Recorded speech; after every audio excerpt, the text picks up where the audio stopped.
meet you. Yeah. Thanks for sharing, Danny. Yeah, of course, Joe. It's nice to meet you. And Marie, take care.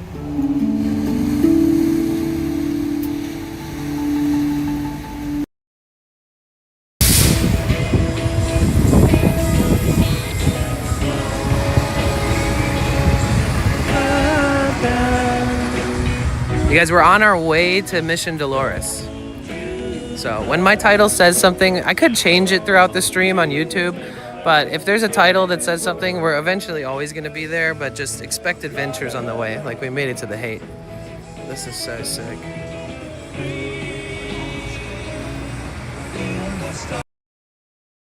Accept it.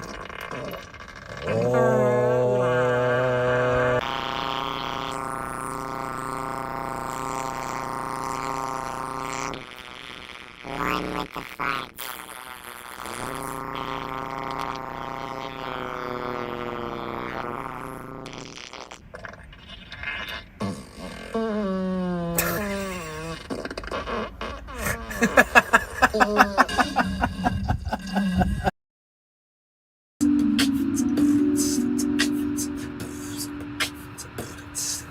Let's go.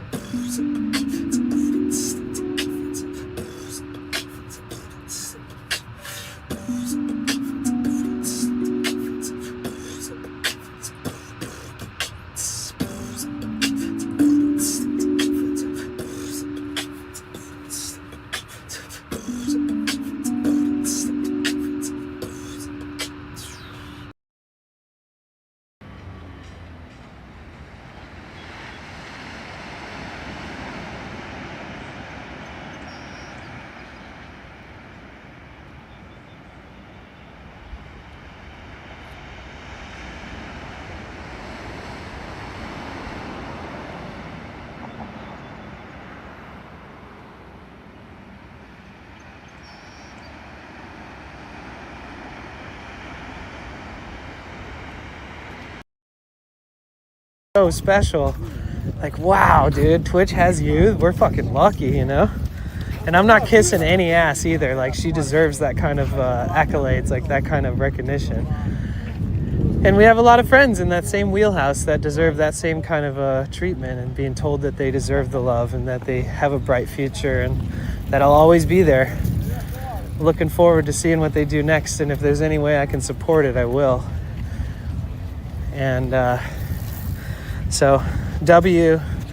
Erie for putting herself out there and for believing in herself, and for your community to believe in you and turning it into something real special. And I really do look forward to seeing where life takes you. I don't even care if it's in 20 years from now. I'll be supporting you. Even if Twitch doesn't exist, you really do deserve it. And those of you who are from her stream, I know you guys feel that same way. Let me know what's going on in your world. Mentally, emotionally, I feel that. All the above. Are you like north, south, east? Hey, bro, if everyone's reading, you're close, bro. Oh, shit. Love it, stay safe. Okay, the speaker works again. 10 hours, 46 minutes. Get ready to call it pretty soon. Get ready to go to sleep. 40-minute walk? Holy shit. Yeah, do a 40-minute walk in Denver. Most people's average walking speed is like 2 to 3 miles an hour. We did that yesterday.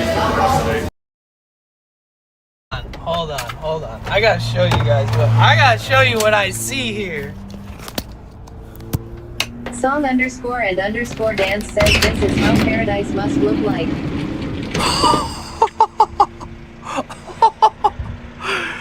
Oh my god! Where are we? C_Theory7 says holy brave mother Gaia. Oh!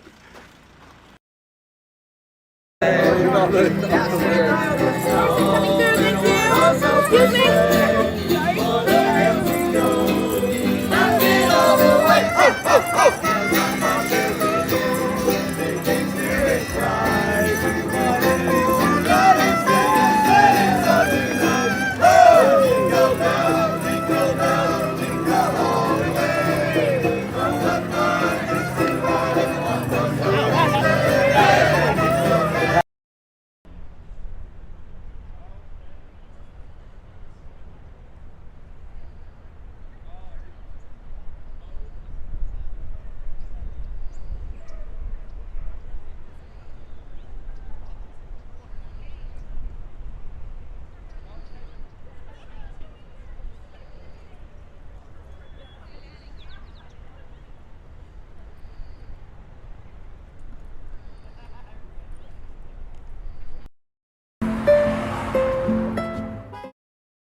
Okay. Yo, yo, yo, yo, yo. Hello. Hi, everybody. My name is Danny, also known as Potential Bliss. Welcome to my live stream. Oh, my God. They're building a bridge over there. Okay, so hi, everybody. My name is Danny, also known as Potential Bliss. Welcome to my live stream. We are... Wait, what's today? Come on, guys. This is live, baby. It is May 27th, 2026. We're streaming live, partnered on Twitch, live partnered on YouTube, live partnered on Kick. Tab up all the streams, follow me everywhere, crisscross, applesauce. Thank you so much for being here. Hi, everybody, welcome in. And thank you so much for the raid. What? Tim with the raid, and then Faith with the raid. Holy shiitake mushrooms. Yo, thank you guys. Thank you so much. Thank you.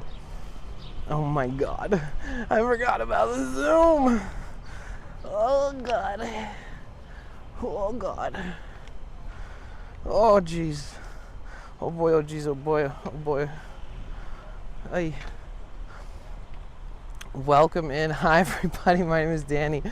Make sure you guys follow Tim. Tim, you're fearless, and follow Faith's Adventures. And also make sure you just take a seat. Thank you so much for the I literally just pushed switch scenes to my live scene. So thank you. Yes, very nice start. I can't thank you enough. There's no better way to start out your stream than get a raid right at the beginning. It's like, thank you. I appreciate that so much. I hope your stream went well. If you guys aren't following Tim yet, please do. Make sure that you check him out. He's putting in some time and some work into his channel, into what he does. So go check it out. How was your stream? What did you do on stream today, Tim and Faith? Hi, Faith. How are you? Guys, make sure you follow Faith. She's out there in the 100-degree temperatures in Arizona. Yeah, thank you guys. Welcome. Y'all are the best. All right. Hi, everybody. My name is Danny. One last time. Also known as Potential Bliss. We're multi-streaming, live partnered on Twitch, live partnered on YouTube, live partnered on Kick. And thank you so much for being here. May 27th, 2026. It's almost June. We're here in sunny, beautiful, gorgeous Los Angeles. The sun is out. The sky is blue. People are out. The vibe is good. So let's explore a little bit here. Let's make the best of it. God bless America. Just built a new website for my socials. Want to check it out? You can send it to me. Yeah. I mean, well, I'll open it later. I can't do that right now, but I can do that later, since I just started streaming all. But yeah, send it to me on Discord. What's up, Dismay? Hey, Dalai Lama. What's up, Jagged? How are you? What's up, Foaming? V-Kite, I'm doing good, thank you. Making the best of every day, as we should. And to stream in hammock? Oh, no way. That's awesome. What the fuck? I wouldn't have guessed that at all. Where are you? So right now, Liz. Hi, Liz. Good morning. We are in Santa Monica at the beach. This is like North Beach. And we're walking by the beach houses here. The first set of homes here on the strip. The Palisades Park over there, on the other side of the hill. Casey, I hope your day gets better every second. I hope every second it gets an increment better. What can I do? How can I how can I please you? Casey. Oh God. I need to stop mixing up the word please and pleasure, because pleasing is still sus enough of a word, but pleasuring is crazy. Oh shit. Well, hopefully that fucking brightened your day. I didn't do that on purpose. I'm not purposefully funny. It just happens on accident. I'm in Turku, oldest town in Finland and previous capital. No way. Dude, we have a lot of Finns and Swedes and Belgians and Flems starting to show face in our community. Tim, oh yeah, Tim, since you're laying in a hammock looking at this stream, first of all, thanks again, man. You've rated me a bunch. You guys, Tim has been so supportive of my channel, and we've seen his raids get bigger and bigger. He's just in a different part of the world, so it's not like, it's hard to reverse the switch unless I stream really late into the night and then I raid him like when he starts. But please check him out, but yeah, Tim, so I found out that my great-grandparents left Belgium in 1908. And that's where my family comes from. On the Holland-American line.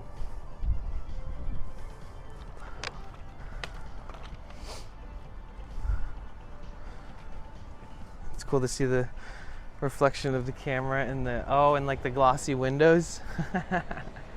Yeah.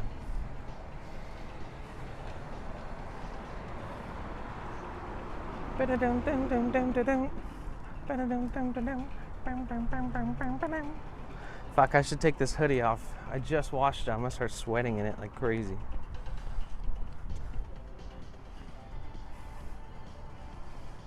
Network, what you up to? How are you doing? All right, let's do another little check-in because the raids, there were some people who said hello in the very, very beginning, and then I started, and then we got 2 raids, which I'm very grateful for. But let's do a roll call. Let's do a little check-in.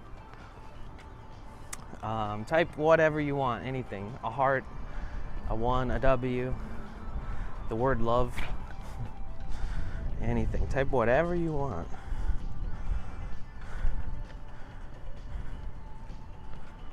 Delivery stream at 10 a.m. Let's go. Hi, Rainbow. Welcome. Thank you so much for being here. Thanks for subscribing Travel Vision over on YouTube. Thank you. I think YouTube is counting views on streams differently right now, or like since like a week ago. Because usually my YouTube streams have like thousands of views. Like sometimes way more than Twitch. And I think it's counting the views differently because like new people are still finding the channel.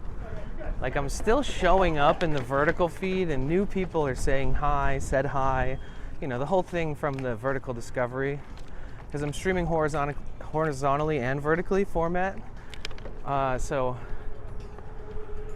horizontal and vertical format. So once I started adding vertical into the mix on YouTube, I started getting good discovery because they mix it into the people swiping through YouTube Shorts. But then I noticed I did like an 8-hour stream and it was like less than 1,000 views. And I don't really look at it too much. I mean, I observe the metrics just as anybody should when they're trying to make sure that they're paying attention at least.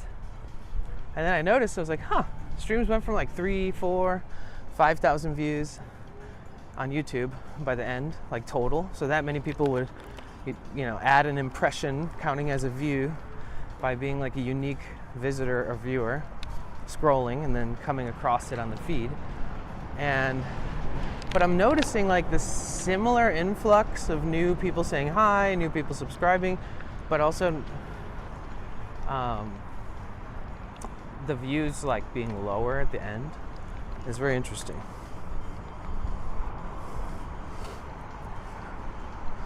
Maybe it counts as vertical short views now. Maybe. It's all one live stream, but it used to add the number of views from your vertical and horizontal to the same spot. And then it would, I guess I could look at the analytics into the sub-analytic of it, where it's like shows which percentage was from like searching, which is like horizontal videos, versus discovery on vertical. Because I think it does differentiate the two in the analytics. All I did was look at the main number. I think they're just not counting the ones on that feed anymore, or not counting them anymore, but like maybe you have to like stay on it for a certain amount of time for it to count. And before it was like less time, or if you just swiped past it and saw it for a split second, that maybe it counted. YouTube does this on the back end. They just like change the algorithm regularly, which is smart for them. It's hard for people to follow and manipulate, but it's also hard for you to understand when the analytics change a little bit, but everything feels the same as far as engagement and activity goes. Thank you, Danny. Inspirations to be more understanding and open-minded. Really? Good. I'm surprised. It's me? Yeah, I feel like it's harder these days to just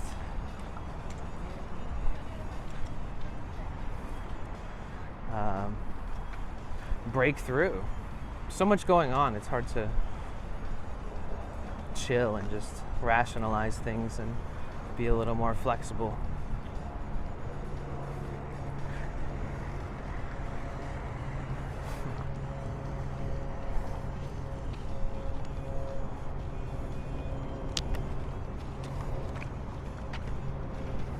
It's like when you're a kid, nothing matters other than having like pure, unadulterated, like just bliss.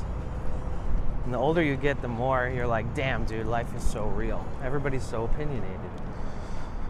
Gotta find some kind of balance within that as you get older. Have a good day. Thank you. You too.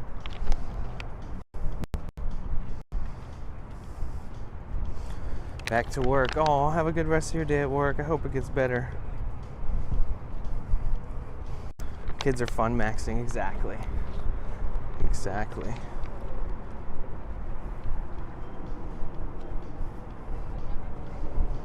I want to go back. I think that's why the cycle of life is like you are a child, you grow up, you start buckling down, you realize there is no existence without working for money and paying to live. And so then the magic disappears in your life because it just gets more real. And then I think normally percentage of people are encouraged to start a family. And then when you start the family, you look at your kids and that's like your refresher. It's like, oh, life is beautiful because at least my kids are innocent, you know, like at least my kids are able to, you're like able to vicariously live through their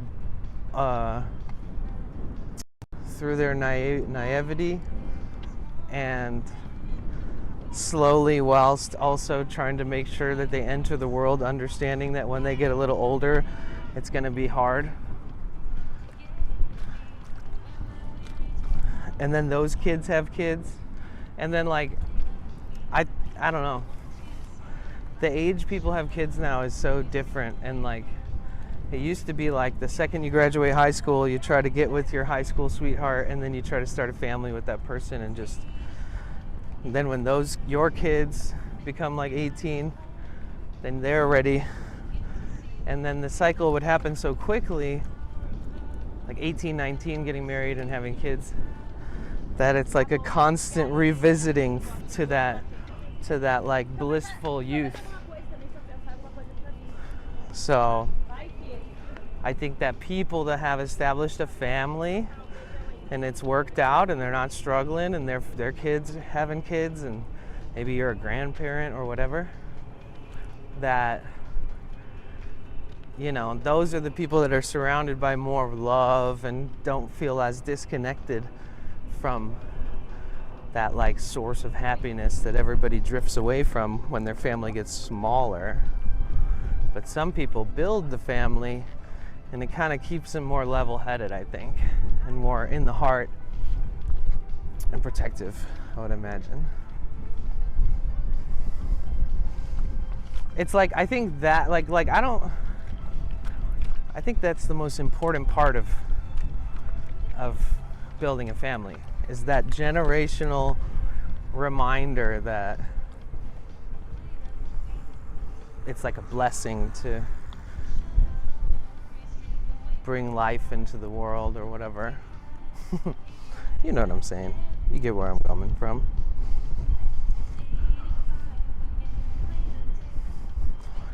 Yeah, I mean, I think that there's a lot of unique situations where people like haven't had children for different reasons, right? And then there's also just life.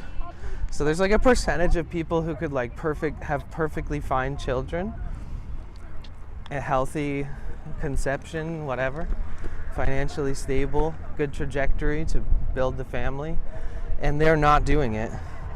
You know, it's harder for people to commit to things. It's harder for people to stay loyal these days. There's always something better around the next swipe, you know. So I think it's interesting. There's just like a large percentage of, you know, people that don't have kids right away, and I totally understand. It's like, on one hand, sounds great.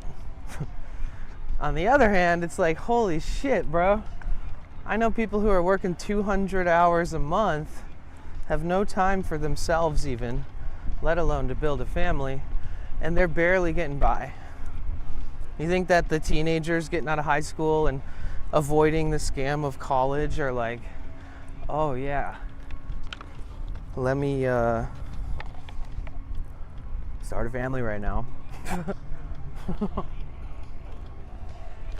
It becomes very class selective, where it's like, oh, I'm not ready, but this rich person is, so let me get that, or something.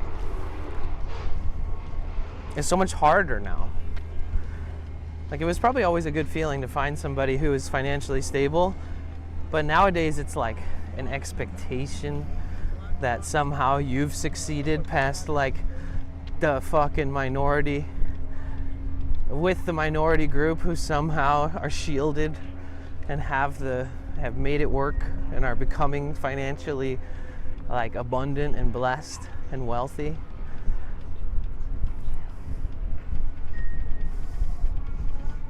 Hey Meteor, how are you? Hello, hello. Back in the day, it seemed like people had more people to assist, and now people aren't financially stable and don't have that support system, so they don't have kids. That's so true. That's so true. I feel that way too. It's like, I've heard a lot of people say that Los Angeles is like amazing, but it's hard to find community here because it's such a big place. Like, and so like, say if you wanted to move to LA and raise your kids here, and maybe you found a good public school, and maybe it's near all these like hospitals and grocery stores, and you're like, shit, we could raise our child here for the next 12 years. I think this could work. But everybody's so independent. Like, you have to have family, or you have to have money to hire a caretaker or a babysitter, right? Like, you have to have that kind of shit to be able to feel like you're always good. But you're right. I think you're totally right, Realm Babe. Like, I agree.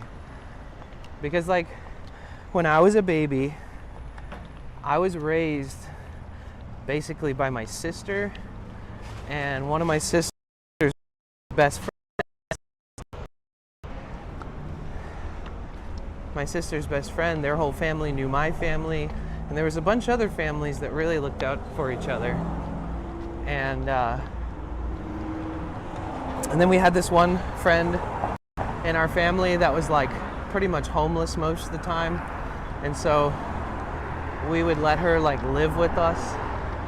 And she had a kid, and she would clean our house, and we'd let her live with us and pay her. And she was like family, but she was struggling. And like, it's just a lot harder for people to like lend a hand these days, I think. And especially if you don't know your neighbors. Like, we used to know our neighbors. We used to know everybody.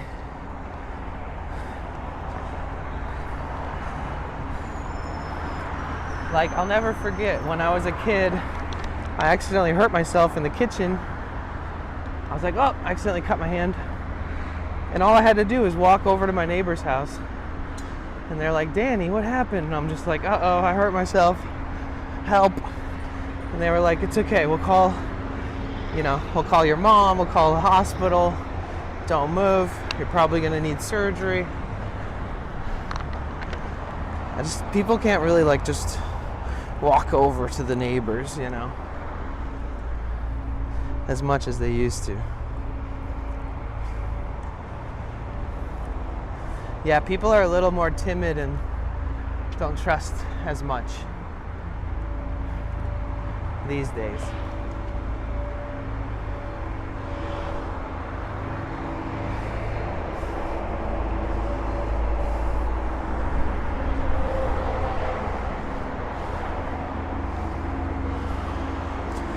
I have so many nieces and nephews, cousins, get to spend time with, but also makes me sad not having kids to grow up with their cousins like I got to. Yeah, well, at least they have you in the family.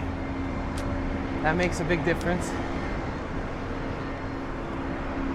All right, so we just crossed over the Pacific Coast Highway. Let me get up. The bitrate sucks over here.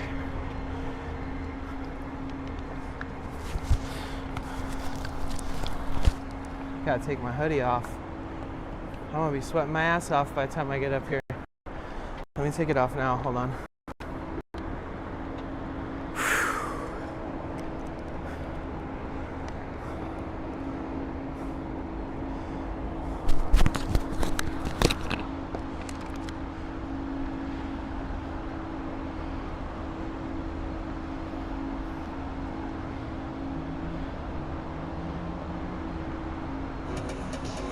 Whew.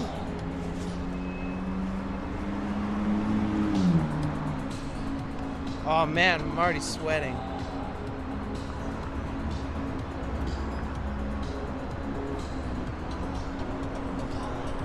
Hey Sally. We are Santa Monica. We just crossed over the Pacific Coast Highway.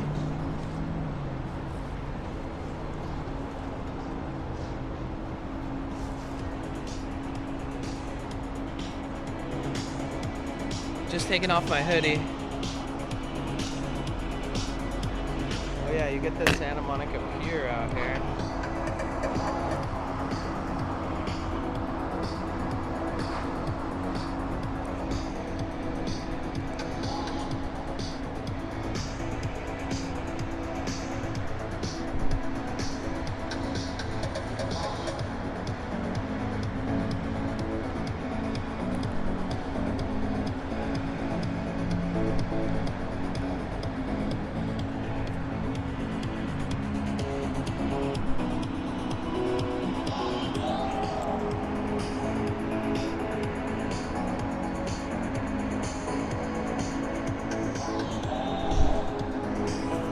Visibility is pretty good today.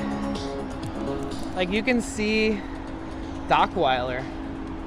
Like you see that those buildings behind the pier. That's like, I don't know, like 6 miles past the pier if you drive around the coast. And there's beaches over there. That area, Dockweiler, there's like a waste plant or a water treatment plant, some kind of giant plant, but that's right next to the Los Angeles airport. That lady ducked to try to not be in my shot. I don't think she realizes she wasn't in the shot at all. But yeah, that's pretty far. And there is campsites you can rent.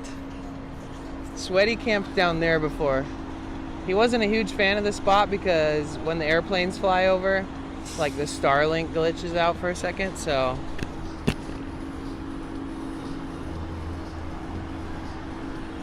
Sorry, it's a bit windy, so the more I zoom, the more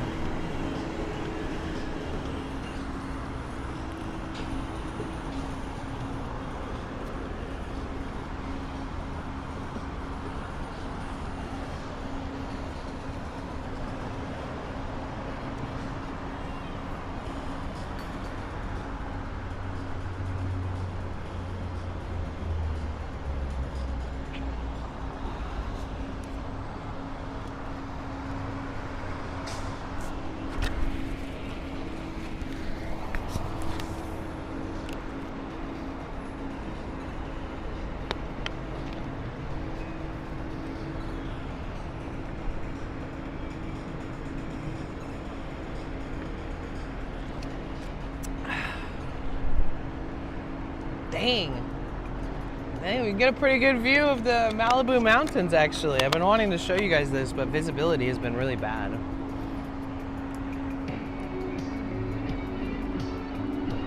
Now that is a fucking good view today. That is Topanga Canyon and Malibu Mountains. Checking in, baby! Now this is great. I've been wanting to show you the depth of these mountains for fucking ever, for days. Welcome to the Discord server, BWeave. Make sure you guys join the... Damn, okay. Let's go 6x on this. So look at the contrast on the hills because of the cloud. Oh, am I yelling? I am yelling. I have a mic on, I forgot. But yeah, there we go. Now those are the mountains I've been trying to show you every day that are just not visible lately. Hold on, let me give you guys a... Okay. That's pretty good.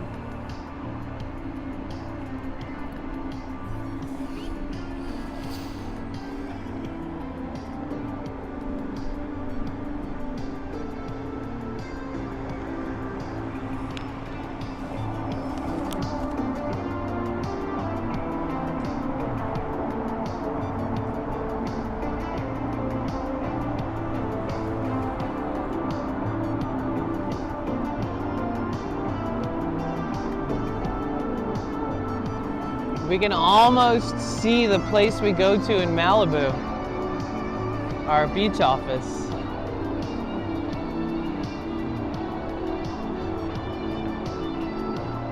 Oh, tilted.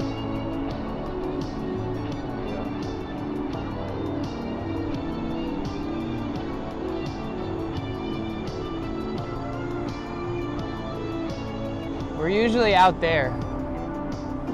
This is where we hang out, like here. Like right over here somewhere. Actually, no, we hang out right behind that area.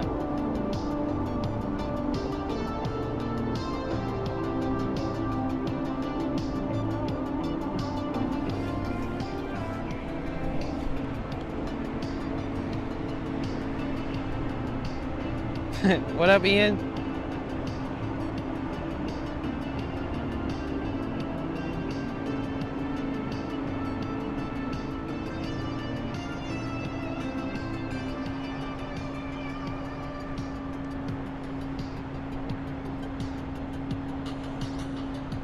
That is such a good view, man.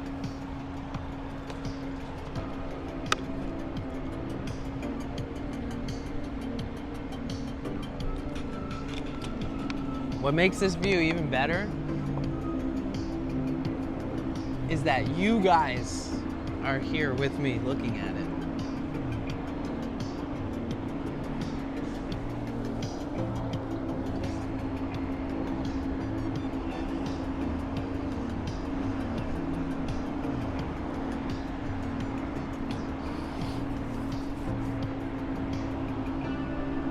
Oh yeah, let me put on sunscreen while I'm out and about.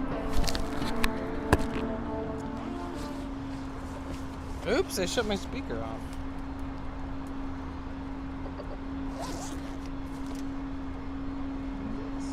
Sunscreen.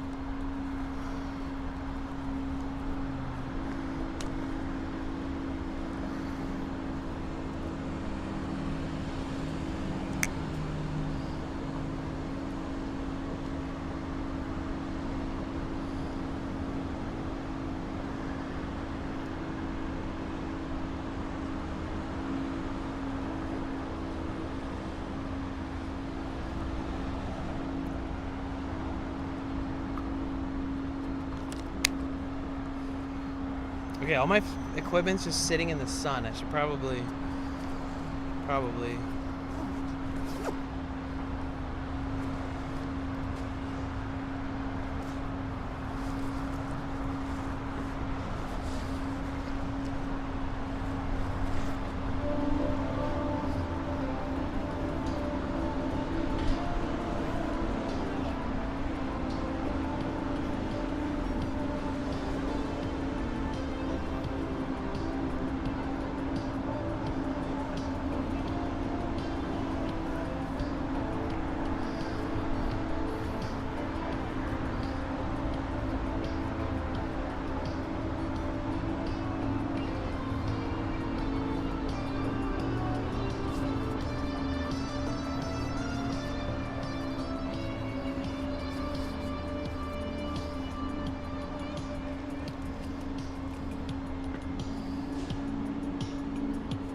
No, this is a mineral sunscreen. It's like, it costs as much as like a giant tube because it won't give me cancer and it'll prevent cancer. But yeah, it's very expensive, not gonna lie. It's like $12 for that little stick. And I remember buying one for like 20, like the same kind, basically. It's just mineral sunscreen. Oh my God, my devices are so hot. Oh, neat. I need to find some shade.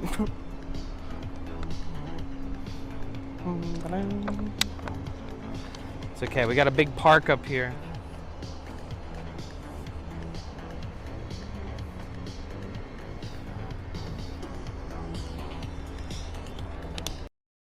I mean, my iPhone's doing pretty good. The reason my chat phone is like 1,000,000 degrees. My streaming phone feels almost cold. Huh.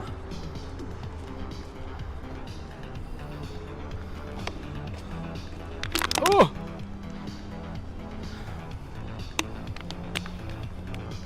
There we go.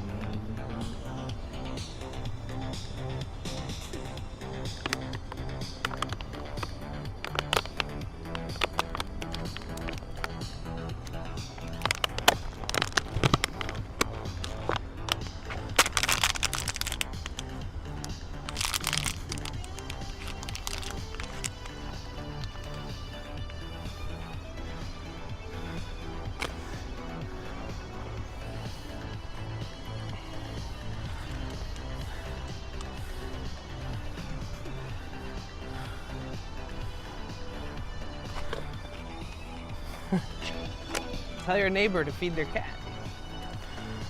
Excuse me. What's the name of it?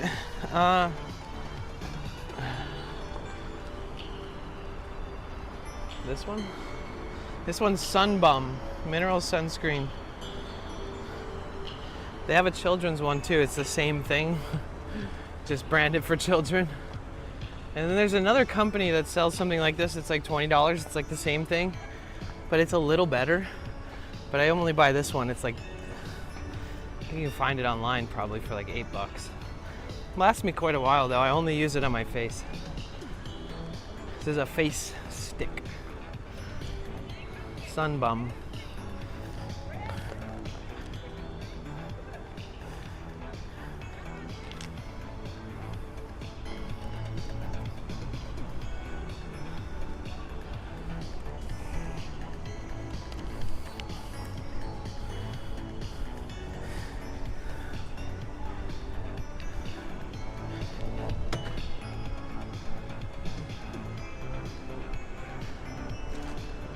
This area has really nice views of Santa Monica beaches.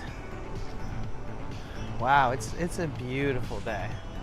We're gonna get some really good visibility today. I mean, look at it.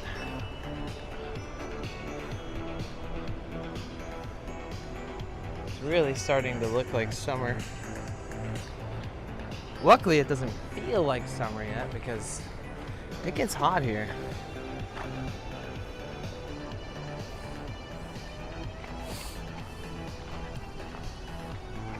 You miss the water? Go find some water. A lake. Or something.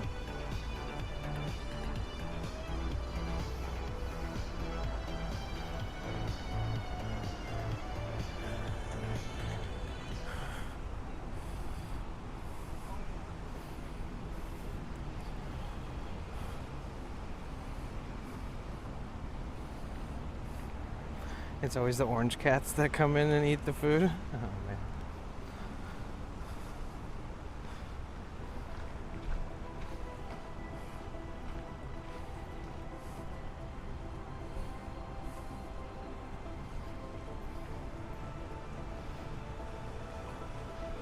Oh, that's muddy. Damn. Damn. That's my foot.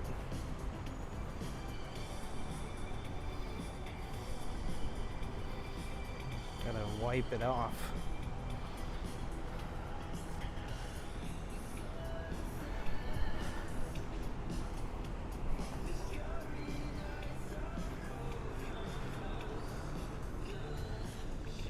know?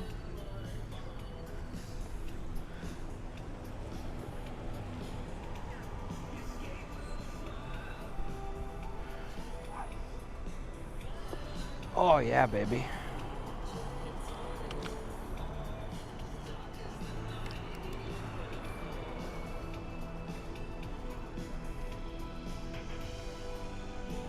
Can't really set this anywhere good except for on the ground. So that's just the way it's gonna be for a second.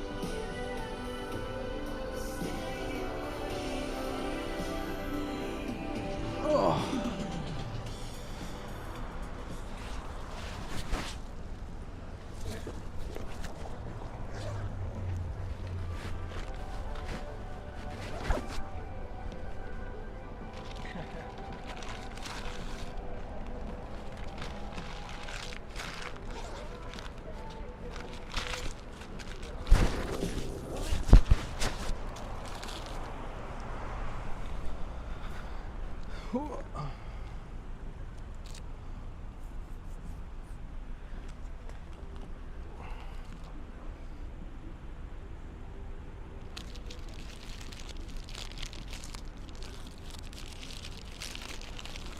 I want to add a chat so you guys can see the YouTube chats. That's one of my goals. Do that soon. Because there's a lot of people chatting on YouTube. You guys would be surprised.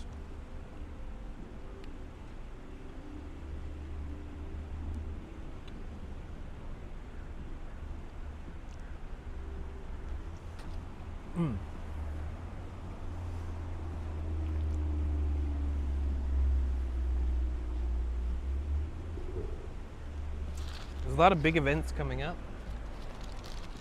June kind of kicks off the summer. But Union Street Festival is this weekend in San Francisco.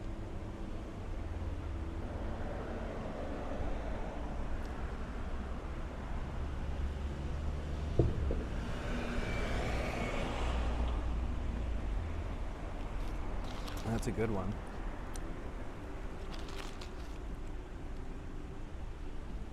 We did Union Street Festival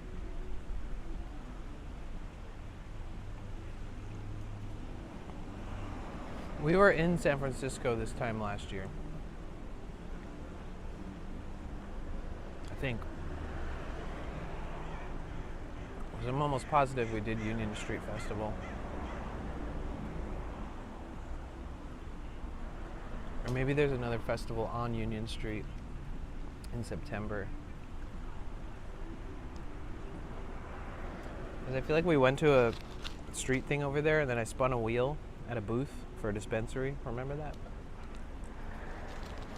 I don't know if that was during my subathon or months before. What up, Mike? How are you? What do?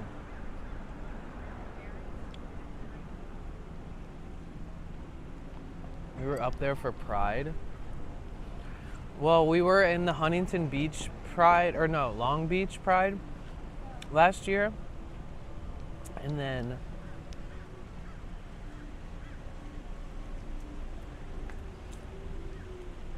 yeah, I guess maybe then we went up north.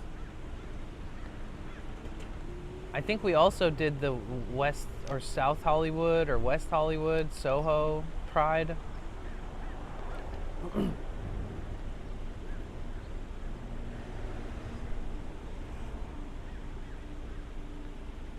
And then, yeah, maybe we were up there. I think the whole thing was like, I didn't want to stream SF Pride because there's so many dongs and things, so many nudists.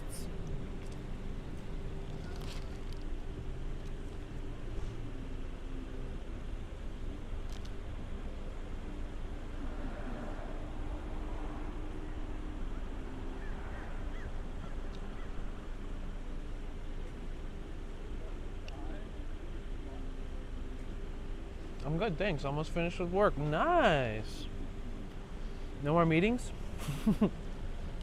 Can't you just have a couple more meetings, Mike? Can you ask the boss?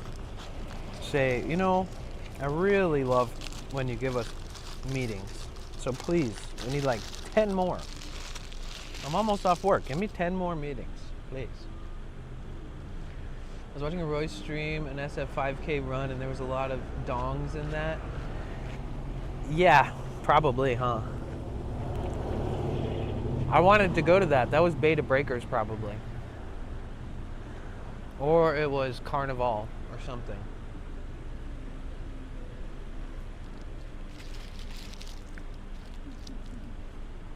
Only 2 meetings tomorrow. That's it. You need to request more. Yeah, Beta Breakers. Yeah, I wanted to be there.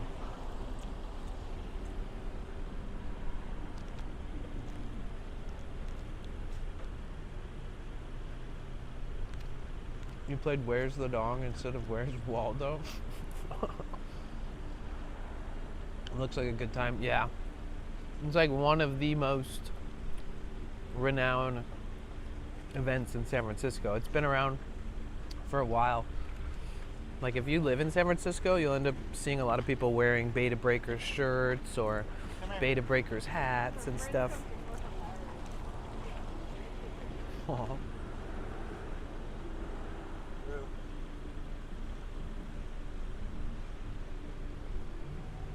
Did you see the dog's head come in the side of the frame?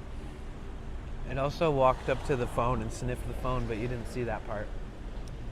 He's walking like 1, 2, 3, 4, 5 dogs.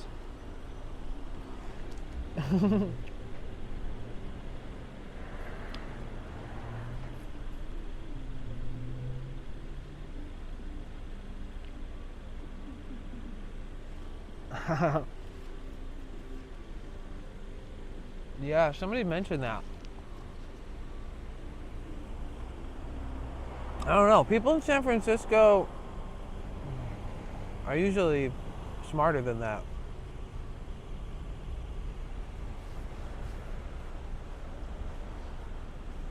But, you know.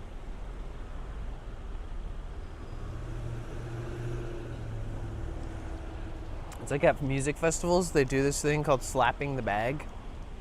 And, like they'll get like a box of wine and then they take the bag out of the box and then they walk around and you have to slap it and then you get to drink out of it. Ever heard of that?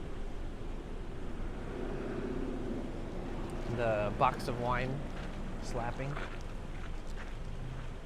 Slap that bag. When I used to work festivals, sometimes people would do that. And sometimes I'd see people smack it so hard that the bag would fly out of the person who was holding its hand.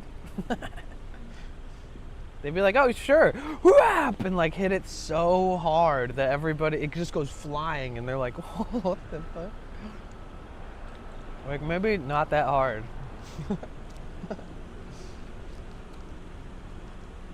They do that at fraternities too? Yeah, that makes sense. Les romantules. How have you been? What you up to?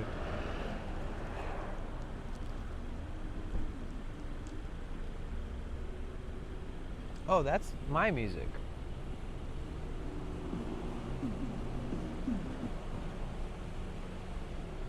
Huh.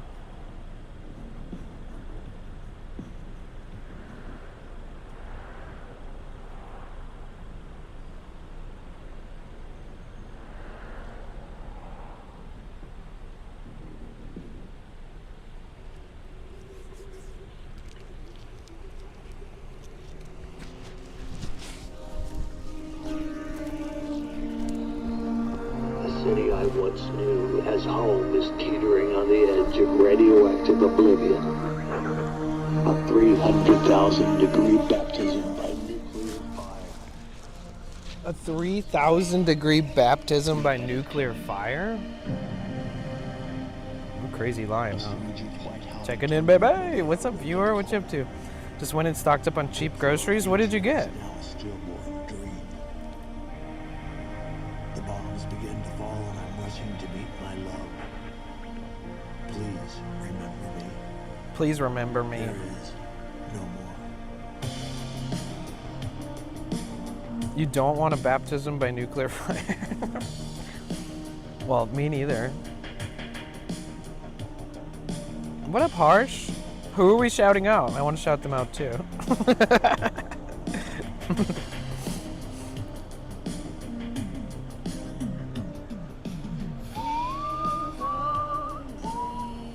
I got some Polar Seltzer on super deal. Tell me the super deal. You guys you haven't lived till you tried Polar. Lemon, remember Victoria? You know how like the dogs have never drank anything but Mountain Valley spring water? Remember that? One time I went to the store and like grabbed a Polar Seltzer, like a Polar sparkling water. And she looked at it and was like, you can go grab, you know, because she has like all these glass bottle sparkling waters and like, you know, an abundance of them, like boxes and stacks of boxes of different flavors through Mountain Valley, the glass bottles, like small bottles, large bottles. And I walked in with the fucking Polar sparkling water from CVS. And she looked at me like, you're not living that life anymore, Danny. You're working this business. I pay you good. Like, I was like, I don't care. She's like, you can afford not CVS brand water nowadays, dude. I was like, I don't think so. I think that I have to buy this.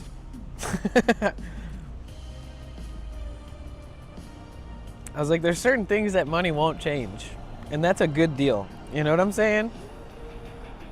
I promise you, like, millionaires, the older ones, they didn't become millionaires because they made so much money and splurged and it didn't affect their income. These motherfuckers ate potatoes and rice for like 20 years until they were like 65 years old, and then finally it worked, you know? Like, straight up. The classic American diet was pretty affordable. The most expensive part of cooking would always be the gas and the meats, right? That's it. Vegetables, veggies, spices, like you can stock up on all that stuff. You can preserve different things, dehydrate it, like onions. There's so many different things you can do to not waste, and if you have the right products like dehydrators, or if you can can things and you can jar things, there's all these ways. But it seems like it's a lot fucking, even budgeting is like, damn, this shit used to cost like 40 cents, now it's $3. LA is really interesting. I don't know if it's like this. It's got to be like this where you guys are too, because there's just so much variety. Where you live, is there like a store that's like the most affordable, right? It's like maybe a popular chain or something like that. Like, do you live where there's like a superstore, like a supermarket? And then like there's like a product you buy there and it's like $2.50, right? And that's like maybe the standard for whatever you're buying in 2026. Sometimes it's like 2 for $4, so you save like $1 if you buy 2. Or sometimes it's like buy one, get one half off, and you're like, oh, that's reasonable. But then that same product at a different store is like $3.50 base value or $3.99. But like somehow that store exists. And it's not Whole Foods, it's like random ass stores. So there's this store there's a store in Southern California. It's called Gelson's, like Gelsons. It's a very clean, old-fashioned kind of grocery store, and people that have lived in Santa Monica or Santa Barbara or these beach towns in Southern California, a lot of these people have been shopping there for like their whole life. But it's open also until like 11 p.m. every single day of the week. Monday through Sunday, open till 11 p.m. So they're also open, you know, they're clean, they're safe. Like if you go there at 10:30, it's not like going to 7-Eleven in America at 10:30 where you might get stabbed with like a needle walking in or something. But there's like, so it's like, I don't know if it's like they're just paying more. Basically what I'm saying is at Gelson's, the one item that I would buy at the normal grocery store that's like a super chain, like there's so many of this grocery store that they just have some of the most competitive prices. But then there's Gelson's, which seems to stay in business no matter what, and people still shop there regularly, but everything there costs like $1 or $3 more than it should. Like something that's $2 anywhere else and sometimes has a deal for getting multiple for like a good discount, at Gelson's it'll be like their deal is offering like 2 of those for $7. You know, it's like a really, it's weird. I don't know how to understand how they managed to make it work. And then there's Erewhon, where a bottle of water is $12.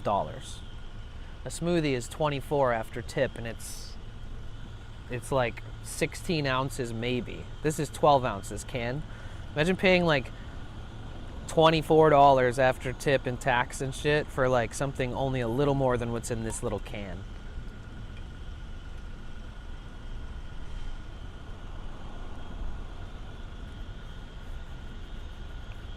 Walmart household goods are usually cheaper than the local supermarkets, but every once in a while the locals will have special sales. Yeah. And Trader Joe's was kind of always a good spot to go for people in the United States, America, but their prices are creeping up and creeping up. So it's almost not even valid anymore. Like Trader Joe's kind of feels like a scam at this point. It's not worth it as much as it used to be. Everything I buy there. I mean, I've been going there for years. I used to have like a housemate who worked at Trader Joe's. Like I've been shopping there for fucking ever, dude, for a long time. And I've watched the same products disappear, which sucks because like they had great products and then they'd just get discontinued. And then that would always bum me out. But then I was always like, oh, at least it's more affordable. You know, they use too much packaging. To buy like one cucumber, they like plastic wrap it 3 times and then plastic wrap it 2 something else. It's really weird. So they use too much packaging in all their products, and that always bothered me. But I always shop there anyways. But I had a lot of I had a lot of products that seemed to stay there forever, and then a couple of those just went away. Then all of a sudden, the only products that are left that are worth buying there keep going up in price like every year, every single year. Sometimes twice a year.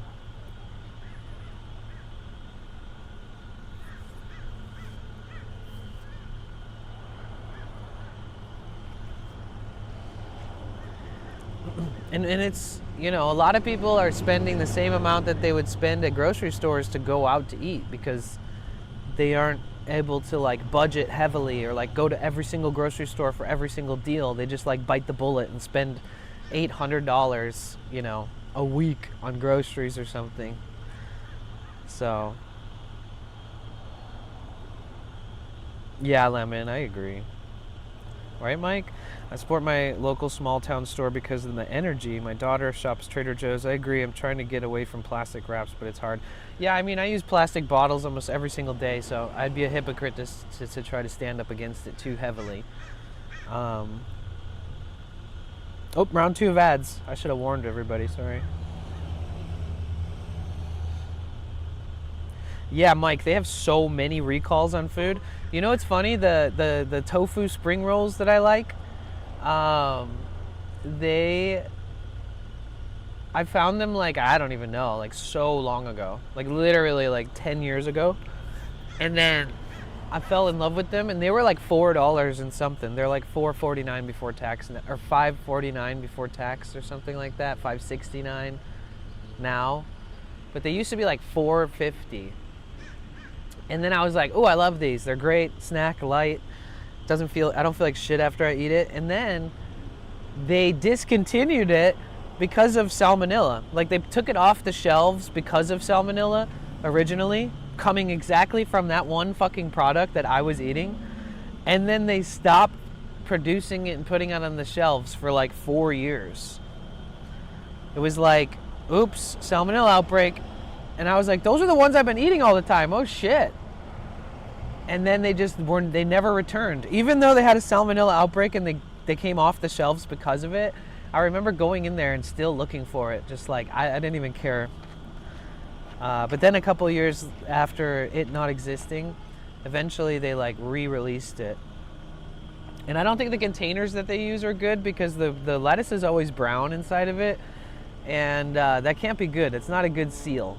Something within the transportation of the product and it being put on the shelves and it sitting on the shelves where the greens turn brown, that's not a good fucking product.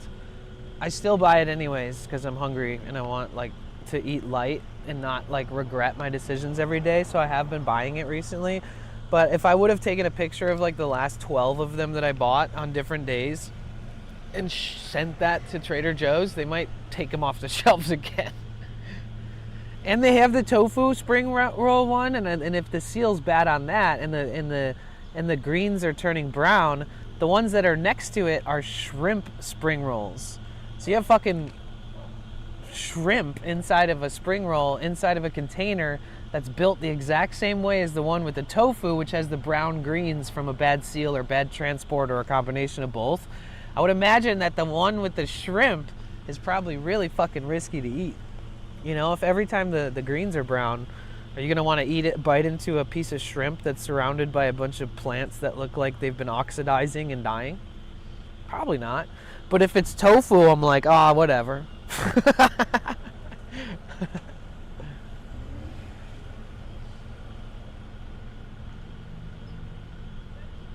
They look like I bought it and left it in my van overnight and then ate it the next night, like 24 hours later, without it unrefrigerated.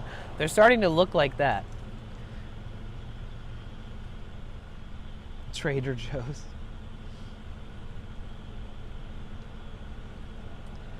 But, you know, buying a thing of spring rolls stops me from buying a slice of pizza every single day. So, I'm curbing my gluten and carb-filled, cheesy, yummy pizza addiction with just curbing it with these spring rolls that consist of a translucent kind of see-through rice paper. Inside of it is rice noodles, different kinds of lettuce, carrot, cabbage, and then a strip of tofu through it. Then it's wrapped up into a little egg roll shape, spring rolls, fresh. The whole thing's fresh, so it's not cooked or fried. And I always feel pretty damn good after I eat that, I really do. Thanks for following.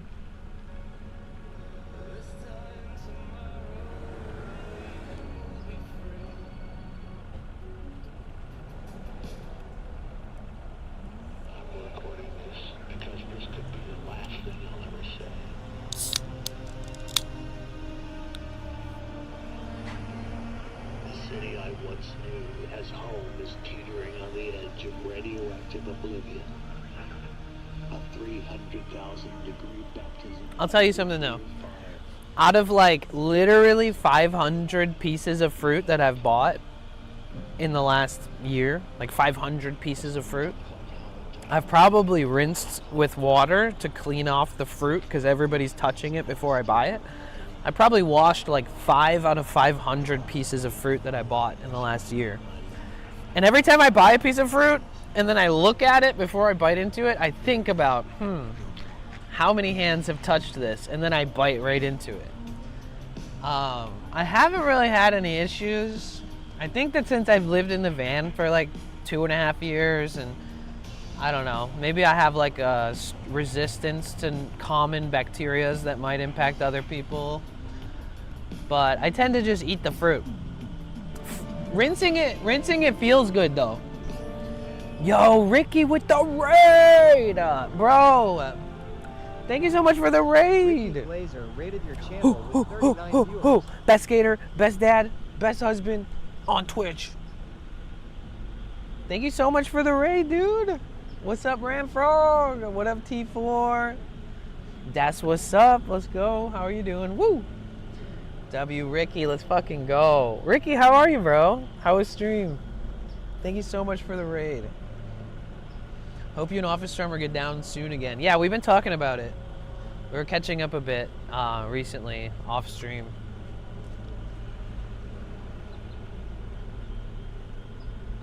Yeah, Liz, I understand. Yo, thank you so much. I'm good. Baby's healthy and 1 month old. Just getting back to content and streaming now. That's what's up, bro. I'm so proud and happy for you, bro. I really am. I really, really am. You should have seen some of the sweetest things people were saying about your stream when you had the baby on stream. People were like, just obsessed. They were really happy to see it. So, like they were reporting into my stream like after your stream or whatever. They were like, Ricky had his baby on stream today, like crying faces and stuff. Hey, yeah. Dude, there is I don't know if you use like automation with posting, but since you're a husband and a dad and a pro skater and a streamer and a YouTuber, gosh dang, bro. If you ever need that kind of shit, there is a service that's like $35 a month that like if you drop, say you have a clip that's like, it would probably help you with clips, but it could help you schedule all your postings across all platforms on multiple platforms. So like what it covers is like $35 covers 3 of every platform. So if you have like 3 YouTube channels, like you run like a Ricky Glosser Stan account or something on YouTube, or like Ricky Clips or your main channel, it'll allow you to post, schedule posts, or just pipeline it. So if you drop something into your Dropbox or Google Drive, it'll automatically post, but you can like, the name of the file that you put in your in the Dropbox becomes the title. So if you can post basic with it, like it's really helpful. Once I start using it a bunch, I'll show you, and I'll show you like a timeline of when I started using it, just so you can have an understanding of it. But $35 a month, you can post on up to 3 platforms of like every existing platform. So if you had 3 Instagrams, 3 YouTubes, or 1 of each, or 3 of 1, or whatever, it's like a pipeline for posting.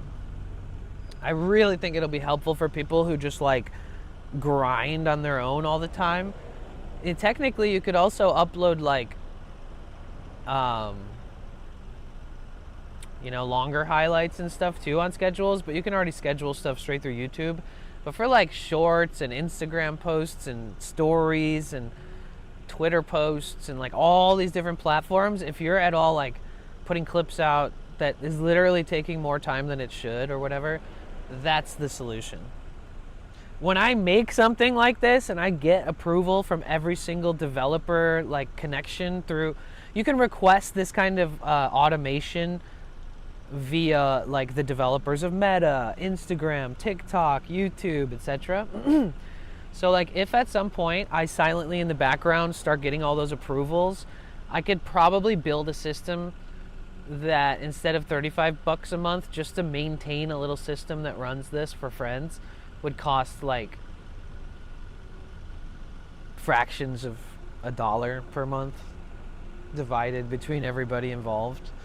But for now, $35 a month, if it feels like it's helpful for you, I'd test it for like a month. I think they give you like 14 days of a certain amount of posts for free, and then they don't try to automatically charge you or anything. It doesn't like start a plan. But yeah, just check it out. It's like repurpose.io. If you're ever bored or have a minute, it might be able to help you get some assistance. It's not like AI. It's just like a developed system for managing and publishing posts. A lot of management companies would use this for managing content creators. It's called repurpose.io. It's just a website you can go to. And I'm not like affiliated with them, but like I'm gonna start testing it. And if it's kind of broad because it lets people post on LinkedIn. Oh, I'm yelling. I forgot I had the mic on. My camera's way down here. Fuck. I'm sorry, guys. I sound like a motivational speaker yelling at you guys. Fuck. Yeah, so it's a very broad website. So like professionals use it, not just social media people. And I feel like if I just stripped away the basics and which helps us, or if I find another provider that's cheaper that offers less of a broad offering, I feel like the price should be lower. I did a lot of investigation and looking up code and looking up like infrastructure to build a business like this and all this stuff and the overhead costs, and it seems like they're only charging a lot because they offer more than they need to, but maybe their broad offering actually makes them a lot of money from just business folk. So it's a mixture of like content creators, management companies that work for like YouTubers and shit, and like business professionals. Do you know people post on LinkedIn, like a social media platform? You know LinkedIn is like all the buzz. What up, Taylor? You use it. I've tested it. And my goal is to like create an endless day-to-day pipeline with like backlogging like years of my best clips. So that's going to be like my full test, is like run 30 days worth of posts on all platforms, and then use that as a proof of concept, and you guys can watch and see and look eventually, or follow along the process, whatever works for you. And then if that feels like something that's helpful for you, I think you should try it out, especially on the free basis, honestly. I included it in the website I built for like IRL streamers and stuff, so that they know that that's an option. I haven't released the website yet, but I have a really awesome website that's like free, and I don't get anything from publishing it except for helping myself and others with information for streaming and shit. Because I still have people messaging me every single day asking me random questions about IRL streaming. Even people who know all my friends that do it, you know, like they take their turns asking other people so they don't bother anybody too much or something, which is nice. But I'm making a website that anybody asks me anything, it's on this website. Anything that's ever been asked to me or my friends, any company that sells pre-made backpacks that's actually worth investing in, that's like not just a company that makes money off people, but a company that cares about the space, and maybe they also stream, or they used to stream, and that's why they built the company. Now the company takes so much of their time they can't really stream, but now they're supporting the thing they love by having a business to offer to streamers or whatever. So, you know, to build and get all of the authority and permissions and stuff to build a program like this, to build a website like this, is doable for anybody. So this website that I'm kind of like gonna publish, it's just a directory and like an information database and a FAQ type thing. Or are you setting up your OBS for streaming IRL for the first time? Did it not start when you were out there? Like you set it all up? Well, this is what's wrong with it. This is how you look at the logs and figure out what happened. And this is how you check your log scripts. There's a log, reader, and you can have it find the errors or find what happened. Like there's every little explanation for every little thing in there. A glossary of terminology, how to set up StreamerBot, how to, all the things. How to set up no-albs, how do you have auto scene switching, and how do you have bitrate detection and privacy and clips and all that shit. But like I said, every website that I have like 5 companies that I pay every single month to do streaming, right? That aren't even cell phone providers. I have like all these companies that are ran by streamers and that I support, and so I'll have all those listed on the website. I'll have companies that I don't use but my friends use that are legit and actually good people that run the company and are also a valuable second, third option, whatever, if you're looking for more options. I'll be listing that. I'll be listing like, the GitHubs with information, and I'll be listing like BellaBox website, because Rational put years of work into like publishing instructions and uploading videos on how to use his service, and I pay for his relay server to use BellaBox on the Orange Pi 5 Plus when I'm not using my phone.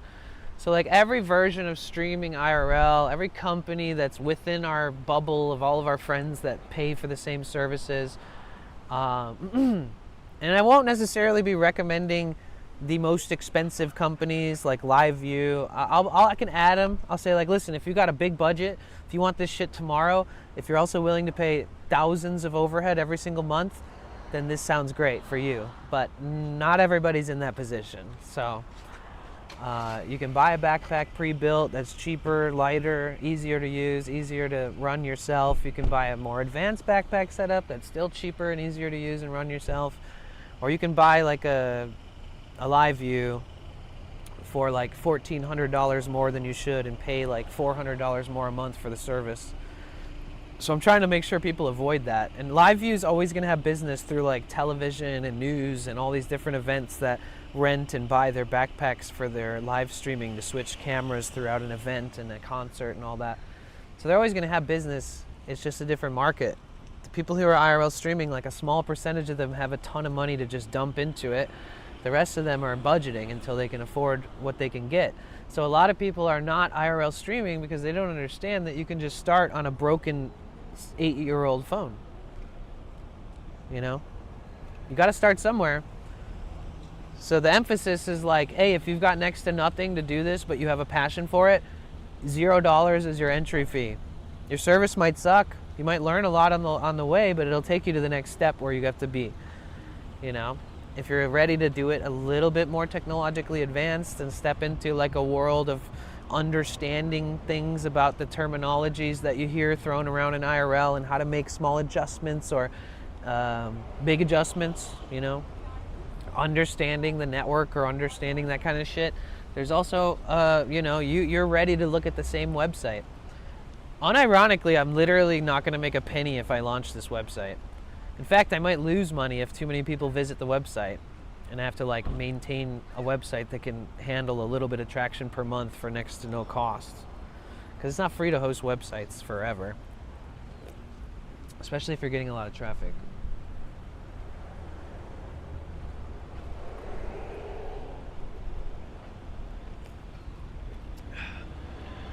But it should be fairly easy. I've already built the whole website out. And I've been doing HTML for a long time, so it was fun revisiting HTML again. Smiley. West Coast, 420 East Coast in 3 minutes. Cheers.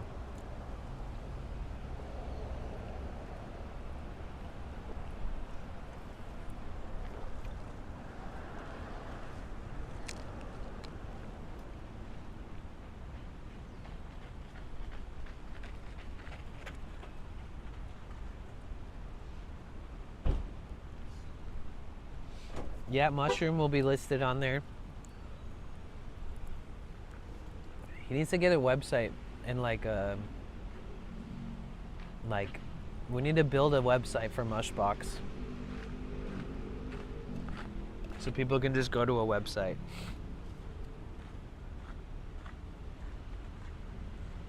Do you ever go for a walk around Pasadena? Not much. It's really hot out there. And it could take you like 3.5 hours to get there, and it's only like 30 miles away or whatever. I try to avoid going over there because like I don't stay there if I go to the east side or like east or northeast of LA. But if I do, I have to make it all the way back to the beach again. When I'm in LA, I don't stay inland. And so it's like a whole thing. It's a little too much. Hello, good to see you in the shade. Thanks, Swing King. What you up to?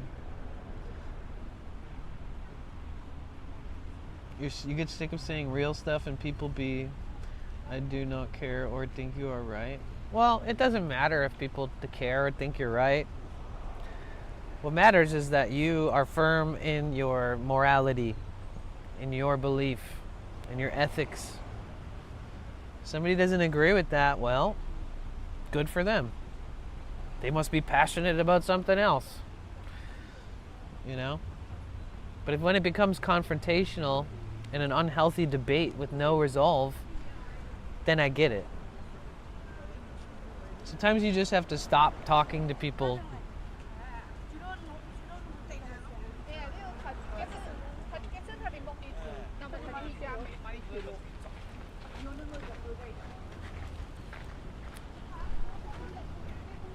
Sometimes people opposing beliefs can be a little bit aggressive, you know.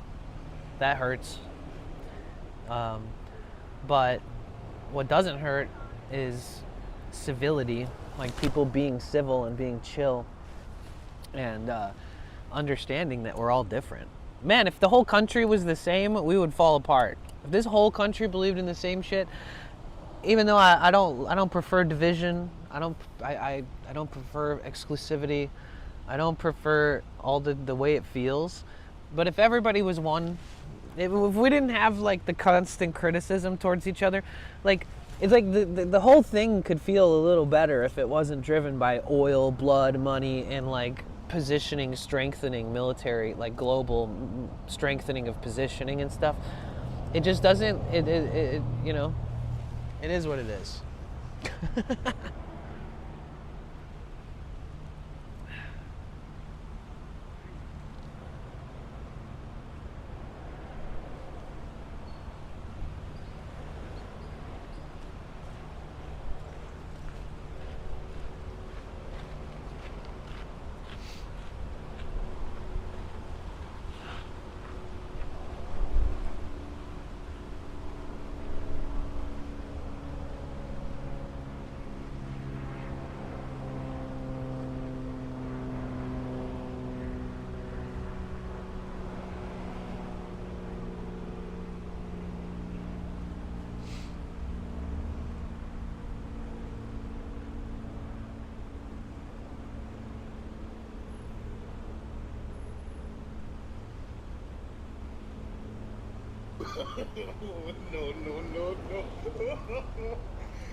Thank you, Smiley.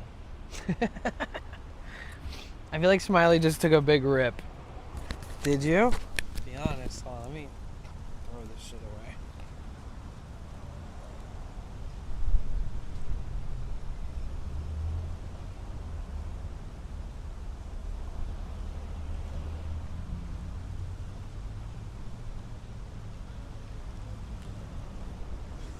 Oy.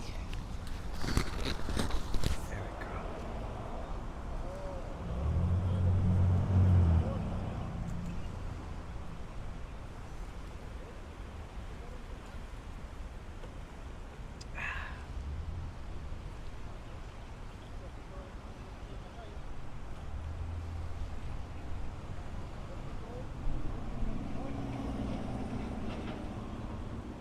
Well, bro, why does my stomach hurt so much?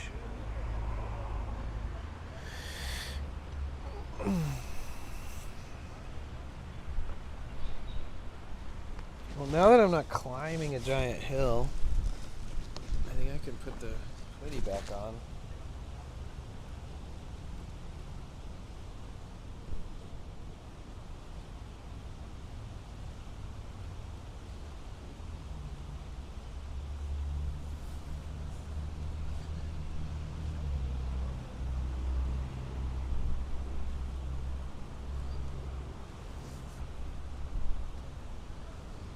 I wonder if anybody like sees like that I wear a Twitch hoodie and they think like, oh wow, stupid lib.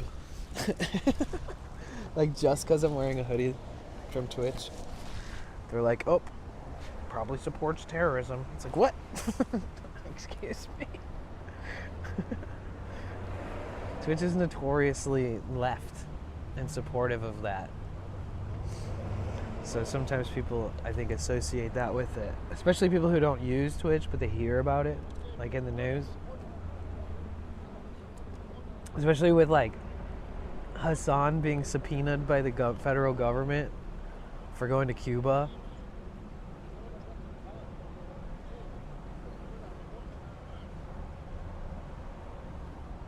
They're like Twitch streamer Hassan Abi. So when people see or hear Twitch, they're like, hmm?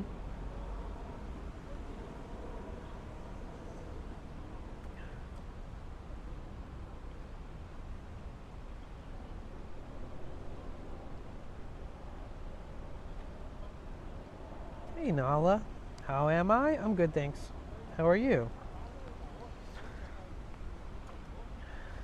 Rebellion uniform.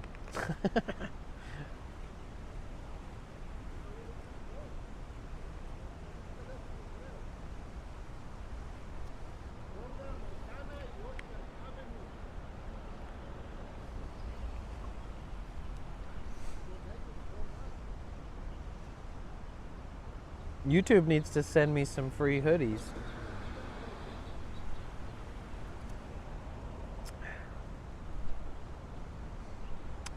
Nala. How are you, Nala? City Rhythm, what you up to? How are you?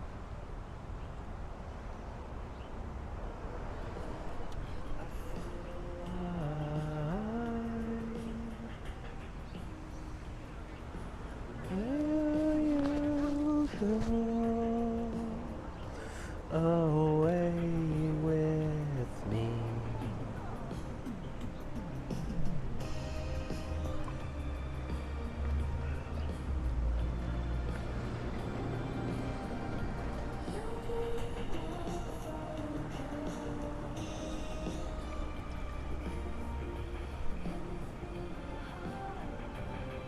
Dude needs to.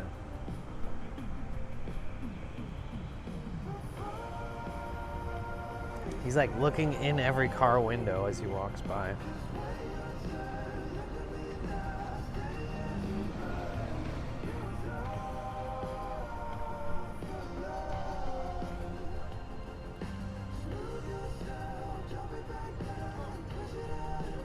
Unwinding from the soulless corpo job? Oh shit.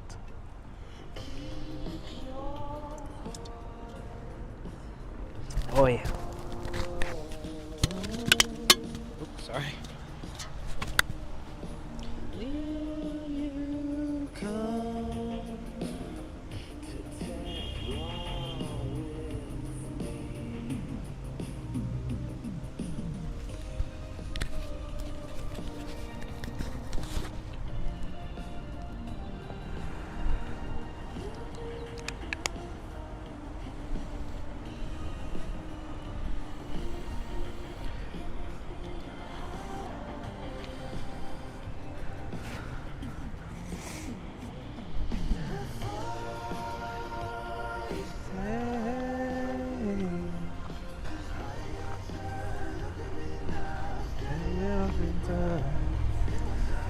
Son sprained his wrist. Oh no. Playing basketball. So I had to take him to the hospital. 5 hours in the hospital. X-rays done. No broken bones. The kid still wants to go to school today to get his assessments done. Told him to rest. Been there from 8 to... Wow. What a trooper. Luckily it wasn't broken.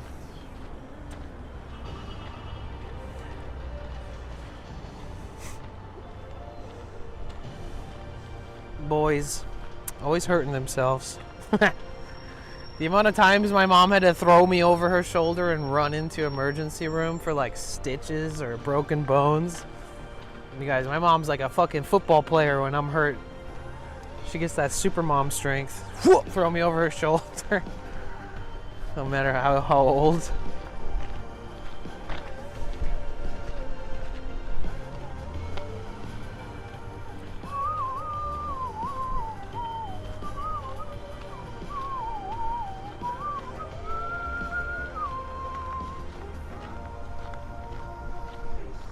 Before I started stream today, I walked past this guy.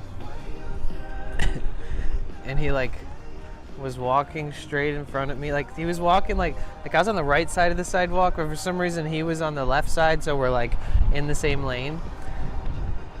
And I don't know, I thought he'd just notice me and maybe move because like we tend to use the right side on both sides of the road. We do the same thing on the sidewalk. It's sort of a norm. And then like he just held a position staring at me and I held it, and then he had to like move around me, but he was like like he like cleared his throat like at my face. He like turned and was like and walked around me, and I just turned and stared at him and was like, what the fuck? Okay. Like I did it back. I don't know if he's trying to communicate with a different language, but I did not understand.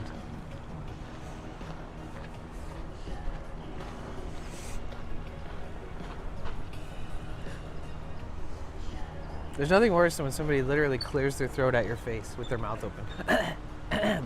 It's like,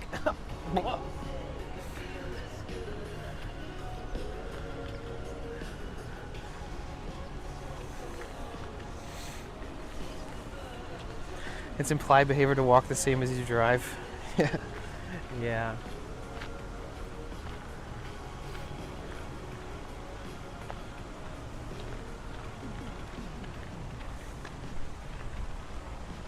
First smoke of the day. Are you ripped?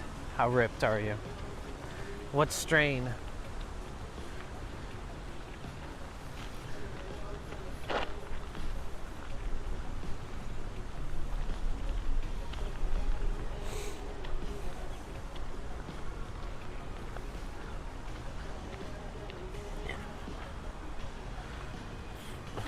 I wish I had a fart saved up for that moment. Just give him a little, give him a little fart response. Call and receive.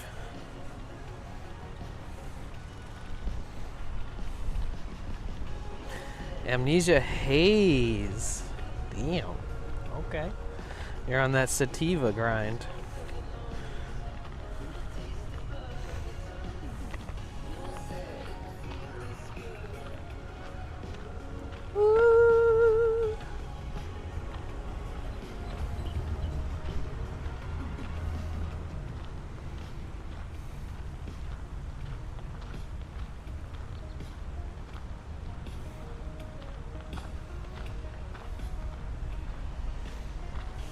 Always sativa, always. Okay.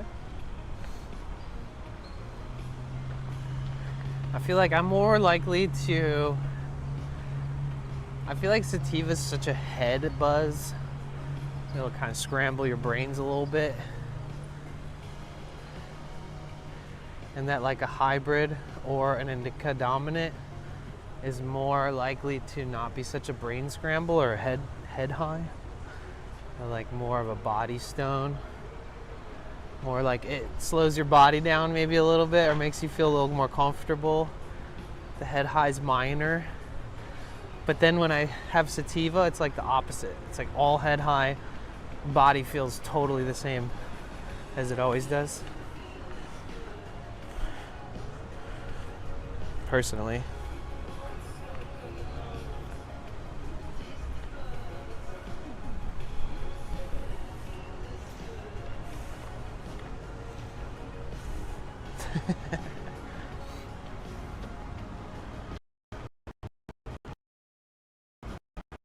This area is kind of nice. I really like this area.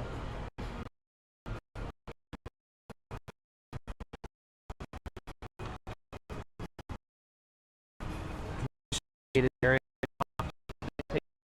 Table.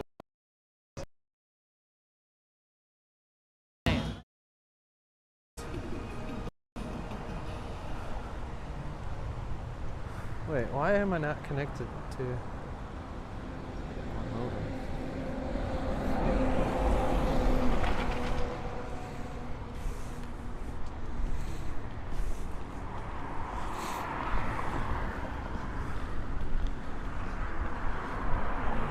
Should be good now. For some reason my modem was on, but I wasn't connected to it. My Wi-Fi was on, but I wasn't connected to the modem.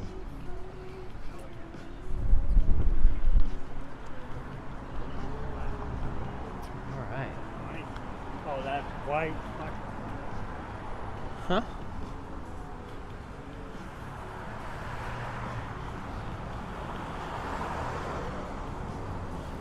Do you guys remember a show on Nickelodeon that was called like Roundhouse?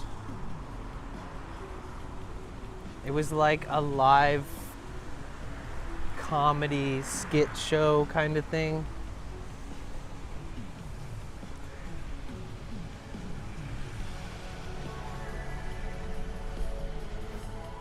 What is up, Vista? Kind of quiet in this chat at 4:20. What do you mean? Roundhouse. I think that's what it was called. It was like all that, but like new cool. Like late 80s, early 90s cool. It's funny because I saw it on like a 1993, like where somebody recorded their television with their VCR. And I was like, oh my God, I forgot about this show.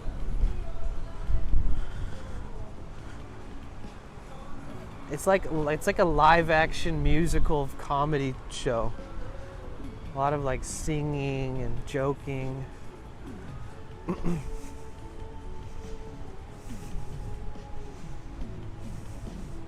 Yeah, that was the early days.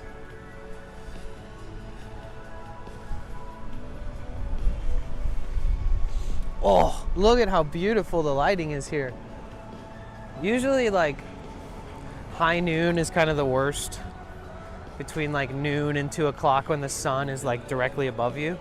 It's really harsh. Doesn't look good on your face if you're streaming on you're showing your face. But when it comes down in contrast with these big bushy trees, it's just gorgeous. I love it. Am I thinking of a PBS show? I don't think so.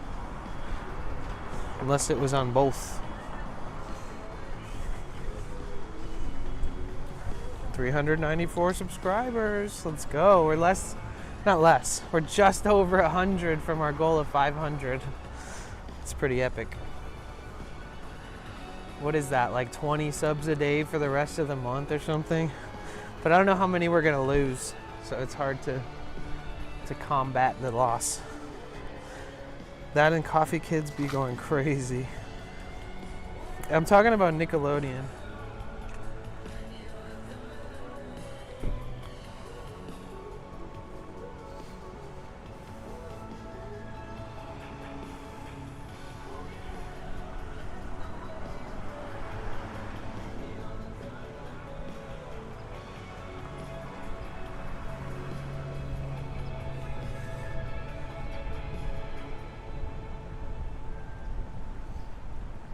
See, once people come to California and they come at the right time of year and they get some like solid weather like this, it's one of the best places to be. It's like near the beach.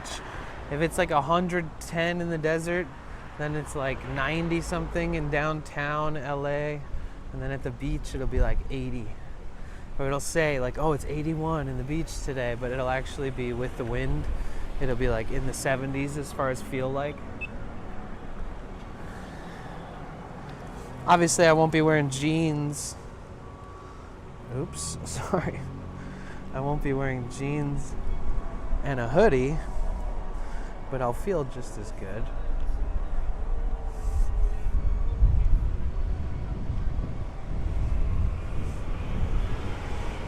Kids dumping green slime on each other. Well, that was like different shows. That was like, what would you do?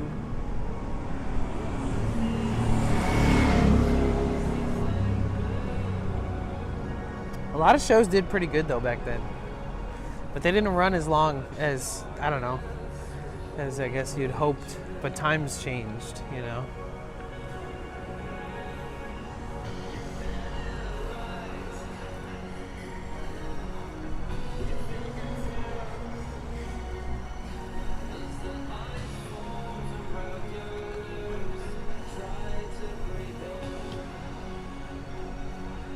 It's like whatever came right after all that was like the worst part of Nickelodeon. Like all the Dan Snyder involvement and like the Amanda Show and stuff like that. But they had some pretty lit shows back in the day. Remember Clarissa Explains It All? And then the same girl ended up doing the Sabrina the Teenage Witch.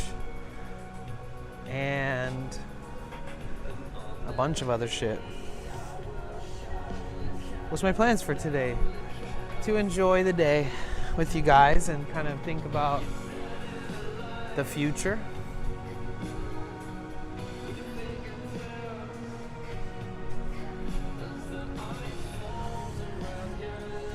What are you doing today?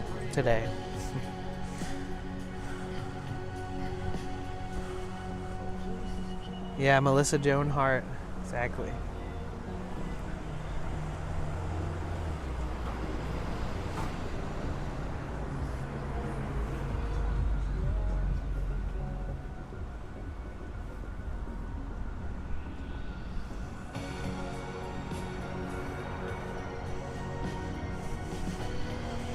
She was your favorite childhood actor? So you liked Clarissa Explains It All?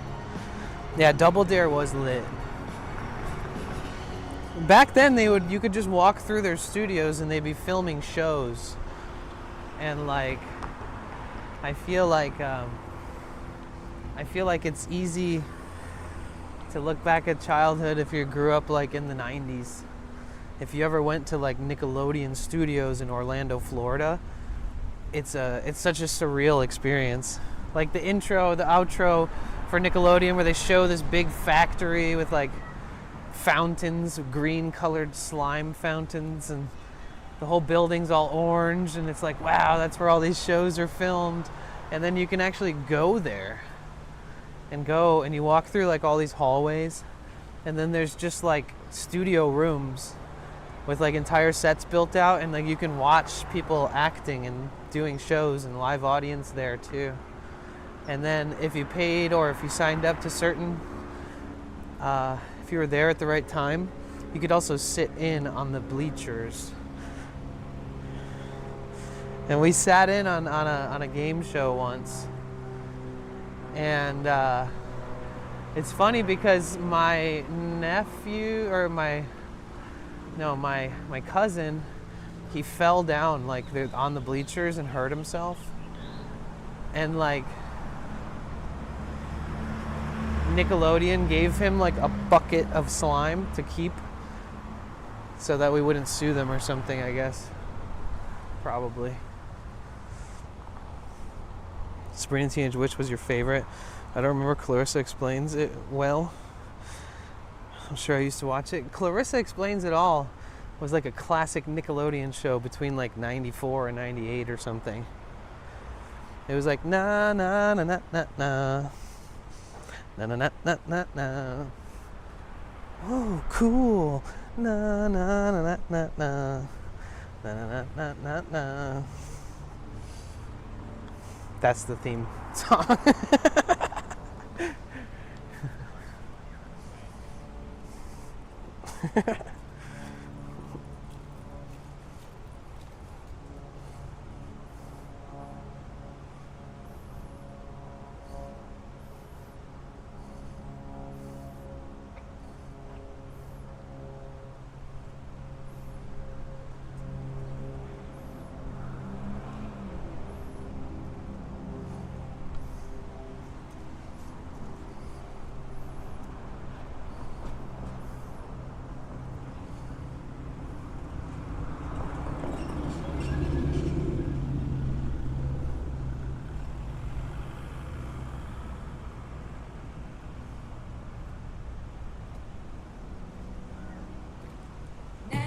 Oh yeah, it was this. This was it.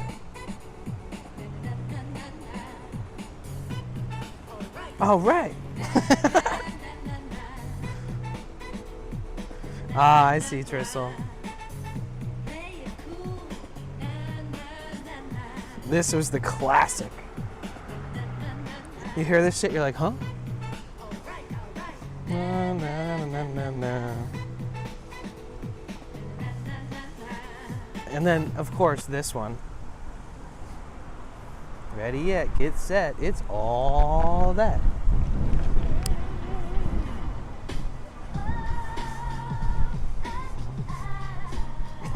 Ian. You guys remember this one?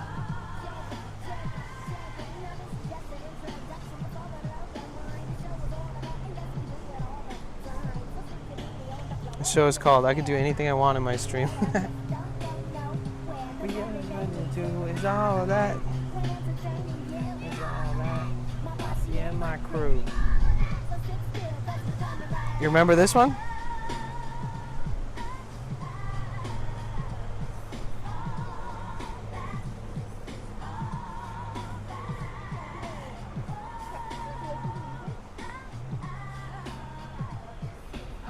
Whoa. Private Fire Protection Asset Management. Okay.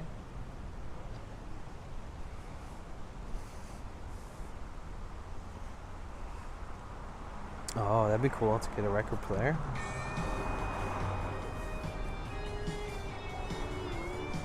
You guys remember this one?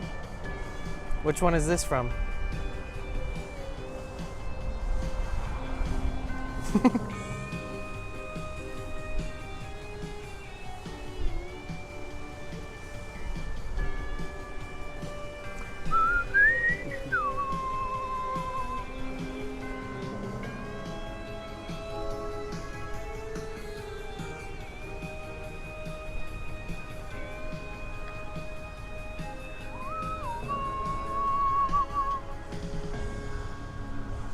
You don't remember that one?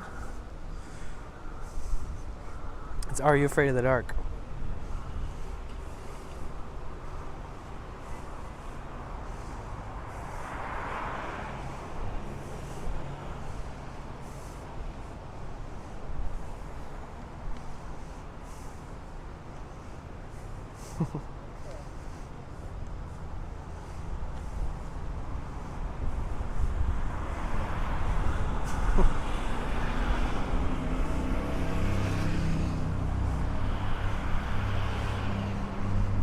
Trying to pick ones that you go, oh yeah, wait.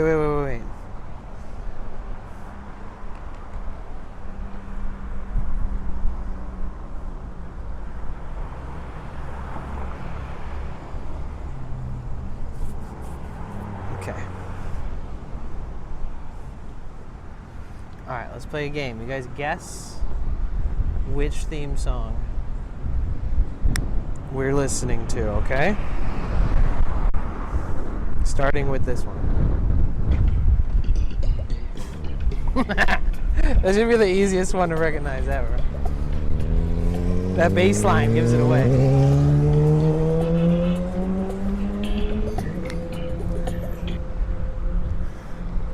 What do you think? It was good? Good enough to recognize?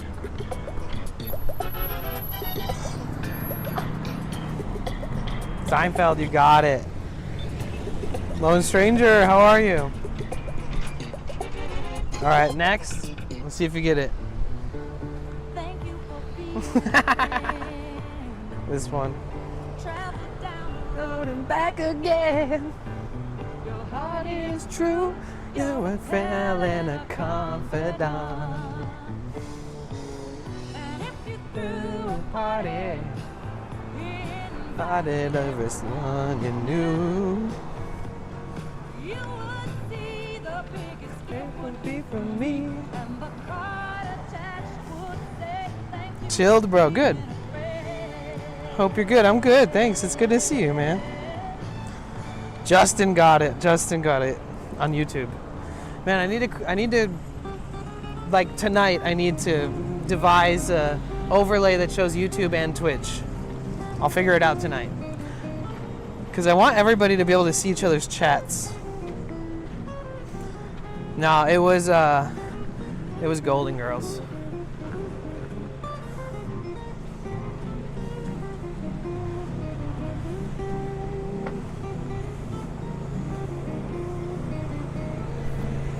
This is another one. I'm scared of YouTube chats. Nah, just wait until you see when I get the chat overlay updated. You'll be happy about it.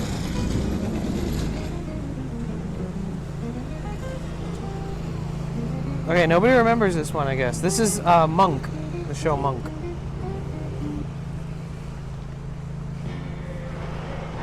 Oh, this one's just a dead giveaway.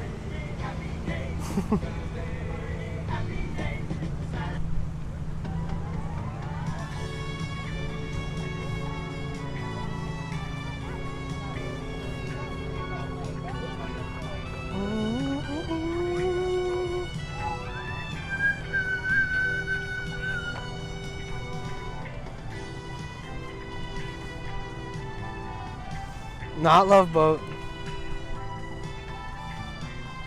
Oh shit! Ian got it. The other one was Happy Days. But yeah, Ian got it. This one is Charlie's Angels.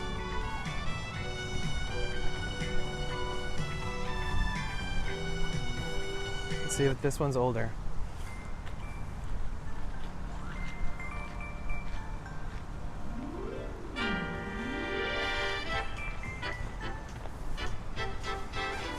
I actually know this one.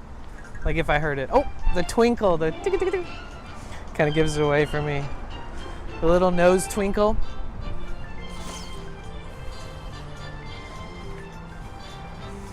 Cannot hear some of them. Lone Stranger got it. It is Bewitched. I used to watch it. Bam, bam. Bam, bam, bam, bam. I want to try to find ones that are harder, but maybe not like too hard.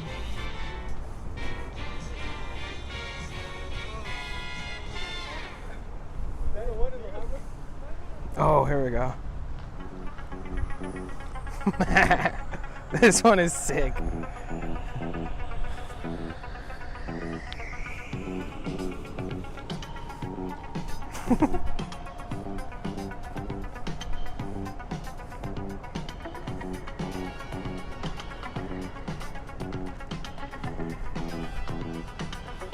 Marcus.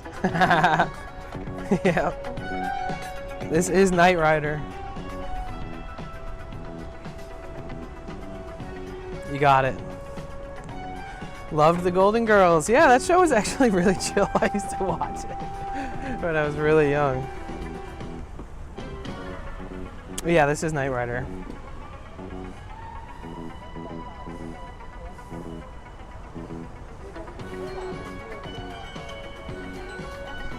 All right, next. This one's... No! You guys remember this one?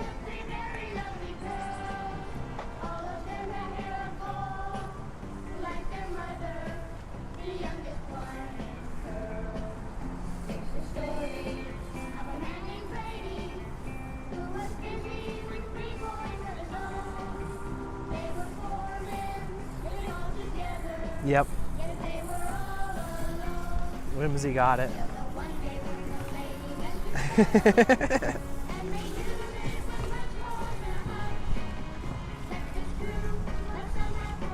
Oh, wait, how about this one? How about this one? Next. This one, I didn't love this show, but I watched it a bunch when I was really young.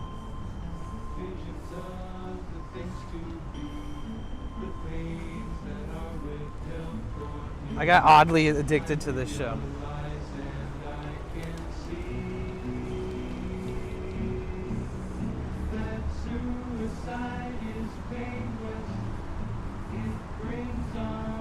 You recognize it? Oh, Lone Stranger. And Whimsy both got it. Was a great show, yeah. I was so young. I was like, is this my shit?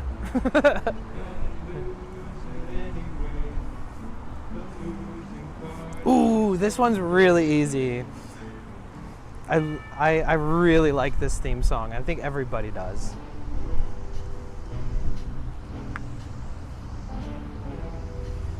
It sounds like you should be sneaky. You should be sneaking around.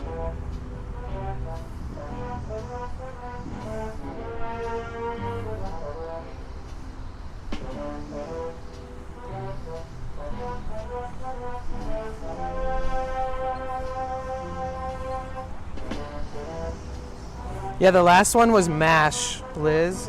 It was like a show about the U.S. Army. Pink panties? Pink Panther, yes. Yes. All right, let's see what else. Okay, next. Oh my God, dude. This was like something that made you feel a certain type of way. Bro, I forgot about this show. I think this is one of my favorite shows growing up. Like, actually, when this song came on, I was like, yeah, 90s.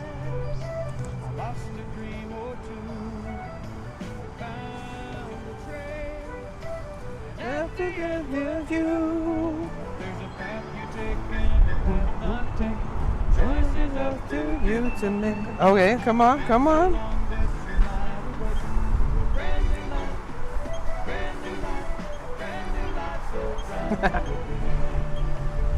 YouTube's getting this one first. But they can't see your chat, so we'll see if anybody on Twitch guesses it. No. Yeah, okay, so Justin on YouTube chat guessed it right. It was Who's the Boss? Remember Who's the Boss? Wasn't that like Tony Danza or something? Like who was the guy? I think I liked Who's the Boss because of Tony Danza. I think. Who was it? Who was the guy? Who was the who was the boss? It was Tony. And my mom has always dated this guy named Tony, and he's Italian. Actually helped end the Vietnam War. The show MASH helped end the Vietnam War. Tony Danza, baby. Call Sam Malone.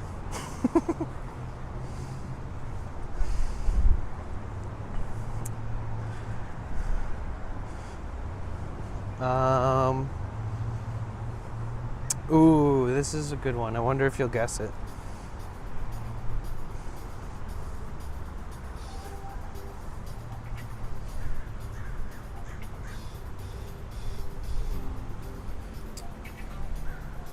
Here's some of these cannons that were basically never used.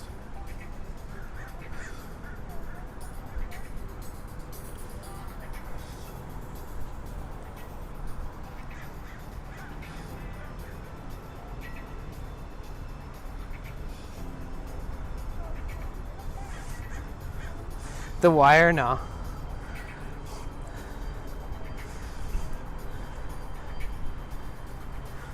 I think that a lot of people watched this, but it wasn't all. It was probably primarily watched by people of color. This is Shaft. Yep, you got it, Ian. Yes. Great show.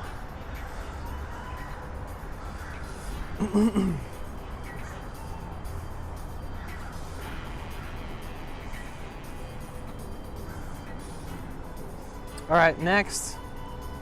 This one should be easy. Who can guess it fastest?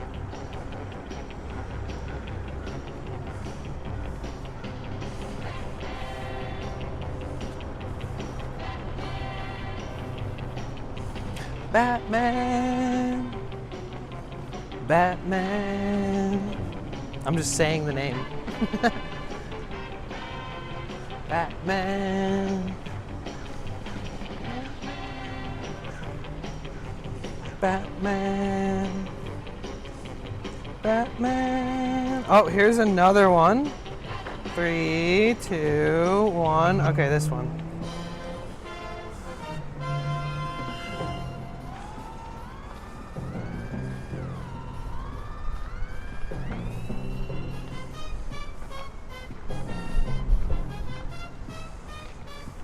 Not the A-Team. Nah. This is TV music trivia, yes.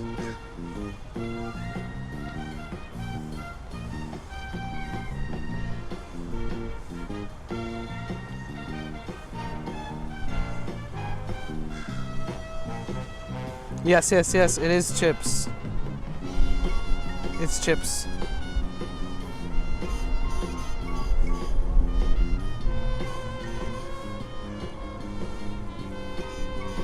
What show is this from?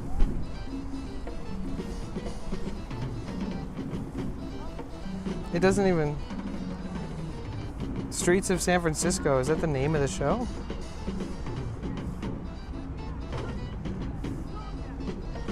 Here, hold on, let's start with a different one.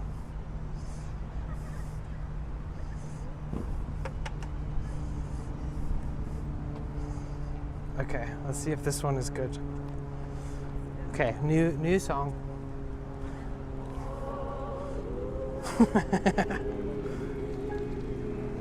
I love Lucy and she loves me. Oh, Ian, okay. We're as happy as two can So that was be. the name of the show. We have our quarrels, but then go. How we love making up again. Lucy kisses like no one can.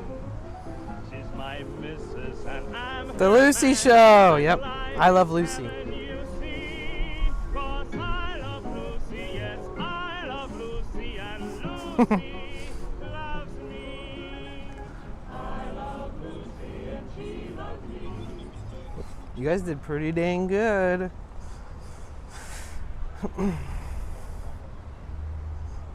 Pretty dang good.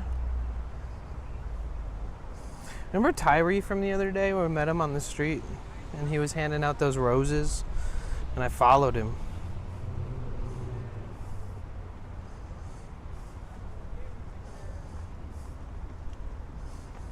Let's see what his music sounds like.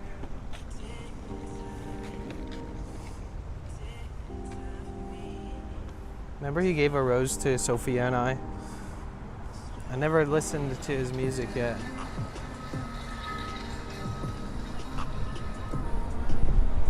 I have to use the restroom, so we're gonna go to the pier for that action.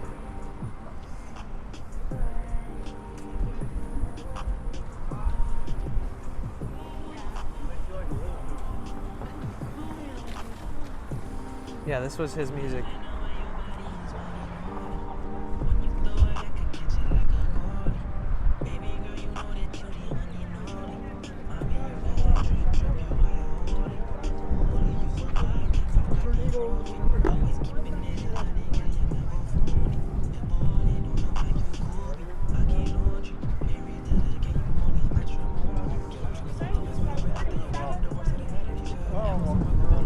Thank you so much.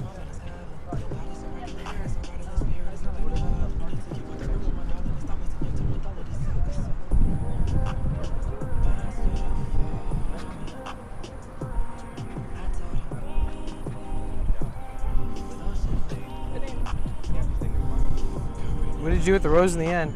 It's in my van.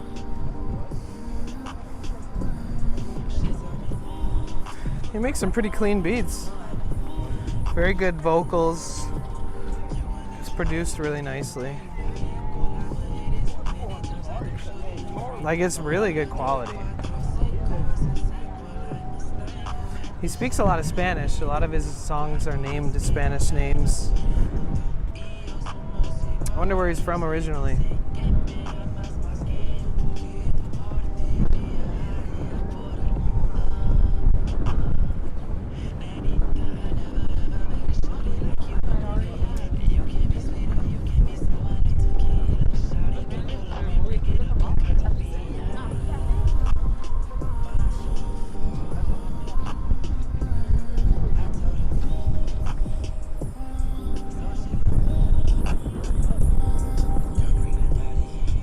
Bone Thugs, good.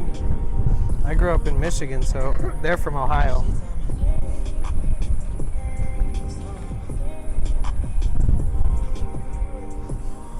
You guys remember this? Tell me if you remember this.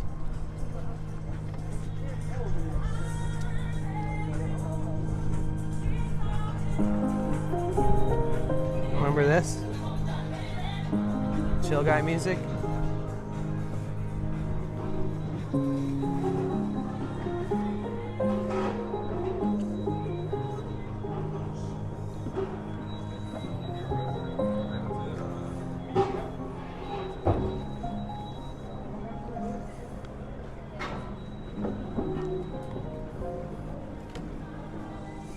Boom, boom, boom, boom.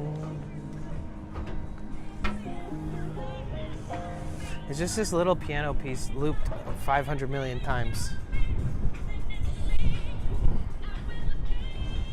Odie sleep music. Oh yeah, the words on stream. That was good times.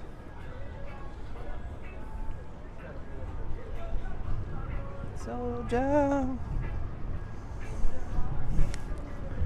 Yes, we made it to the pier. All I can think about is how badly I have to use the restroom. I didn't need to tell you that, but my brain is on a one-way track. So give me a few minutes and we will continue with our scheduled programming after this short break. So go grab yourself a snack, say hello to somebody in the chat. Make sure if you're watching on Twitch to subscribe to my YouTube. If you're watching on YouTube, make sure you make an account on Twitch, follow me, and yeah, thank you.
Dude, you want to see my new technology? What? What is that? You know how people wear tinfoil hats? Yes. I have this to protect my head from aliens and 5G. You guys didn't even see it. You saw it. Okay. That's in all my hats I put tinfoil to protect. Is that bad for your head? It's protecting from 5G. But it could be bad for your scalp and your hair follicles. I'm gonna double check that.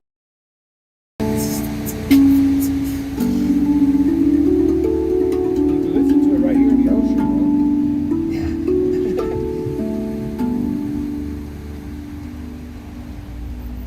That is so cool. Thank you. Yeah, it's nice to meet you. You play the guitar too? Yeah.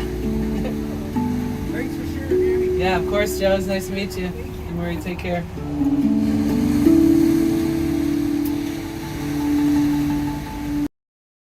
Love it. Stay safe. Okay, the speaker works again. 10 hours, 46 minutes. Get ready to call it pretty soon. Get ready to go to sleep. 40-minute walk? Holy shit.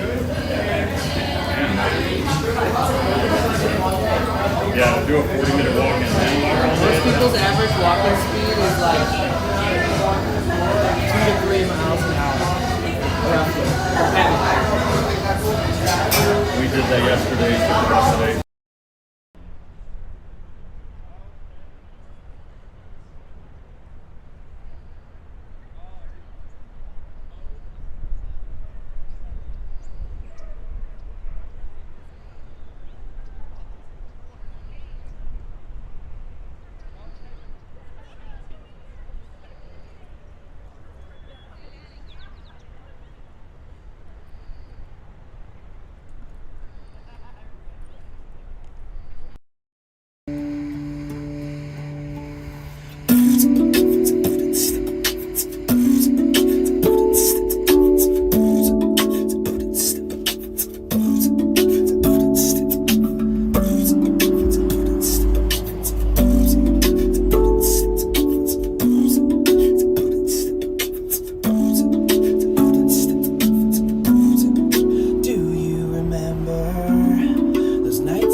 let me know what's going on in your world.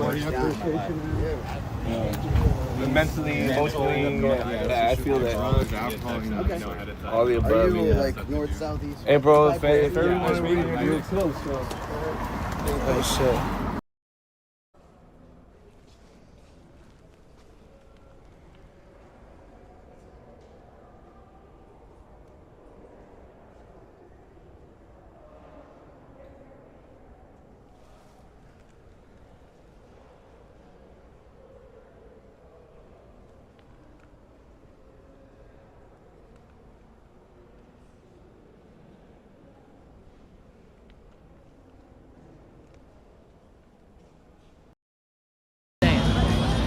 I might just have to do that. Yeah, if you're ever interested in going to a school for psychedelic studies, we've got it out here. Yeah. I would like to use napping. Wait till he sees like every other part of town. There's so much more. What do you think? What do you think? What do you think? Something that he can't miss. I tried to make a short list. It was like accepted.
Hold on. I gotta show you guys what I see here.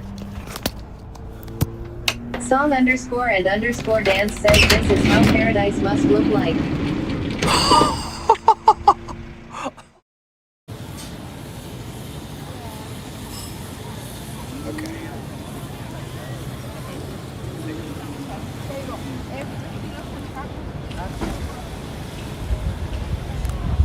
Are we good?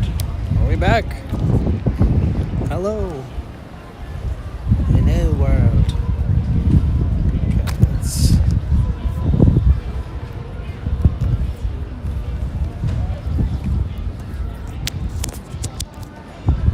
that in. Okay. Welcome back. Thank you. You guys were killing that trivia though. Oh yeah, let me gift some memberships on YouTube. I'm gonna do it.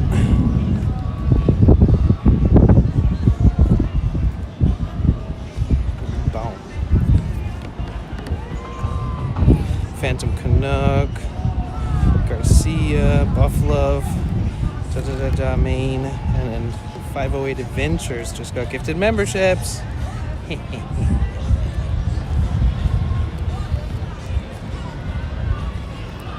Hopefully they come and say thank you at one point.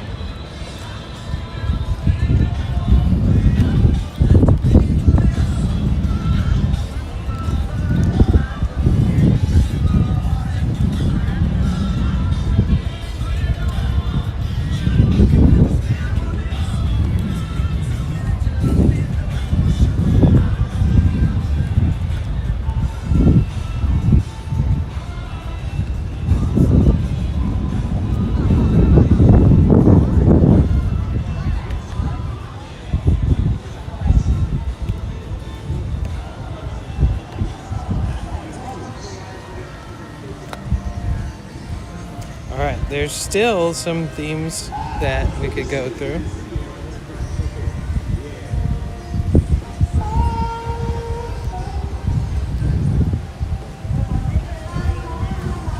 Do you remember this one or no?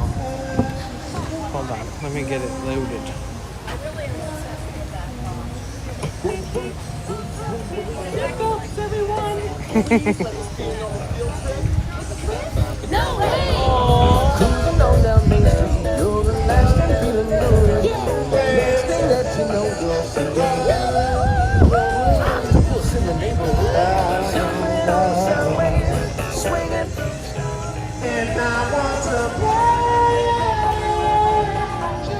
Tell them thanks. I got a sub on YouTube. Aw, that was me.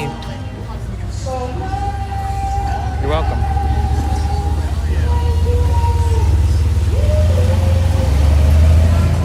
Go in the ocean.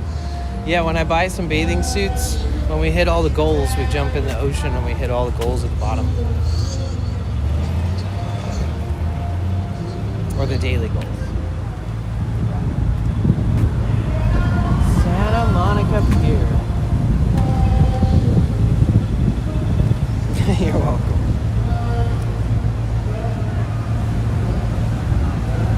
So you can gift memberships for 99 cents on YouTube, which is nice.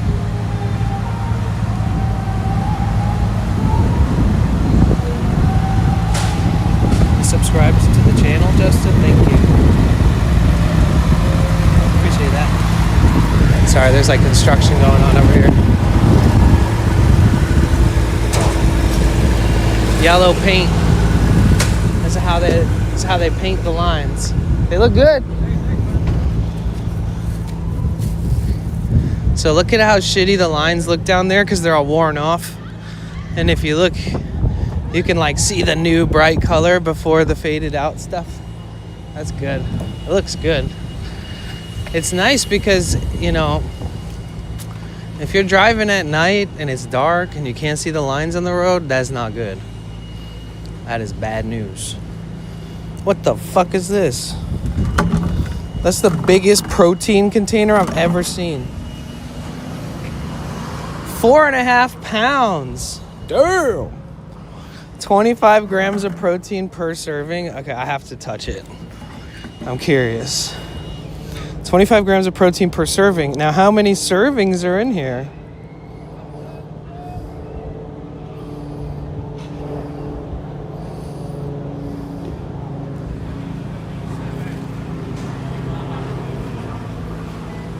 Is this the answer? 4.5 pound bucket of protein.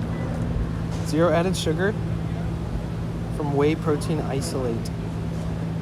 5.5 gram BCAAs, whatever that is. Naturally occurring amino acid profile. With all these different things. 20 vitamins and minerals. Good source of electrolytes. Vitamin A, C, E, and zinc. RBST free whey. And it's gluten free and sugar free. Interesting. But it said, about 62 servings. Really? It looks like this is like 500 servings. Holy shit. What do you have to put, like fucking cup full of it in your drink to make it a serving? How are we still like fluffing up all these powders and stuff to make more money? It's so dumb. They should make it like, you should be able to make like 1 scoop of protein. It should be like 80 grams of protein. Oh, Cynic. Thank you. Thank you so much for the 100 bits. First bits of the day. And first request of the day.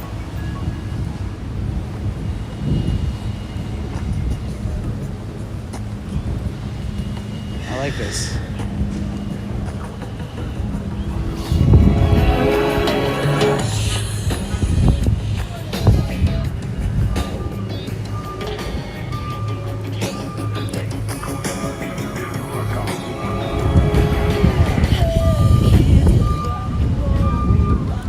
What is this?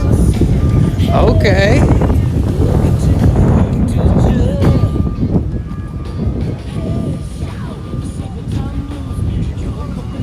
Thanks for the hype emotes for the bits.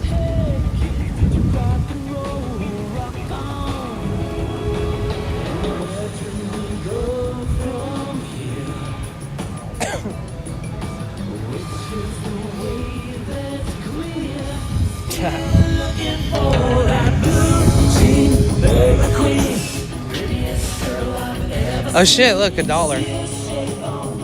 Oh, it's more than $1. Oh, dude. How much money did we just find on the ground? You know what's funny? Let's see. Oh, shit. Yo, the universe provides. I found $12 on the ground just now.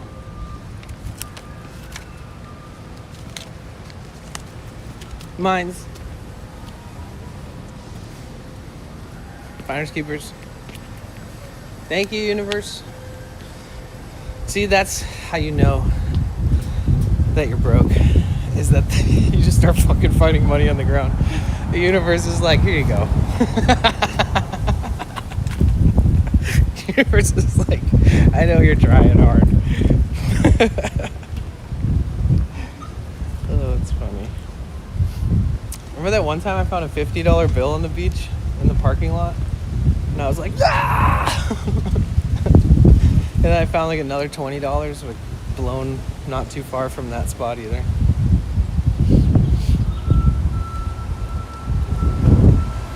It's when I did my laundry yesterday, there was like I like just sat down in the laundromat, and then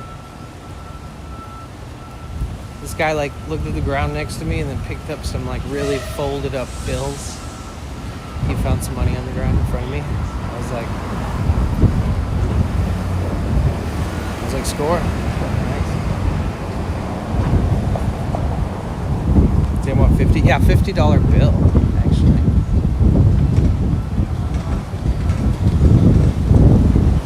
I have enough for half of a $24 smoothie, yeah. Or I could go to the busiest but best smoothie spot in this part of town and pay like, I don't know,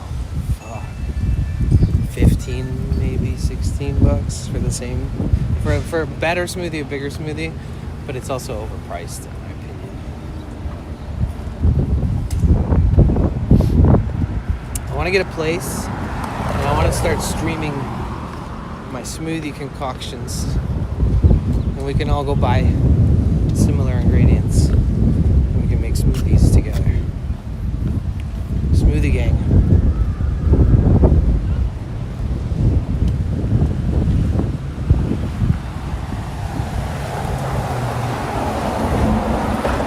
Yeah, for every 100 poops that you see on the streets of LA, there's a couple bucks on the ground too. So, you know, cup half full kind of thing.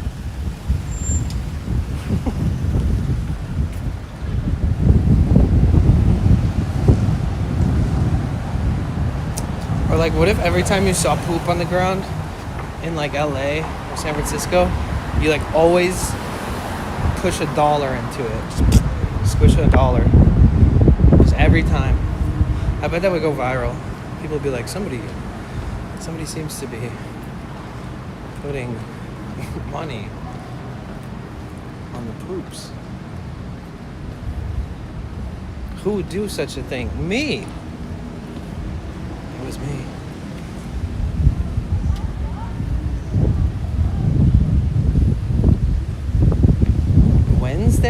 Wednesday. Oh, what a weird middle of the week day.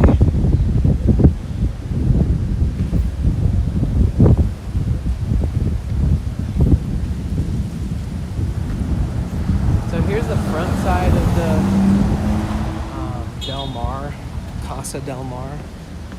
This is like a hotel, and they have like a banquet hall and an outdoor patio that overlooks like out the beach and stuff.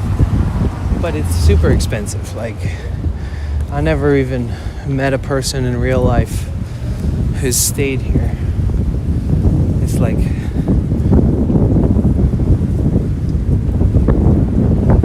it's the spot. How much is it to rent to there a night at the Casa Del Mar Club?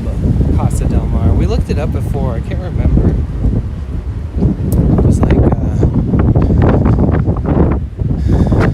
over $1,000 for a night.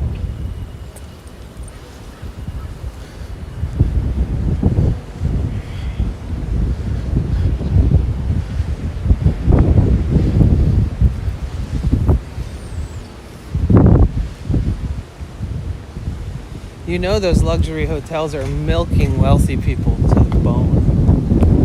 For sure. Because you won't stay anywhere but a luxury hotel, because even the nicest hotels can be sketchy or shady or dirty or whatever. So they probably only seek out luxury hotels like this place. This one's a little more classy. But there's still luxury hotels that have like valet, lots of security. And other than that, you have to rent like a beachfront apartment for a weekend or like an Airbnb or something.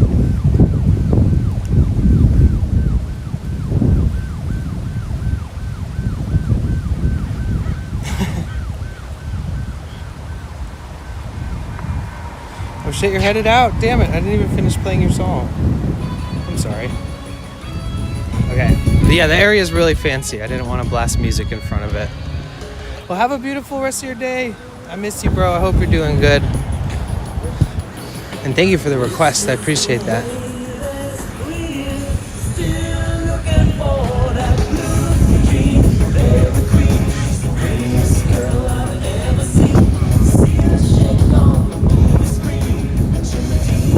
Jimmy Dean. No, this is the song. Yeah, that's what I was saying. Sorry. It's a little windy too. I took off the mic so I could charge the phone without the mic thing on there, but I can change that.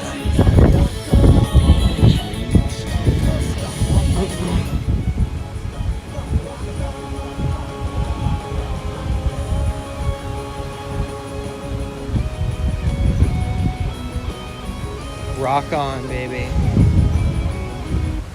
What the fuck?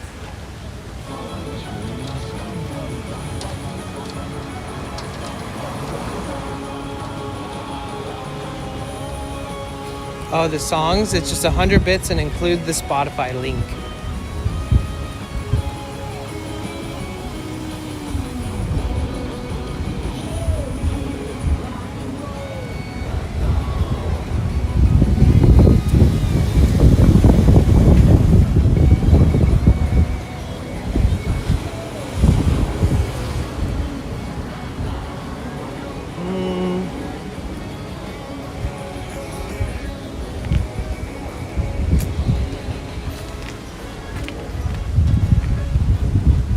Direct dono work too? Yeah. Yeah. Just do the dono and send the link separately in the chat.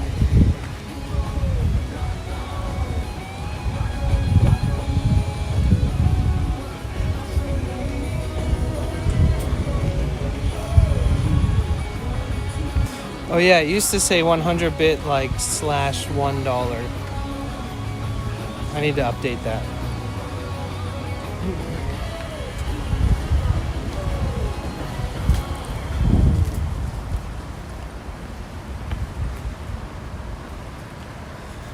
How's everyone going with the holiday? Good, I hope.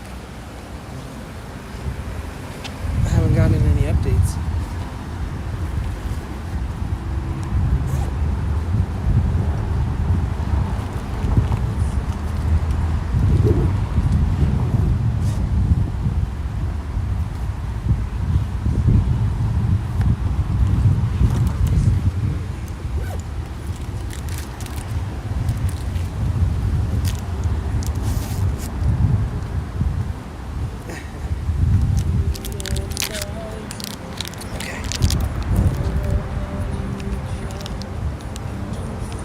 Let me fix the microphone situation with the wind.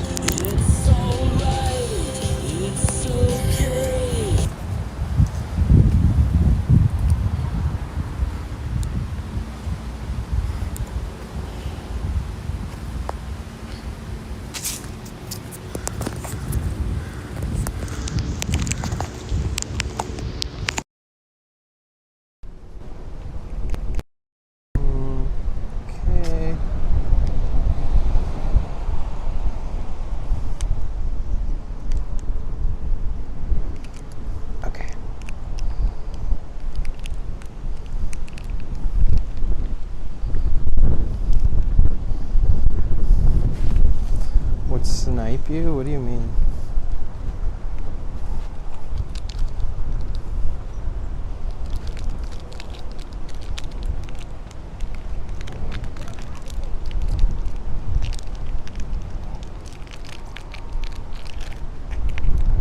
Ay, ay, ay.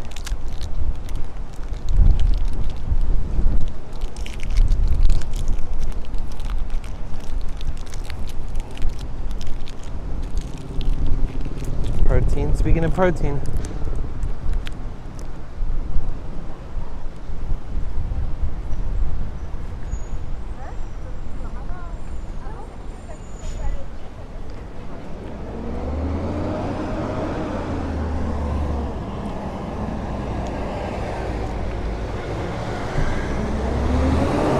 Ocean view.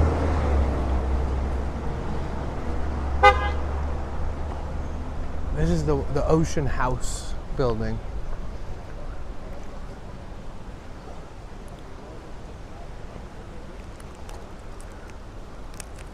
I think it's senior living. Yeah. So that whole building is like assisted living. I mean, if you're gonna do assisted living, I said it's a pretty damn good place to do it. Right across from the ocean.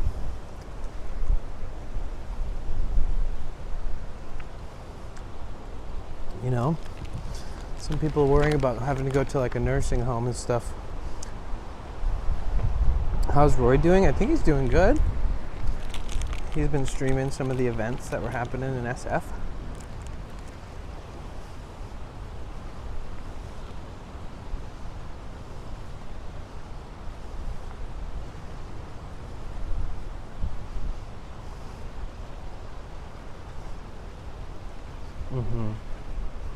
Yeah, things are expensive everywhere, especially in places like this.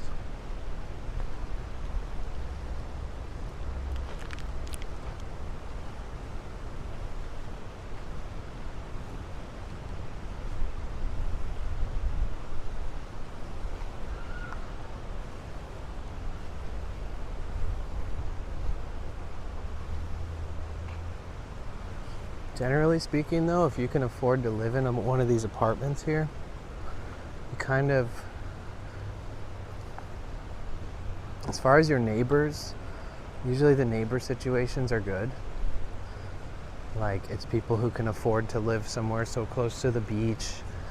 Usually it's, you know, like you never hear people partying in these apartments. You never see like groups of people or big events happening at these houses or these places here.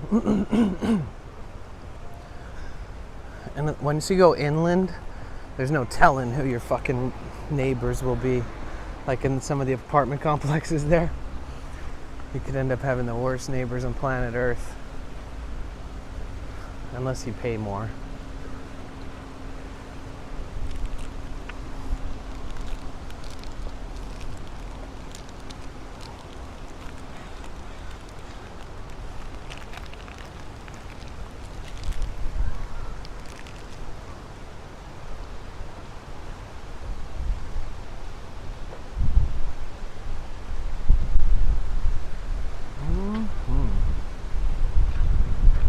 To the beach, man.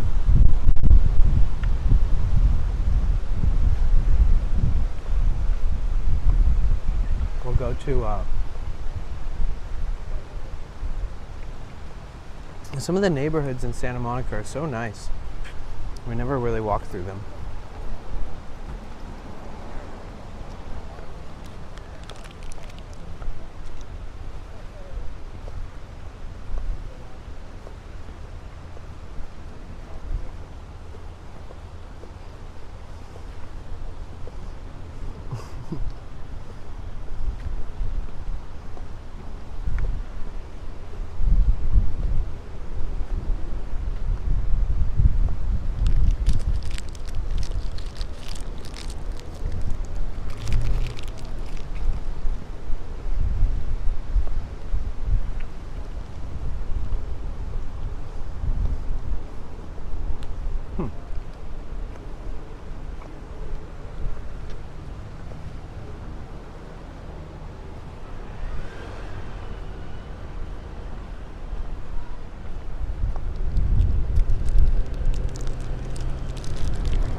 nice stop. Severe tire damage. It looks like somebody ripped out the spikes. There's no longer spikes there. So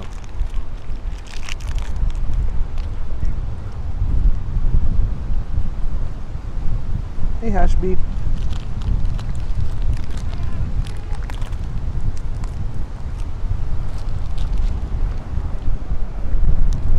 Better than watching me eat.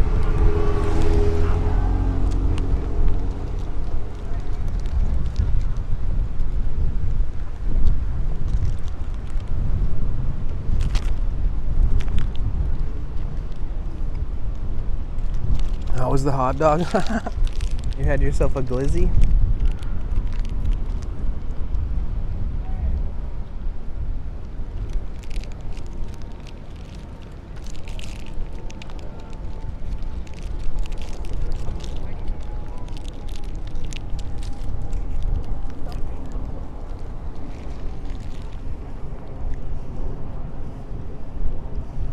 Stream enjoy tip $3. Holy shit.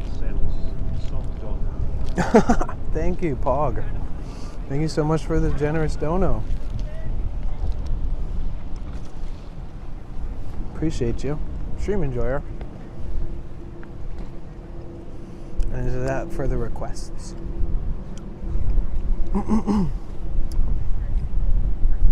Yo, Warfare! No frickin' way! Holy shit. Wait, why didn't that come through the speaker? Thank you so much. Wait, what? Thank you. Goodness gracious. Hold on. Huh. It didn't come through the speaker at all. That's so weird.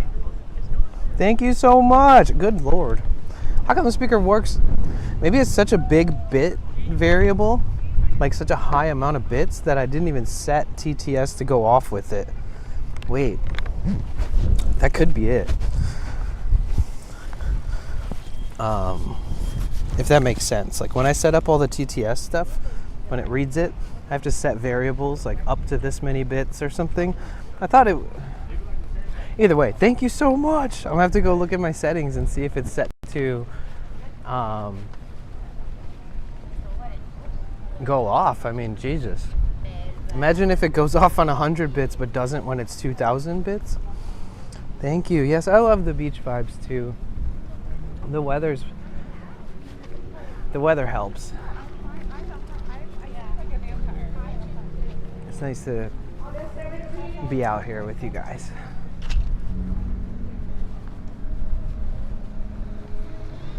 Thank you, Warfare. You're an absolute legend. Thank you so much. Seriously, I can't even thank you enough. Guys, Warfare deserves 1,000,000 W's in the chat. We need a Warfare command, actually. I'll have to make one.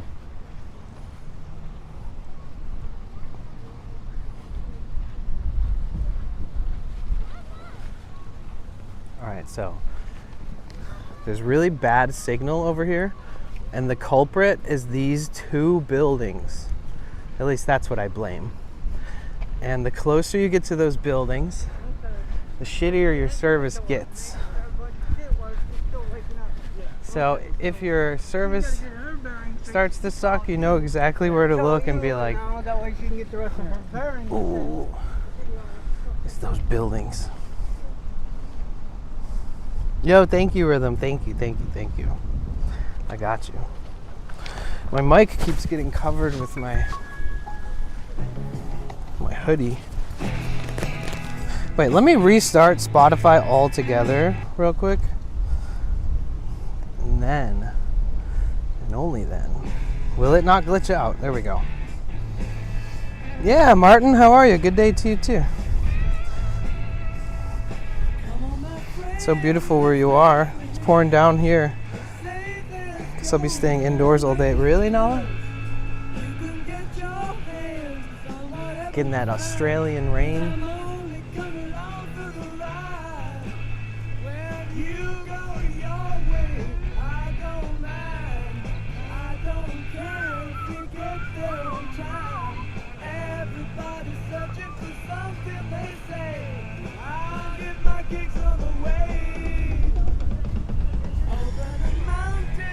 Hey Charlie, how you doing? Welcome in, it's good to see you. Hope you're doing well. Dude, there's days where this is just filled with people playing volleyball, like just for fun. And then there's days where this whole thing is set up for like volleyball competitions and stuff. But it's like, it goes down very far. Like if you're counting city blocks, like streets, it starts like 1 and then goes 2, 3, 4. It's like 4 city blocks of volleyball nets. They go hard in the volleyball paint out here.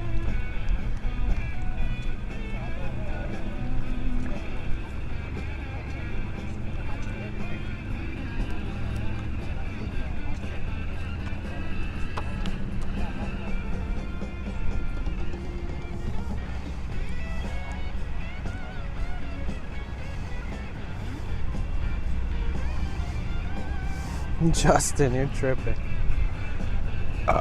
Excuse me.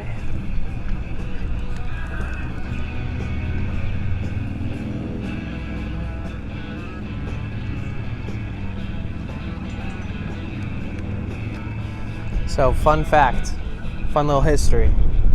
So this is the very end of a street right here. You see this street? Little history. You see that, right? That street right there. So that's Ocean Park Boulevard. And this is the end of Ocean Park Boulevard where it meets the ocean. And this whole neighborhood right here is like called Ocean Park. And it goes inland several blocks, goes this way and this way. So I could walk for like 20 minutes and still be in Ocean Park. But technically it's called Santa Monica, the city. But this like subdivision of neighborhoods is called Ocean Park. And this Ocean Park Boulevard, it goes until like you can hop on a bunch of highways and cruise through LA. It goes through a bunch of different neighborhoods and parts of Santa Monica. But what's cool is that this area used to be the center of attention. The pier was not like the hub for tourism and stuff. This was right here. Like they had a Ferris wheel, they had all kinds of stuff. This was like Playland, the original location. It's kind of funny because you know the famous Muscle Beach I show you guys in Venice. You know that Muscle Beach? Well, it used to actually be where the area is that I call the adult playground, where everybody does like the slacklining and there's all the swings and acrobatic poles and arm bars and all these like pull-up bars and things. That I call the adult playground. People still call that Muscle Beach. And there's a sign, it says the original location of the Muscle Beach Gym Club. And so it used to actually be in Santa Monica. And there's a sign, a notable, you know, it lets you know. And when you go to the new Muscle Beach, it's an outdoor gym that, you know, they had to move it down there basically. And the same thing happened with this place, kind of moved down to the pier. So this was the hub, and then, yeah, I don't know exactly the exact history as to why the transition happened, but it did. Which is interesting. Because when people hear, oh, this place has been here for 100 years, and you're standing in Venice and you're looking at a place that's been there for 50 years, it doesn't feel like, you won't know unless you look up the history, like, oh wait, this has been here in the area for 100 years, but this is the second location. The original location is 4 miles the other way. So, and then the same with the pier. You go to the pier and you're like, wow, people have been hanging out on this pier for 100+ years. And it's like, yeah, kind of, but not in the way that they do.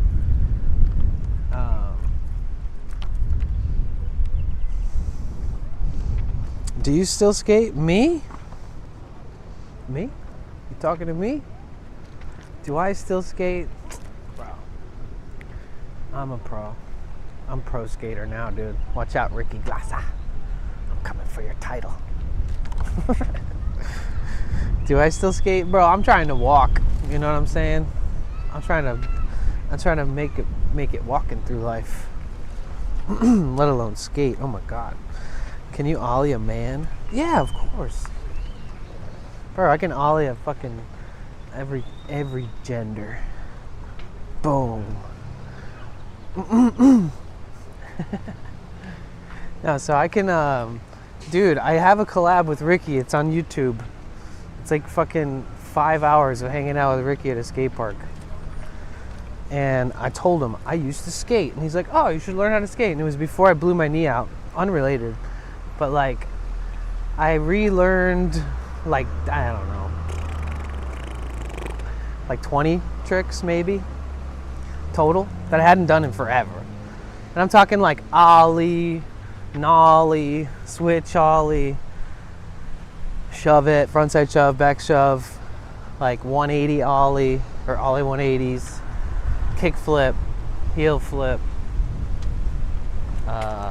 impossible, varial flips. I didn't even try out varial heel flips, but varial kick flips, like lots of random shit, like nose manual to shove, like a nice fun long nose manual to a nice clean shove, like effortless flow away from that like fun flat ground style. I can like in motion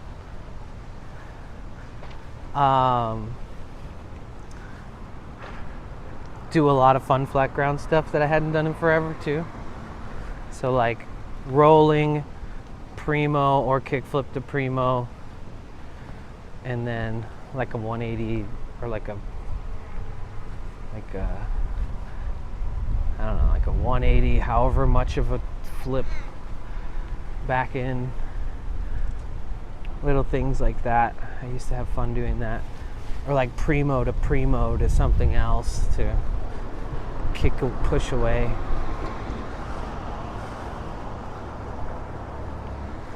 I always really liked doing manuals to shove-its. Something about like doing a normal manual where the front wheels are off the ground, right? You're doing a manual, so you're like, your front wheels are up and you're cruising.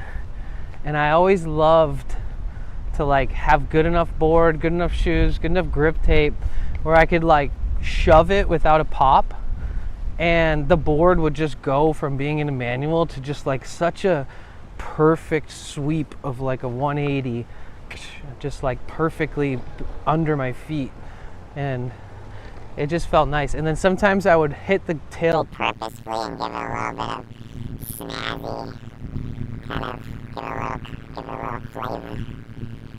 And I was thinking, well, maybe I can like varial flip or like hard flip from a manual or something. And I remember starting to try to do that, like just a shot in the dark. But that's how everything starts. You got to start somewhere, right? Or nose manual to shove to regular manual. I always thought things like that were fun. Oh yeah, you got me. Dang it. Freaking dang, dude. What's up, T4? How are you? See who cares about the truth if you live there for real? Justin, what are you talking about, dude? Are you gonna die on the flat earth hill? Because I don't want to hear about it. You've been pretty nice. But I also just chill on that. Whenever we decide to talk about whether the earth is flat or round or spherical, I'll let you know, okay? Act normal for a while. Okay.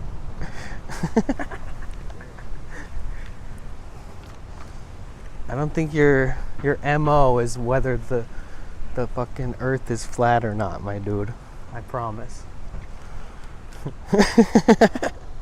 You know, there's so much better things to be like, you know, passionate about.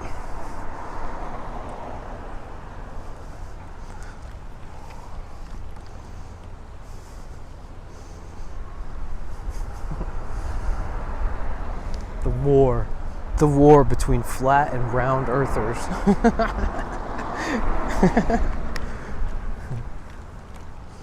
It's like I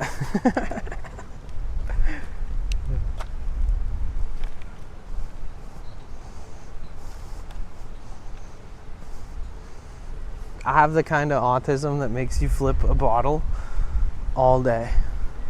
I do this thing where I spin it in my hand like a 180, right? I've shown this before on stream. This is something I do obsessively.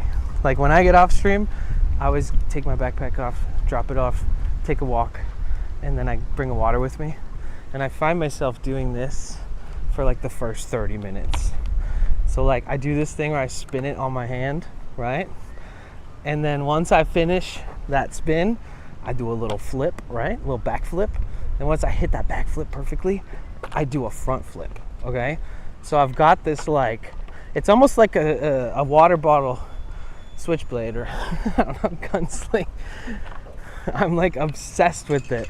I can literally front flip a bottle while talking on the phone or like doing math in my head without thinking about it, like repeatedly, like over and over. That's the kind of autism I have.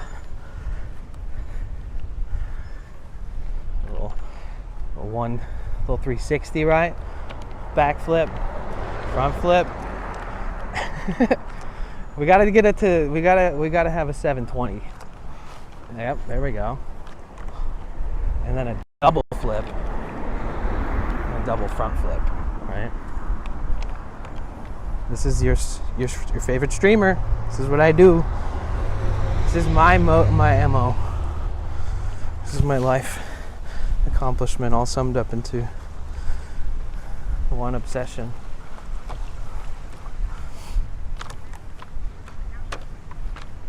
So you see what I did there? I did a 180, whoa. A 180, back flip, front flip. Then you do a 360, and you double back flip. Oh, I messed it up.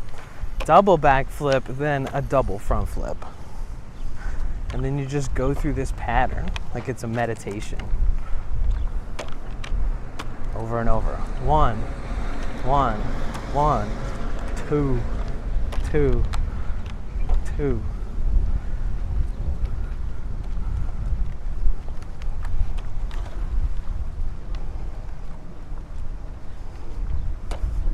It's fun.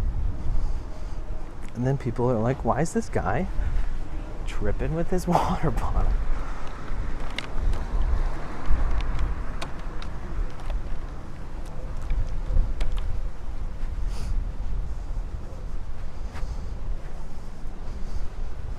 I think it helps with my brain function. It's a nice little practice.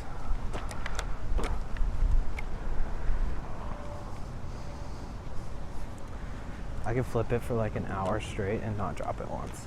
I might catch it very sloppily sometimes, but... Oh, and I can do it in both hands.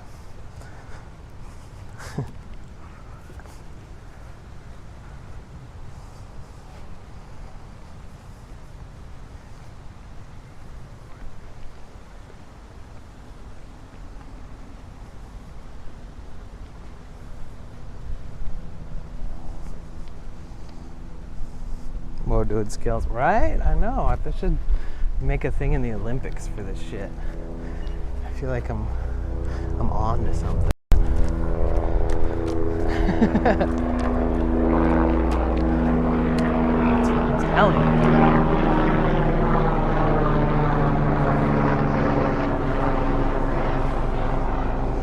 Man skills, thanks. I bow to you.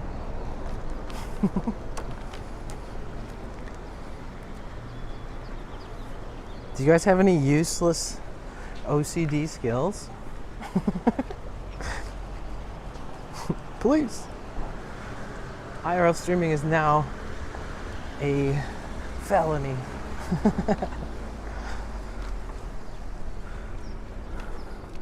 Oh, we saw you flipping your bottle. We're looking to hire you.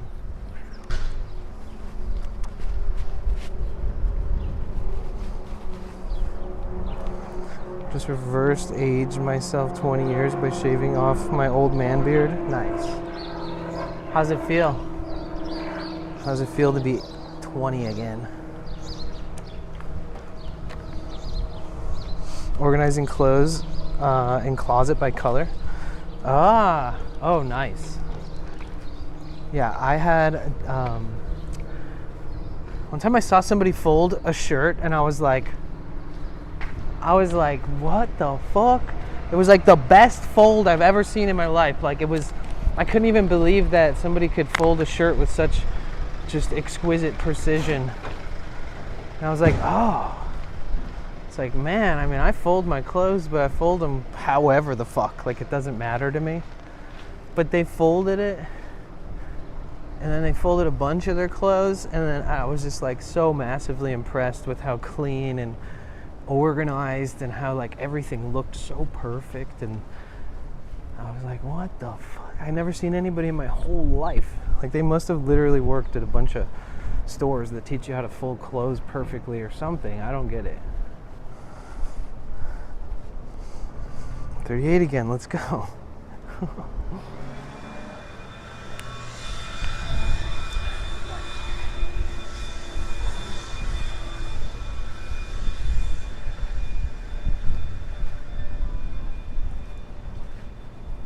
For everybody in this stream watching, what was like your golden era?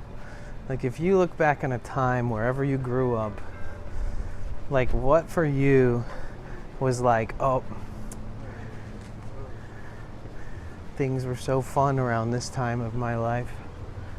I'd imagine just something that's like nostalgic.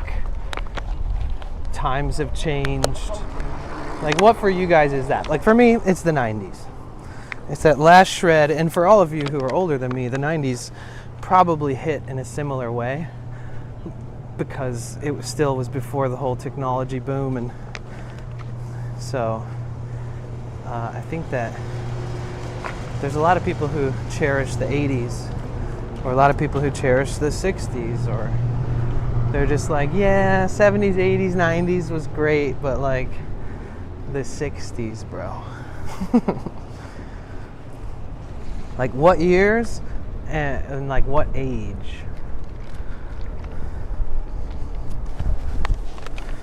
I feel like if you were like in your teens in the 80s, that could be peak. Like mid 80s, 85, going into like 85 to 95. If you were like young, you still got a lot of good fun shit for you. Before the tech boom, simpler, slower times, less like extreme stimulation on shows and cartoons.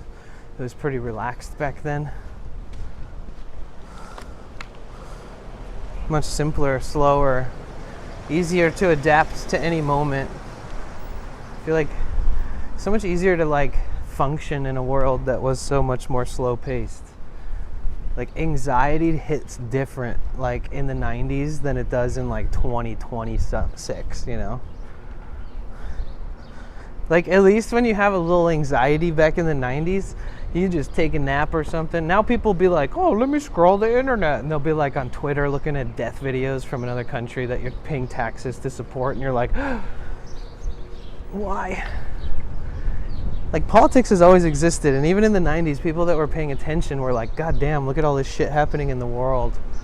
And like, this still existed, but like, it wasn't like shoved in your face every 5 seconds. You didn't have to like, you know, see stuff that you didn't search for. Now you have to kind of be careful when you search the internet, you know. There's no good time to find out bad news. But there's also no good time like no perfect time to hear the bad news. So you might as well hear it as soon as you can. But sometimes they just share images or things, like propagandizing different sides, and the whole thing is crazy. So it's like, how do you even, like back in the day, you just turn on a TV show and it's so relaxing. They're like, hey, my name's Pete, and this is my big brother, Pete. We're going to tell you a story about how the crosswalk guard was in love with my math teacher. And you think it sounds like a normal story. But wait until you find out what happens next. And then you're just like, something happens. It's not a normal love story. Let's see what this simple thing that happens is. They're not trying to like hook, line, sink, capture, hang you out to dry, cook you, sell, take all your money, and then leave you. Very simple television back in the day.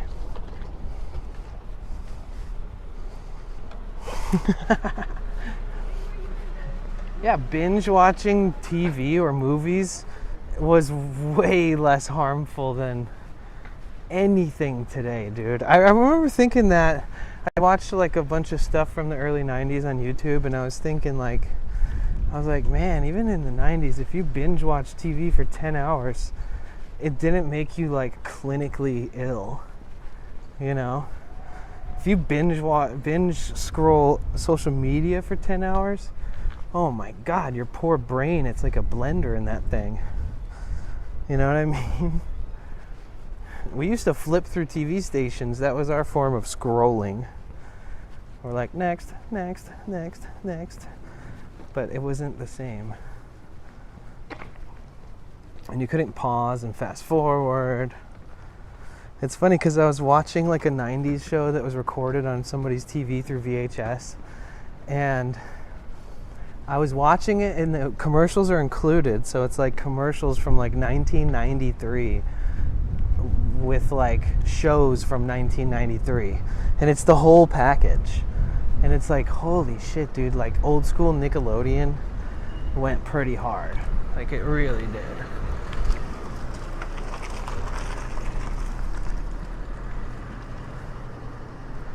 Commercials were just as fun as the fucking shows. They had all kinds of fun toys, squirt guns, and all kinds of stuff. But it's funny that I was watching it, right? It's like an hour long, and there's like 2 shows. And TV shows used to take up 30-minute blocks, but they would play commercials throughout that 30 minutes, right? So the show would be like 20-something minutes. I think shows became shorter and commercial breaks became longer because the companies that the advertisers are paying more money either way. But I was watching this thing, and then the commercial came on after the show, and I started double tapping the screen to fast forward on the YouTube video that I was watching. And then I was like, oh shit, what am I doing? Like the whole purpose of me watching this is to be like in the nostalgia of it all and watch the commercials too. And so I like rewound. I was like, oh, it was just in my nature now in 2026 to still feel inclined to skip through the commercials. And it wasn't an ad. It wasn't like a YouTube ad. It was just like commercials from the early 90s. Just naturally, I was just like, oops, wait, no. I'm here to see it all.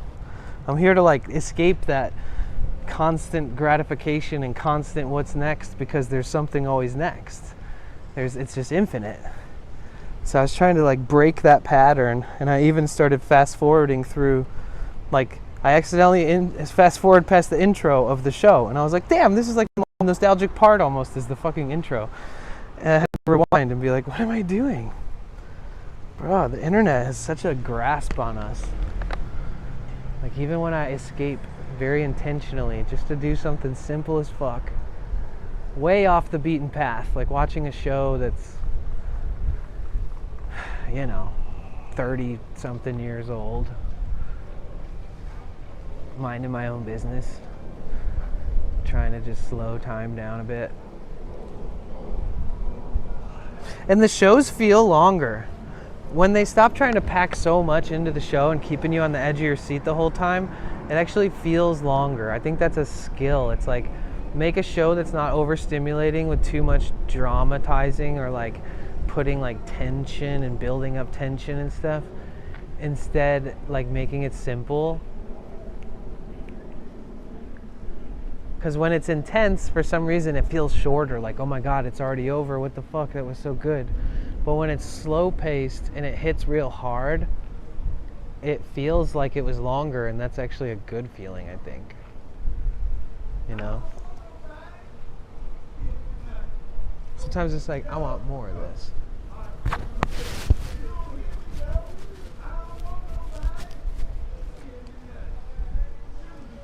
That's $1, the STP.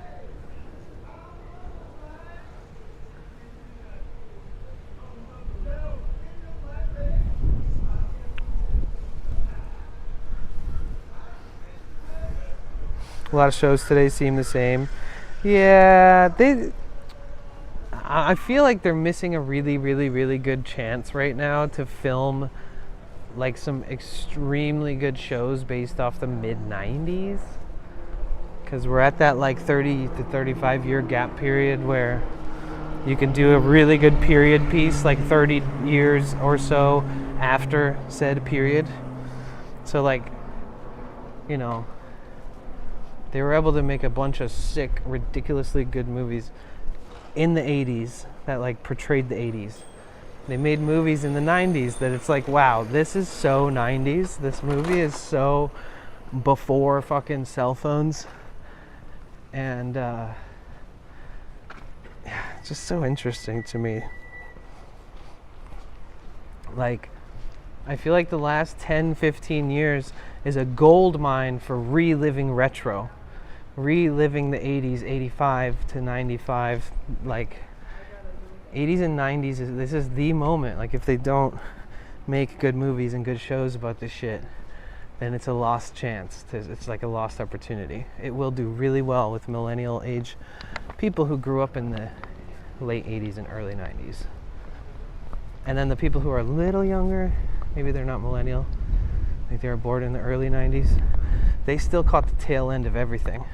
And because a lot of the shows and stuff that did so good, even if they didn't have a ton of series, like they only had like 3 like ongoing years or something like that, a lot of the stuff that's nostalgic to us, it hits the same to like kids that are 5 to 8 to 10 years younger than, say, me, like somebody born in like the mid 90s or even like early to late 90s, because those shows did so good that they just had reruns all the time. They just kept playing the same shows for fucking years. So a lot of people saw this, of all ages.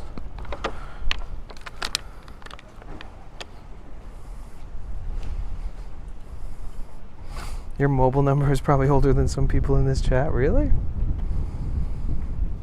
They can't do anything original. They can do these days. They can constantly remake the same handful of films. Yeah.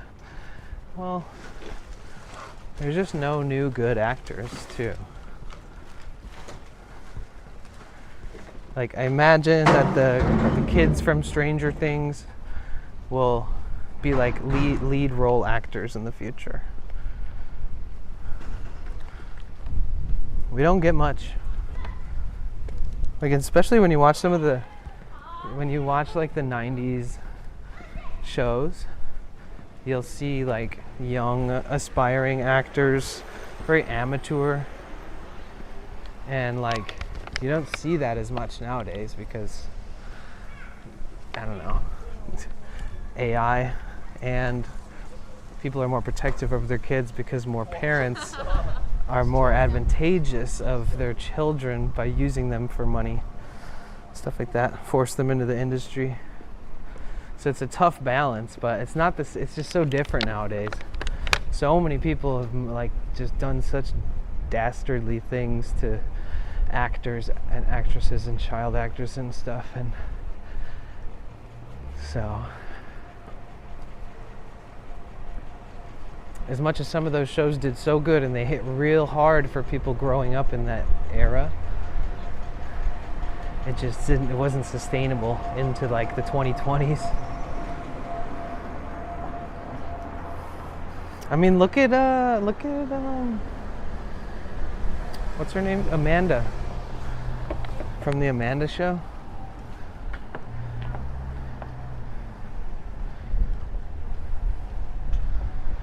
I feel like a lot of people probably dealt with the same kind of shit. But I don't know. I don't know what happened.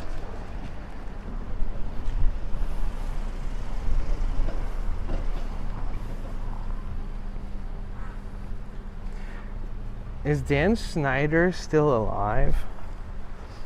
Hey, look, it says grateful.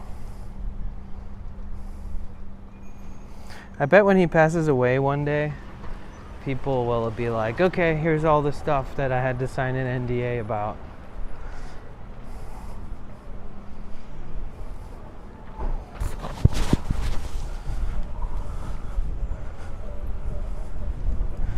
Your first mobile phone had an entire 15 minutes of talk time? That's crazy.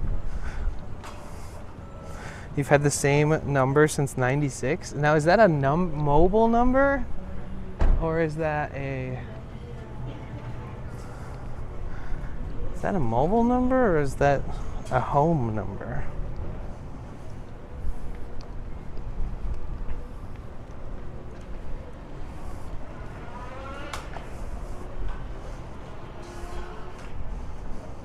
Handmaid's Tale. I think I've heard about that. I don't know. Have you guys seen it? Let me see.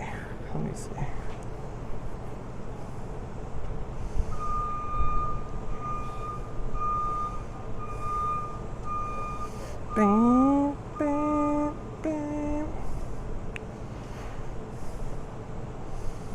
Bing, bing, bing, bing. Dude, kind of stuff about what was happening behind the scenes weighs heavy knowing about it. Yeah, I mean, well, the people who are doing that shit were mostly all called out for it.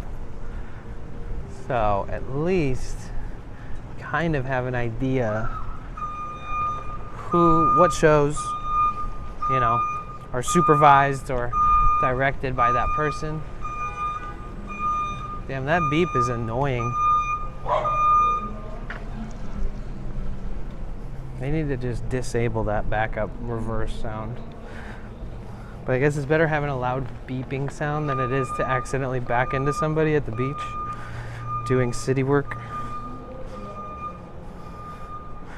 Dan is a bad man. Yeah, that guy's fucked up, dude. Are you kidding me? He's the worst. Clearly a fucking, you know.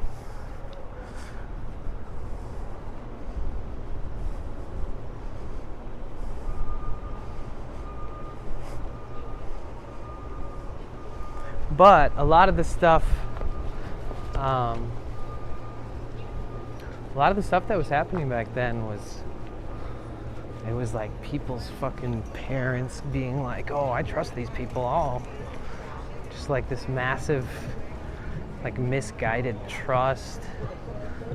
You know, it's like putting yourself with people like that. Those people should be inspiring. But the entertainment industry is a gross place.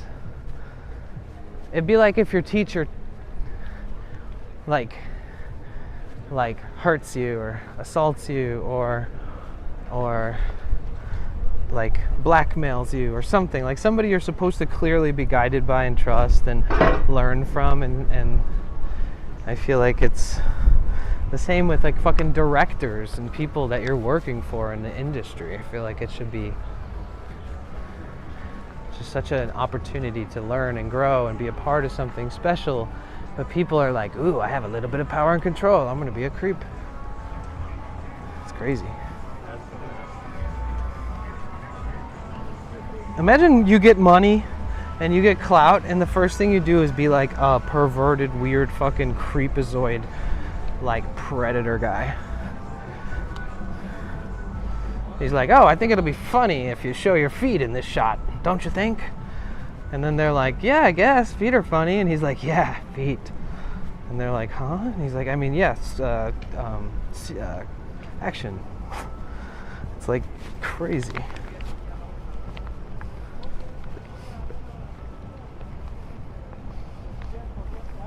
Imagine not just being like successful and making good investments and encouraging and inspiring people. It kind of goes to show you, it's funny because those people aren't even at the top, really. It's like they must be learning from their superiors too, like how to manipulate, how to take advantage of power and control and things like that.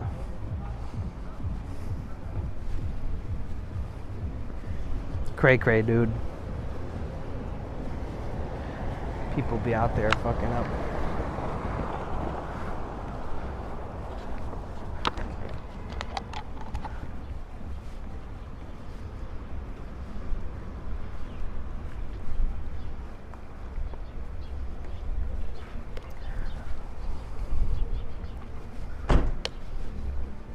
We're in the back alley behind Venice Beach.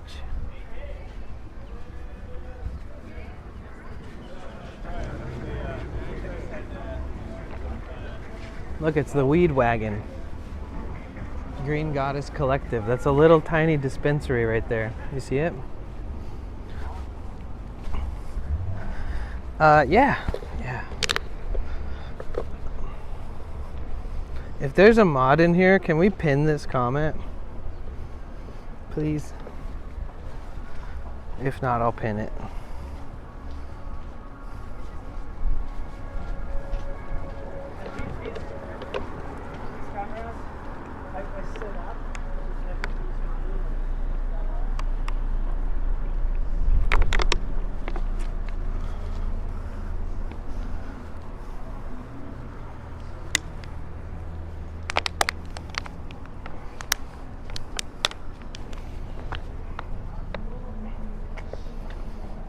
Apparently it's more common than we ever realized. I mean, how the fuck did people not realize it?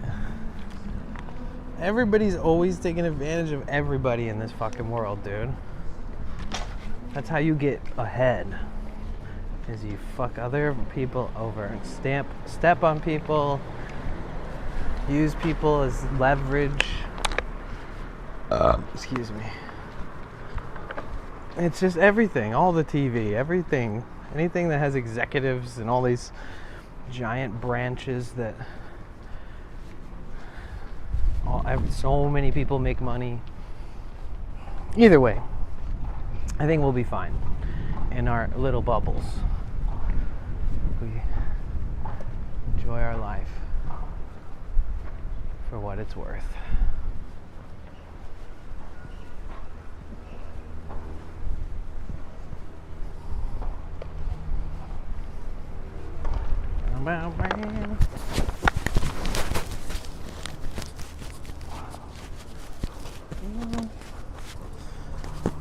You can get away with shutting the mics off.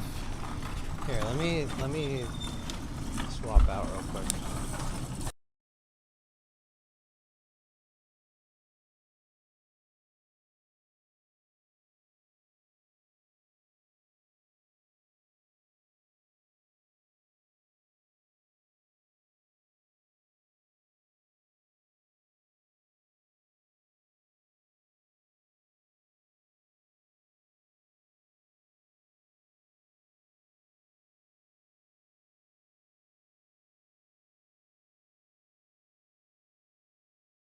So much for the 100 bits. I'll keep it on because it's still a little windy. I'm being fooled by the back alley. Thank you so much. I appreciate that, dude. Dude.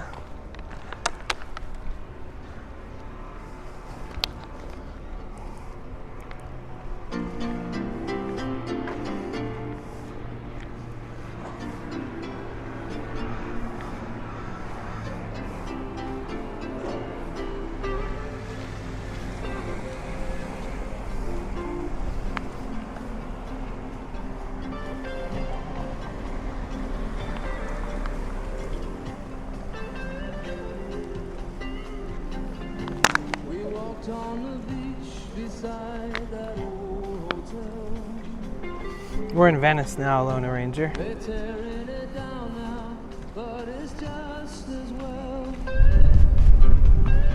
There we go. Now we got the whole arm's length.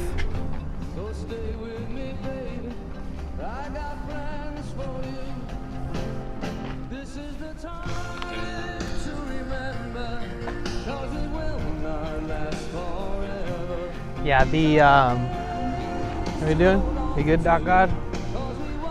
Reversing on a one-way street. Okay, good. You got this.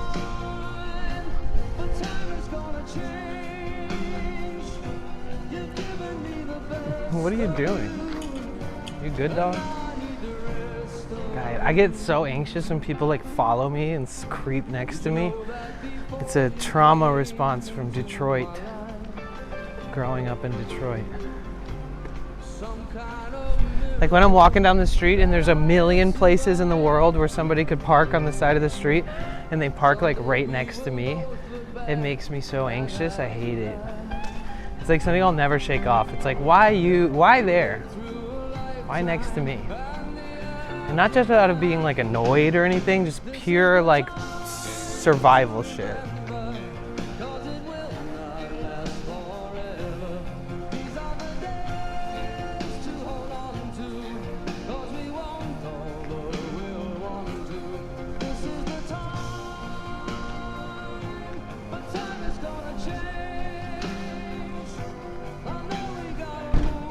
Billy Joel.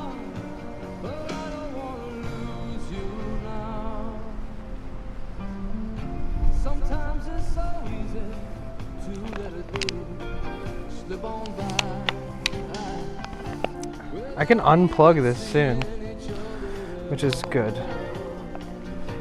I'm trying to.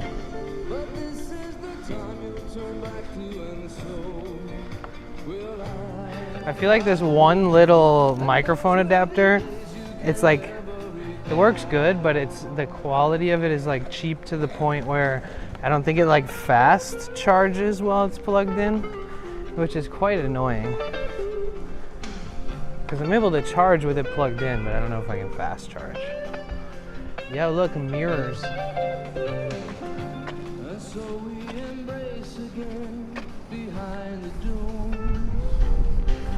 Heartlight, how have you been? It's good to see you.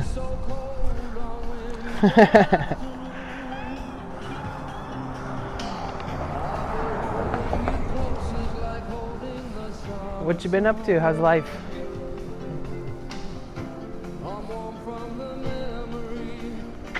In the back streets here in Venice.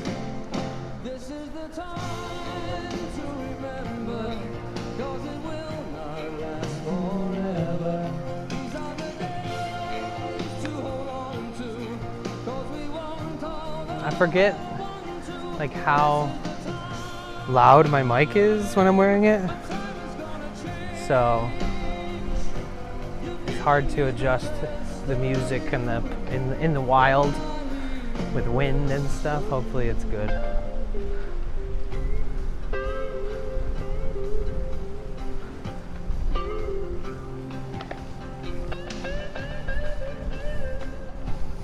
Heartlight said hi on YouTube, guys. Heartlight woman. Rebecca, good to see you, Danny. Thought of you a few days ago when I went to get a burrito near Whole Foods for the first time. It was so good. I'm glad you liked it. I'm good, thanks. Just working and enjoying life. How are you? I'm good. I am just living life. You know, taking it day to day.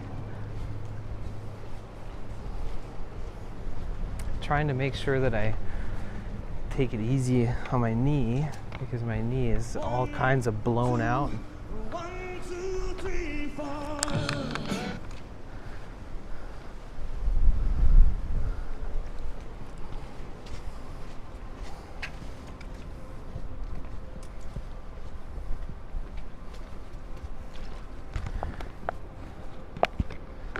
It's a nice little escape. They're gonna turn, they're gonna go straight. They don't know what to do.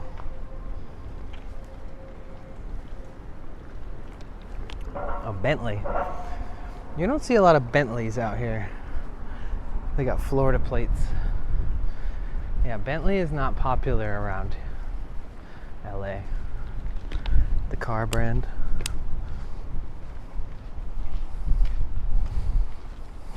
Oh, it's okay. Yeah, I'm getting by. My knee still works. It's just blown out. One day I'll have to get like a surgery on it. Until that day, I'm gonna keep fucking going.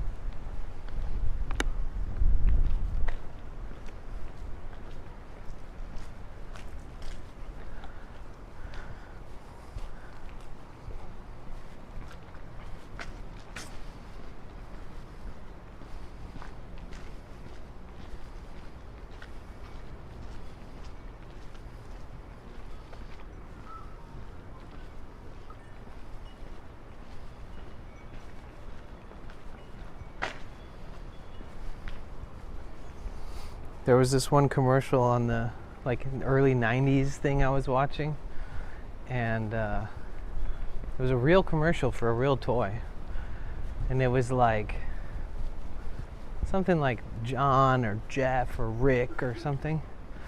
Rick's balls. Let's just say Rick's balls or something balls. Basically they're just like these bouncy balls or some kind of balls. I don't know what the whole thing was, but the toy was in the shape of a ball, and all the advertising was like something balls, and this kid was like, hey, look at my balls, and like shows the balls and the toy, and I was like, what the fuck is this shit? See, I don't remember that toy. I don't think they did that good in sales. It's crazy.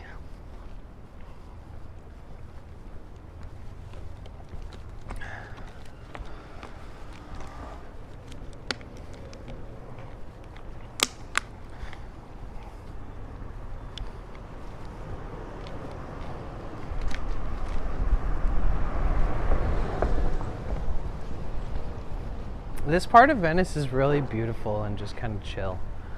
The back alley behind the waterfront area. For sale. Wow. The whole building.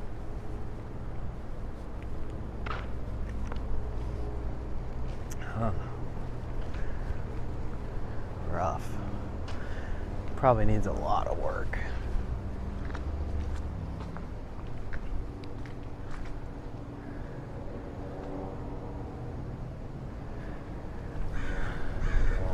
Good location though. I wonder if he's just selling like one of the apartments inside of it or if the whole building. Because it looks like the building has 2 units. Like this is probably like a 2-bedroom and a 2-bedroom and then garage for each of them. I have to look it up online. Make it a streamer house? Alright, let's go.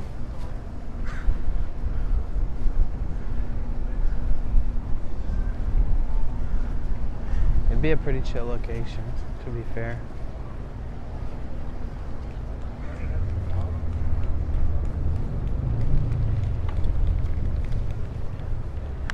Reach higher. Reach for your spirit. So pizza by the slice at the Venice Whaler.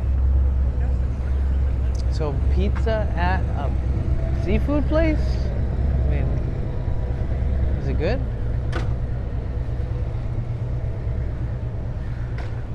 To be honest, I have drank so much water today.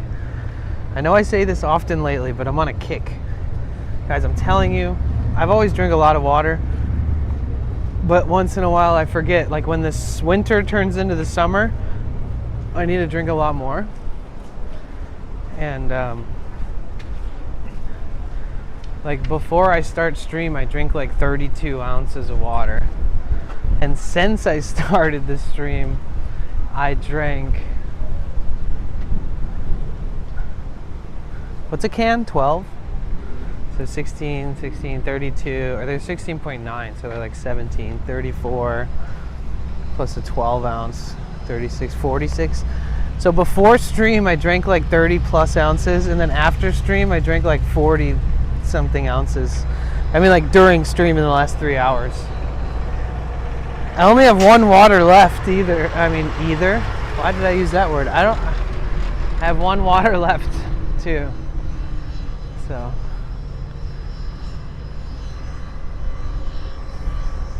I'm addicted. I'm addicted to drinking water. I'm addicted to drinking it and drinking it. I can't. Every time I wake up in the morning, I'm like, water. Every time I lay down for bed, I'm like, better have some water here next to my bed. Wake up in the middle of the night, water. Throughout the whole day, glug, glug, glug.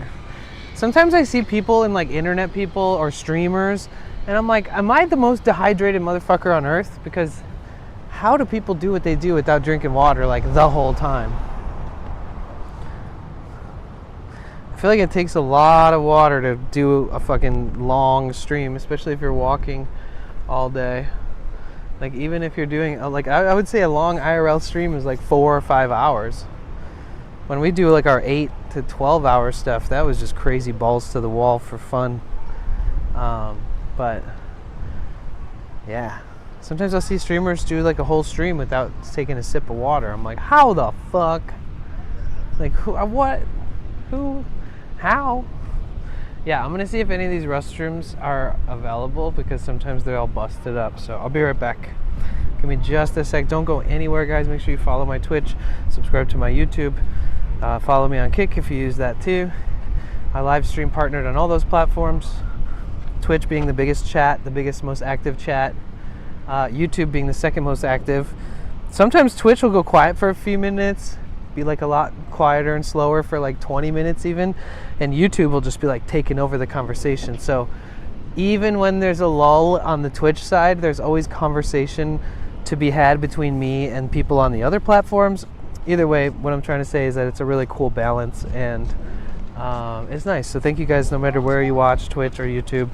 Appreciate you a lot. Can you fill up bottles somewhere?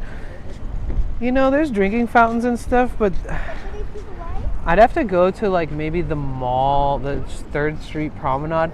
Actually, that's a good point. Where are the like filtered refill stations? Because there's like permanent fixtures, and then the city comes and replaces the filters inside of it. It's like a public, you know, really good filtered water to fill up your canteens or reusable bottles as part of like the effort to recycle more and be more conscious of those things. There's got to be one in Santa Monica somewhere. It's just, I know, yeah. They exist in the Bay Area, like up near San Francisco and stuff. You guys, if you can hear my voice, type where you're from in the chat. And that's me giving you an opportunity to make a friend in chat while I try to see. I might come back in 2 seconds and tell you that they're all locked. So just give me a minute here.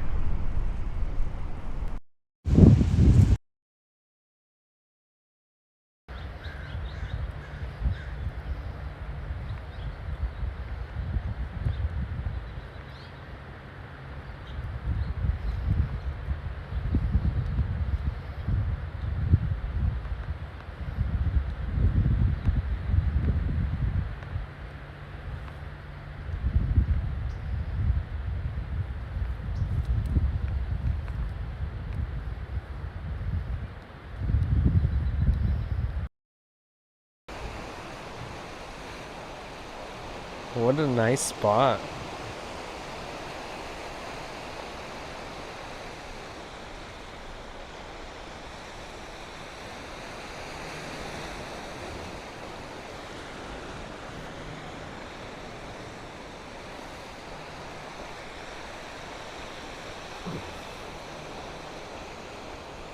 Ooh.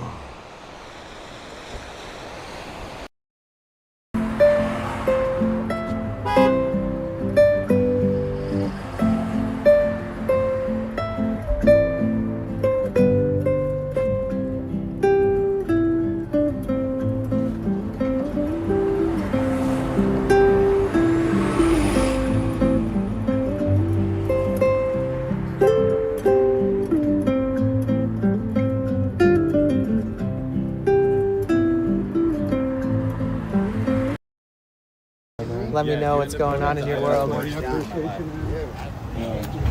Mentally, emotionally, yeah, I feel that.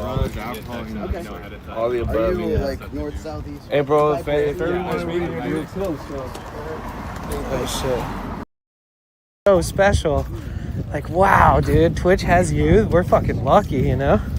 And I'm not kissing any ass either. Like, she deserves that kind of accolades, like that kind of recognition. And we have a lot of friends in that same wheelhouse that deserve that same kind of treatment, and being told that they deserve the love and that they have a bright future and that I'll always be there. Looking forward to seeing what they do next, and if there's any way I can support it, I will. And so, W, Erie, for putting herself out there and for believing in herself and for your community to believe in you and turning it into something real special. And I really do look forward to seeing where life takes you. I don't even care if it's in 20 years from now, I'll be supporting you. Even if Twitch doesn't exist, you really do deserve it. And those of you who are from her stream, I know you guys feel that same way. Hold on. I gotta show you guys what I see here. Song_and_dance says this is how paradise must look like.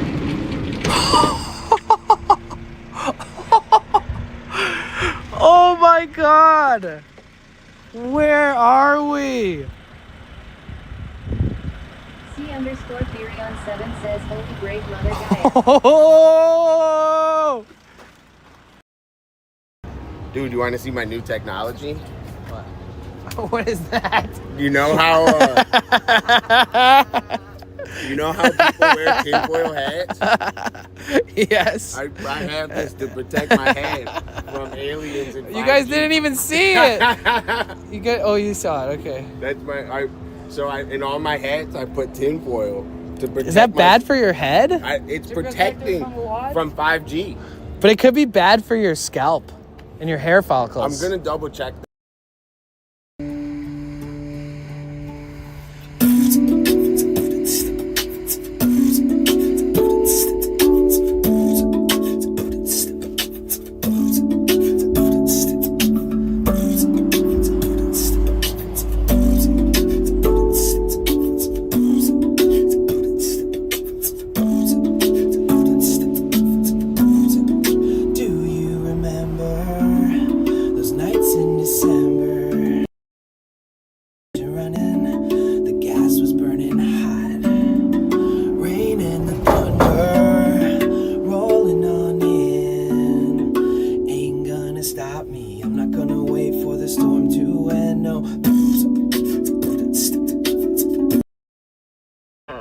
Accept it.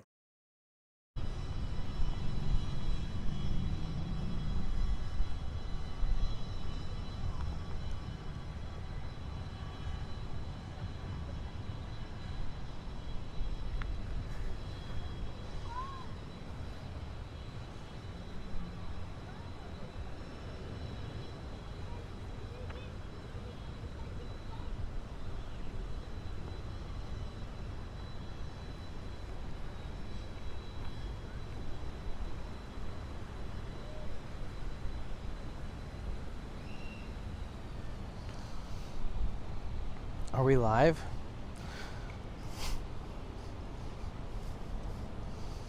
Can you guess what clips we're watching by your comments? Yeah.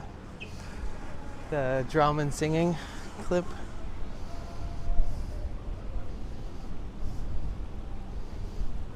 Oh, and the aluminum foil on the head. Both of those.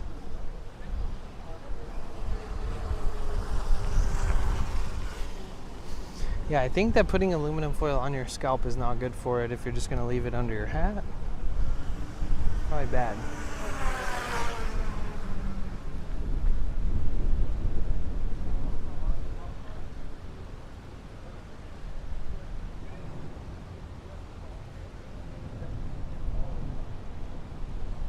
So, have you been coming out to the west side, to the beach at all?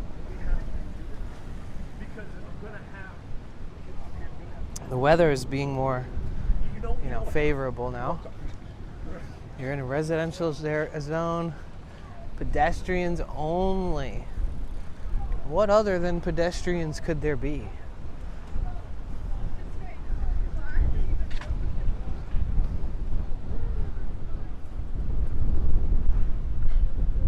Still haven't.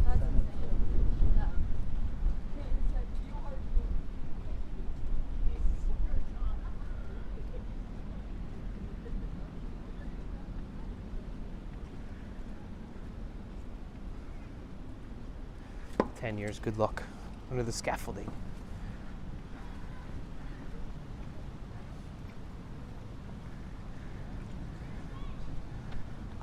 I think some of the houses here look like they're waiting a really long time to ever do any updates or renovations or cleaning up some of the siding or the framing or the windows. Shit's so expensive nowadays. It's hard to maintain. Venice on the Beach Hotel. Wow. Well, I don't know where you're. Head down. You know what? I'm done.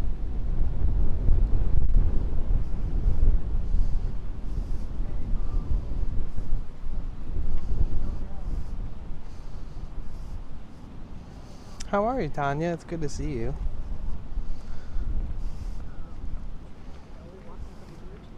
Walked 8 miles from Palisade Beach to the pier back home a few days ago.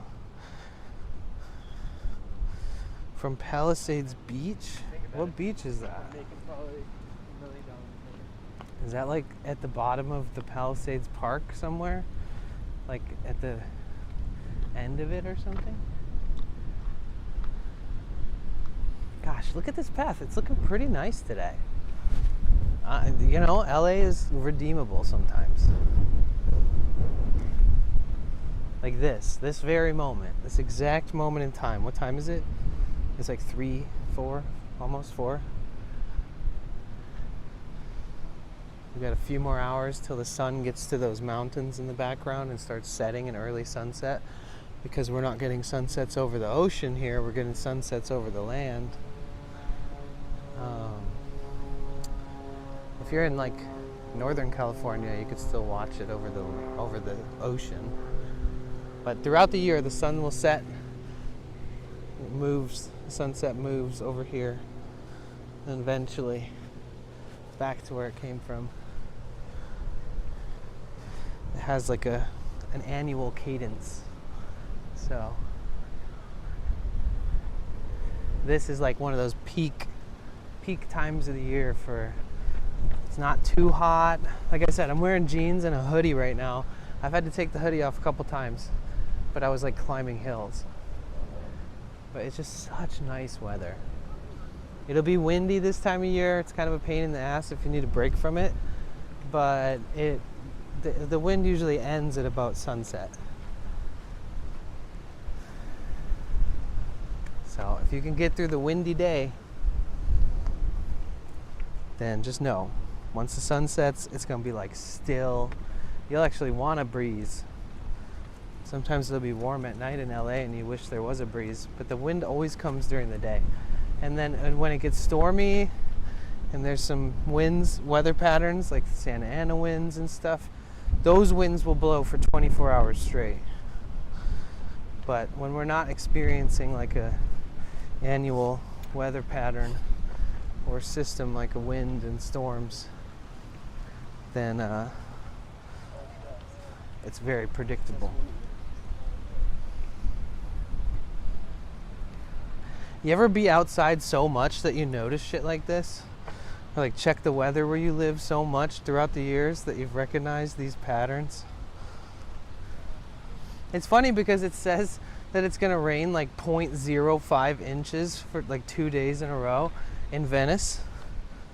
Or at least it said that when I was checking. And then it said it wasn't gonna rain 0.05 in Santa Monica though on the same days. Which is crazy because they're like in the same place. What is 0.05 inches of rain anyways? Is that like a mist fog. Yeah, quick. Dude, and that 0.05 inches of rain is like, is it raining? It's like, wait, what? It can't be, is it? I think I felt a drop. That's like 0.05 inches of rain. Especially, I mean, unless it comes in 60 seconds, then maybe it'll sprinkle for like literally a microsecond.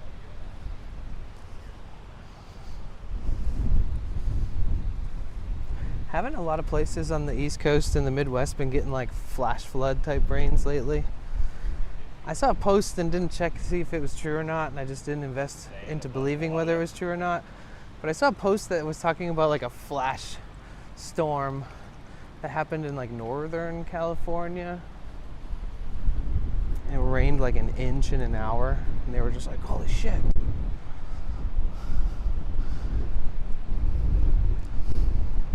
Whoa, they got a boat on the set. I wonder what they're filming for. Fox. They have a boat as a prop.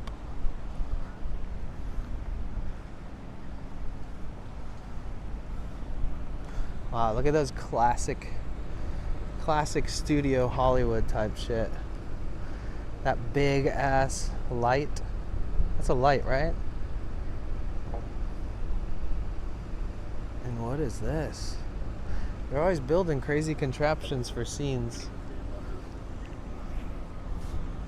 Oh, look at that storage. Whole thing's filled with like props and things. Meticulously organized. See, this is like live music and film. They've always had these production crews, and the production crews are like companies that hire groups of people to get the equipment, get the trucks, go to the places. They work with, you know, the people who like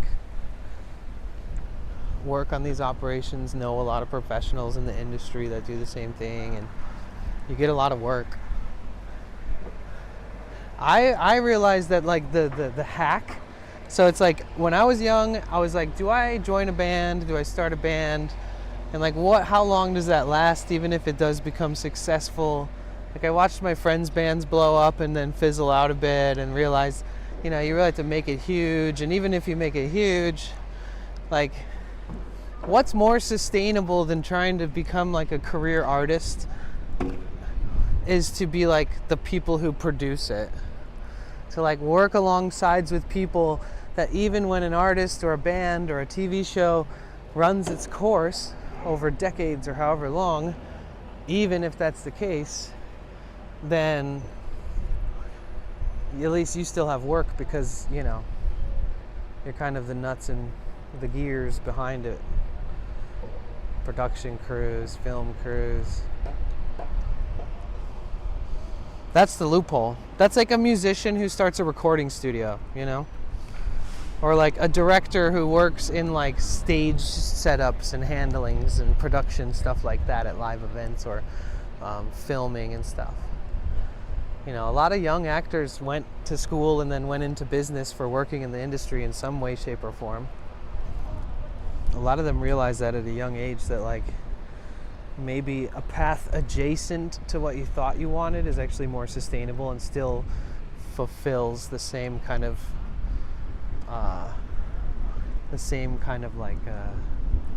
reward that you would get from acting or something. All the trucks say Fox. I wonder if it's like a Fox TV show,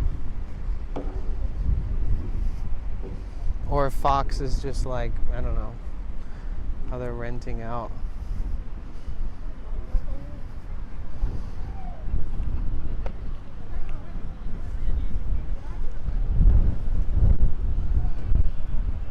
Oh yeah, they do. They have some stuff set up on the beach. They got a whole crane with this weird metal frame. It's like 5 by 5 inch steel or something.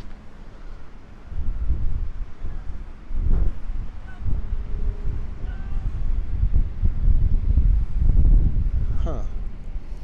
All right, let's play guess what this is for. is this for? And then what the fuck is this little spinny do up here on the top?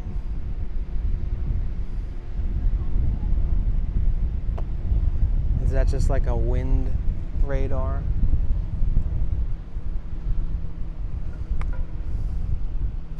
What is it for? I'm curious.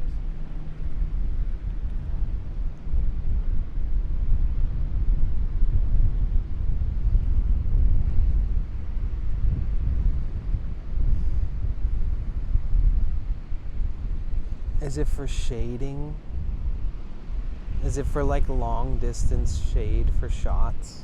That's my guess, because look, so this thing looks like it extends so much longer than you could ever imagine. Probably has like a huge ass counterweight. Like this back part's probably got like tons of weight, like literal tons. And then this thing probably goes up in the air and then creates like a giant shade structure over the shot that they're trying to get. Look, you can see them walking down the beach with their big ass cameras.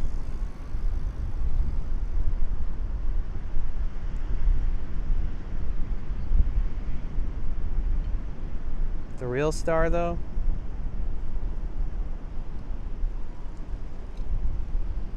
the birds.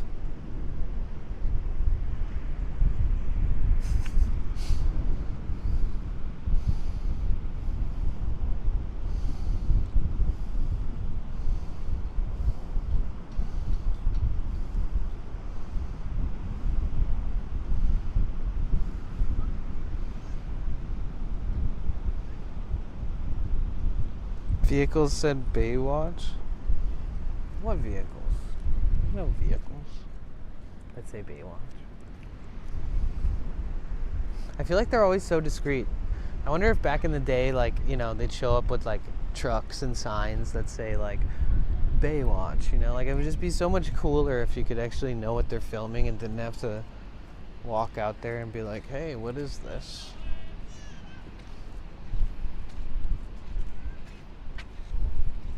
But usually they give like some kind of public notice to residents in the area.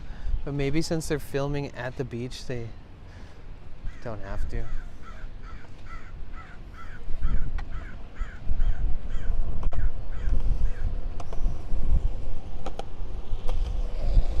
The trucks said Baywatch? Where? Those red pickup trucks with surfboards on them. Where the fuck am I not seeing this?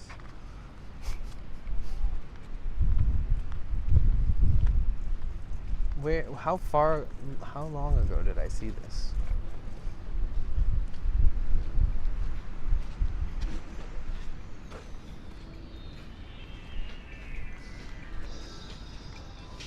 Where did you guys see that?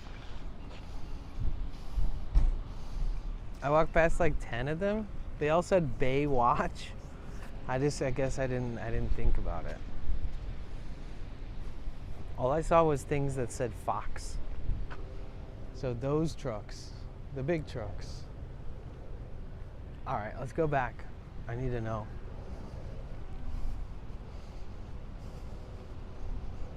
If it says it, I would be surprised.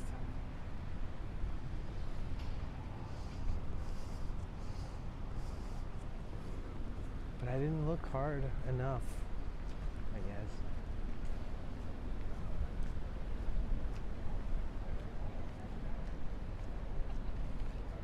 Oh yeah, it says Baywatch Incorporated. But what does that have to do with the show? I think that's like a do you think? I mean, it makes sense like that it's like the beach. Okay, let's look at every single truck and see what it says.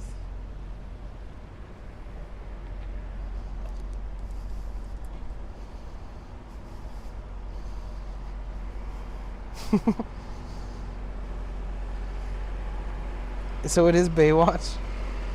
It's the new show?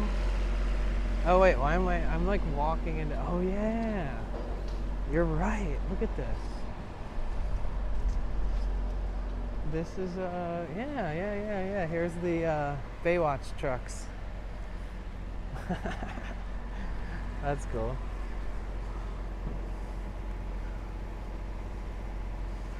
Dun dun dun. Oh, that's pretty cool. Baywatch. That's funny. And the show must be sponsored by Toyota. Something. Trippy.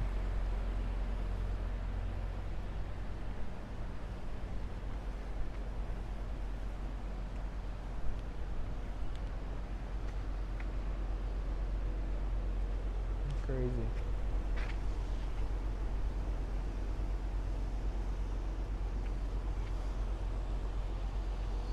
Don't doubt chat. I didn't doubt you. I was just like not looking at the.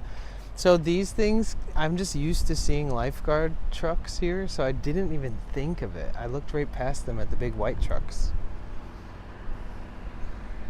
I trust you guys.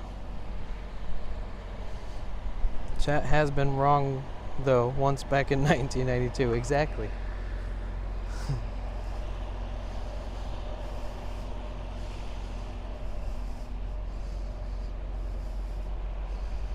Dude, you're really in your own private Idaho? Who? Well, now my life is complete. I saw Baywatch trucks. You remember in the 90s you could buy like folders, and the folders, you know, everything was just fucking capitalized on like crazy. So like if you could buy something with like Britney Spears on it, like a lunchbox, a folder, a binder, a pencil, a pen, an eraser, everything Britney Spears. Like you could do that with like everything in life back then. And I had a binder that had a folder that was like Pamela Anderson, I think, maybe not Pamela Anderson, but it was like a Baywatch folder. And I remember having that in school and being like, always like, I always was worried about just opening my binder and people being like, oh.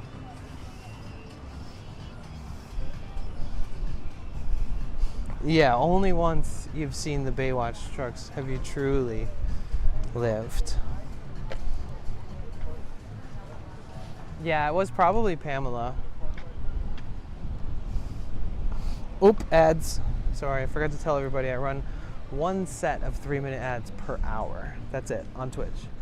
0 ads on YouTube, so if you're watching on YouTube, feel free to subscribe or, you know, hang out, chat. You don't get any ads. Or if you're watching on Twitch, you can avoid the ads by subscribing for free with Amazon Prime or paying with your hard-earned cash and getting your own subscription. Or you might get lucky and get gifted a sub one day.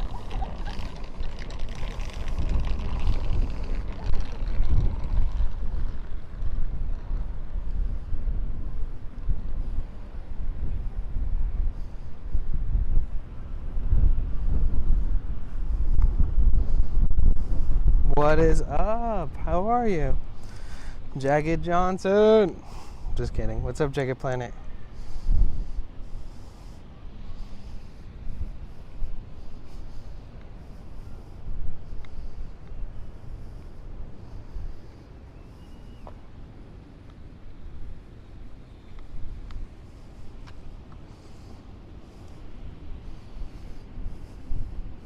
Service is okay here.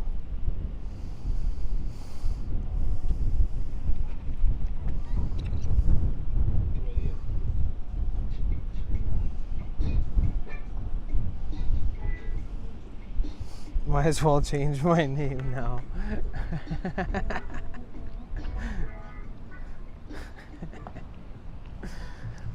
No, you don't have to do that.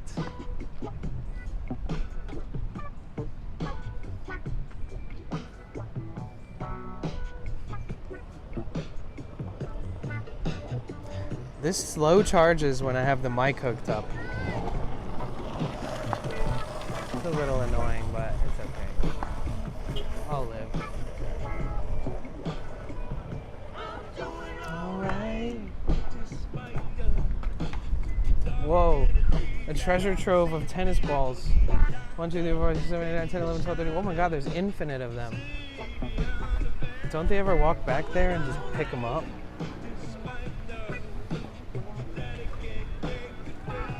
Bro, all you have to do is walk back there.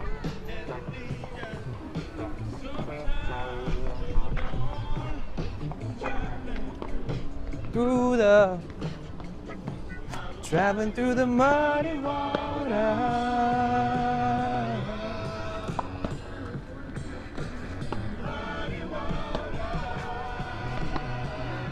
Pickleball is not allowed. Damn.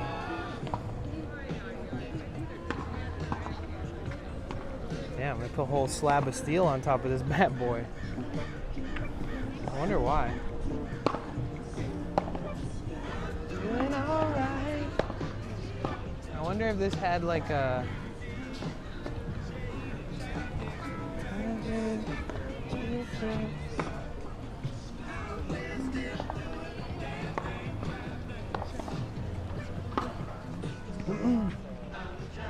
the muddy water. Yeah, I want to hang out over here on this side. I want to play tennis. Bro, I could slay some tennis. Water. Oh. You like the music? Look at this. We could go in there right now and play hella tennis. I used to have a tennis racket. Did you guys ever play tennis?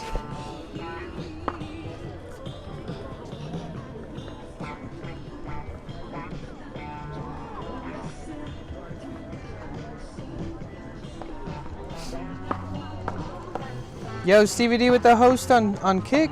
Thank you. Thank you so much for the raid. Thank you, Stevie. Love you, bro. Oh, wait. I can turn this up. There we go. What's up, K2? How are you? Hold on, let me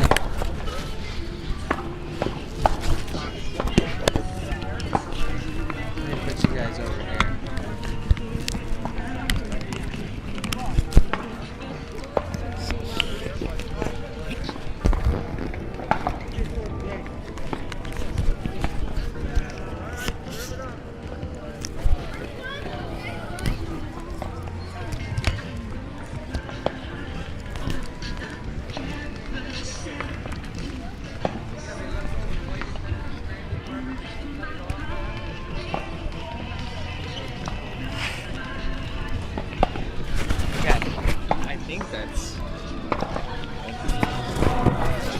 Okay, sorry about that.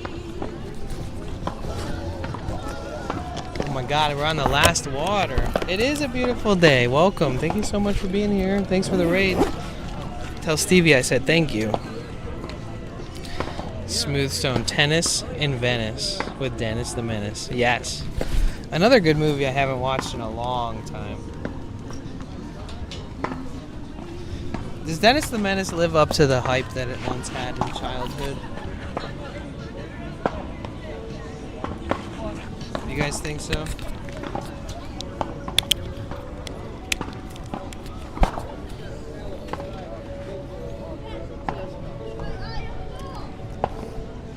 In school with your dad, you played tennis? Nice. I had a tennis racket, but like, it was like for fun. Like we'd go to the park to like a tennis court where the net was always all fucked up.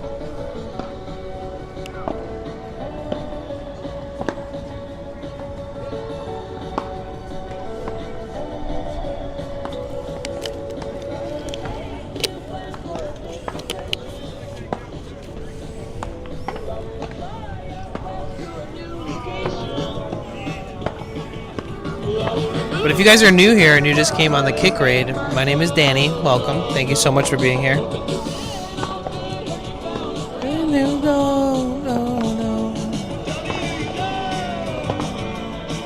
I dream about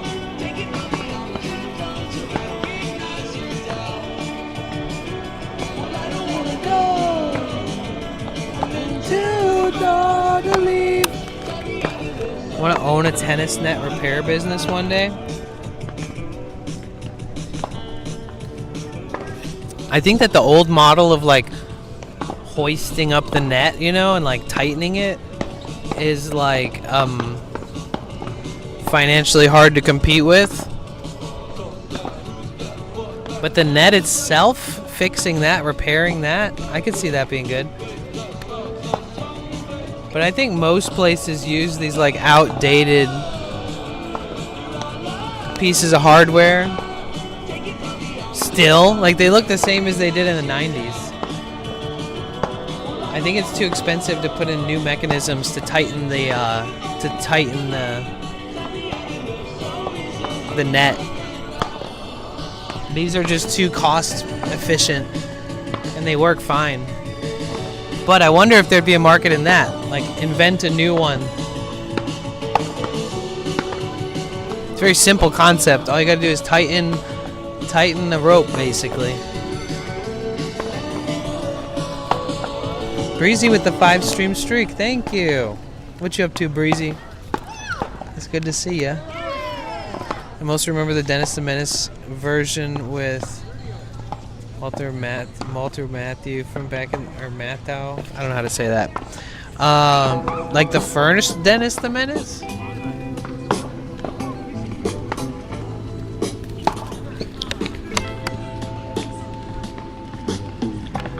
So we're currently in South Venice. Some people call it the boardwalk. I call it the waterfront. So we're in South Venice Beach, California. This is kind of where the madness all begins. The only thing that we missed is this one little cluster of shops down here that they sell food, and it's like carnival food, you know? Oh shit, Jagged. Oh hell yeah. Thank you, Jagged. After this song, is it gonna be a Jagged Johnson song?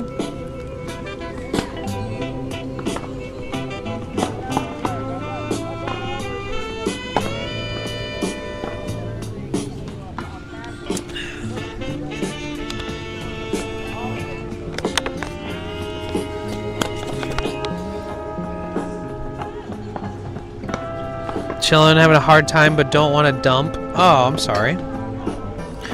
Well, I hope every second of your time here makes you feel incrementally better. Breezy. Hi, David. How are you? It's good to see you. We're in Venice Beach, guys. Welcome in. Take your time. Observe the surroundings. Ask me anything about Venice's history. Anything at all.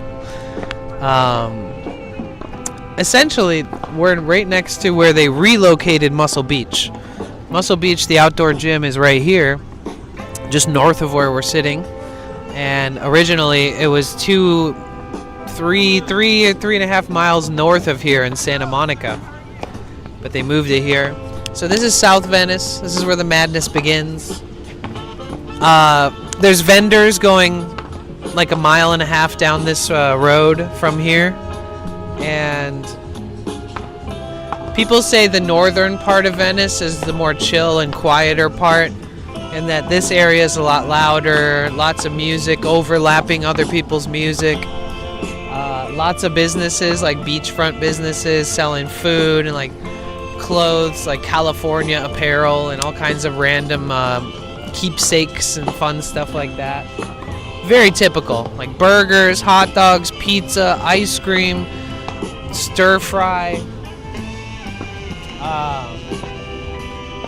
you know, chicken wings, chicken and waffles, jumbo bacon wrapped hot dogs, churros, empanadas,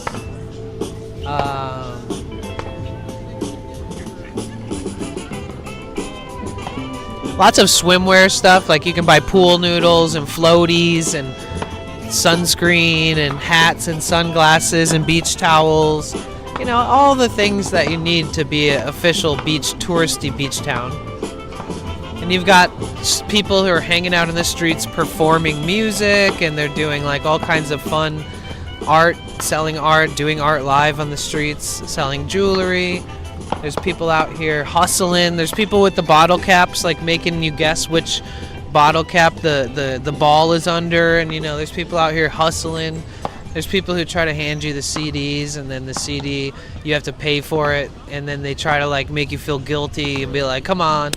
And there is skateboarding culture. Tons of skaters here. This is the birthplace of, like, officially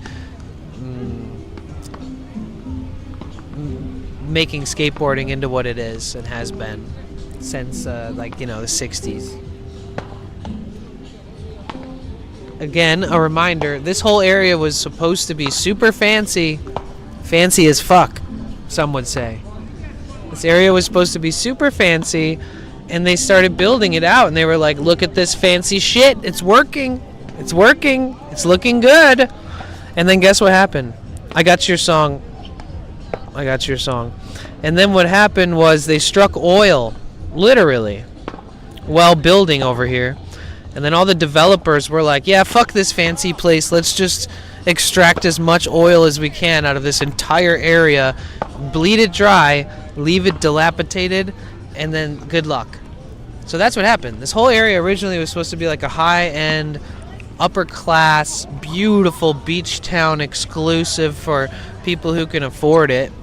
And it would give people work and all that stuff, but they struck oil and they canceled all development and just started immediately focusing all of the energy and resources onto drilling for oil. So then the 60s and the 70s, like the late 50s, 60s, that's when all the hippies and all the people moved here because nobody wanted to live here. This place was a dilapidated shithole.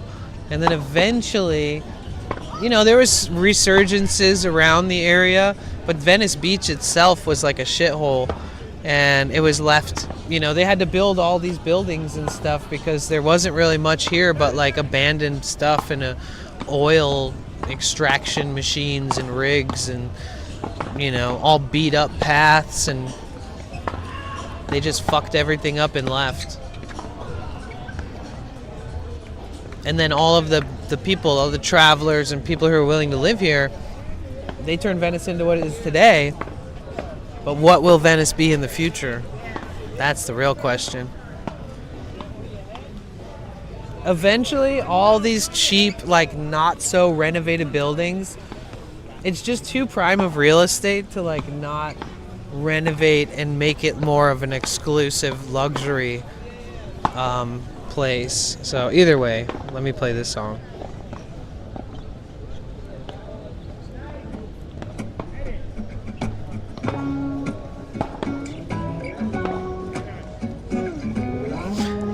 I've got to get back to work soon. No, just kidding. It was good to be here. I'll be back. Oh, thank you so much. I missed you. It's so good to see you.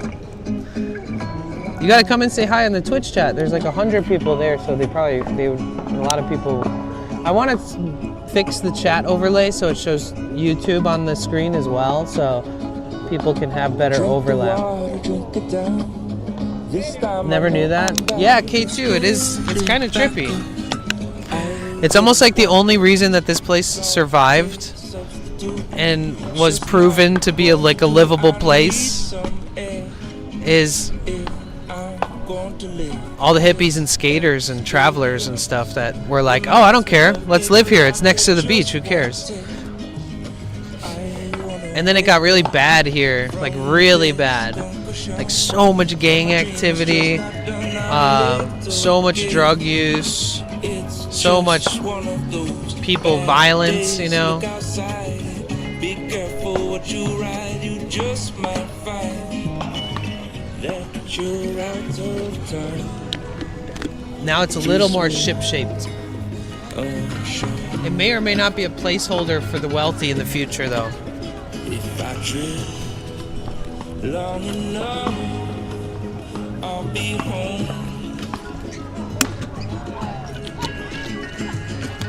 He's got delusions between his ears, man, it takes up Lords of Dogtown, Venice, the ghetto by the beach.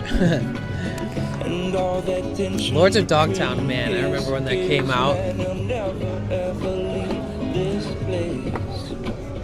it's like a documentary about Dogtown and the Z-Boys. Everybody knows. Oh man, they can make you real, real slow. And if heaven was below, he'd know just where to go. Dive in the ocean and he sink like a stone. And he said, it's time to swim on the shore. If I drift long enough, I'll be home.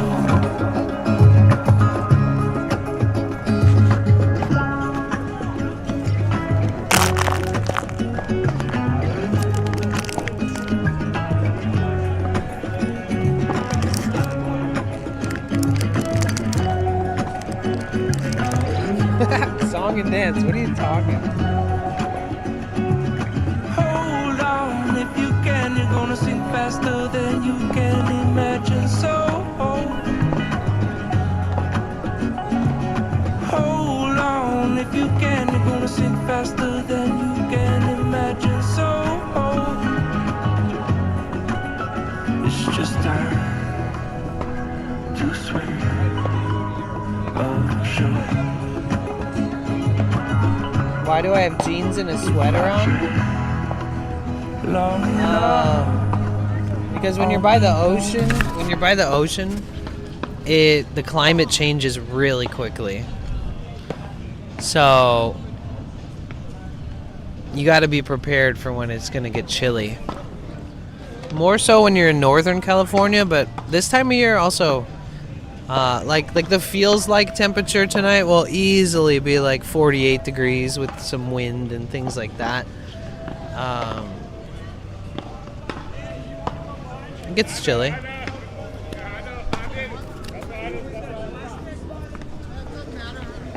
I've cut my jeans into shorts on stream because it got too hot, like midstream. I was like, you know what? These are shorts now.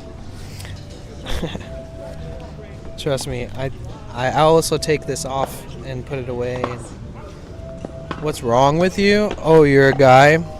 I thought you were a chick. Oh, man. Bummer, dude. If you guys are watching on Kick or YouTube, just know I'm also streaming on Twitch. We've got pretty sizable community on Twitch. A lot of people chatting every day, checking in every day. So I live and travel out of my van. I've been doing that for like 2.5 years. And so we've been doing that on Twitch, YouTube, Kick. We're partnered on every single platform. And we have good community on every platform. But sometimes people... you know, it's like say you're 12 without saying you're 12. And if you're not 12, say that you're emotionally immature or unintelligent to like a degree that's impressively bad without actually saying it.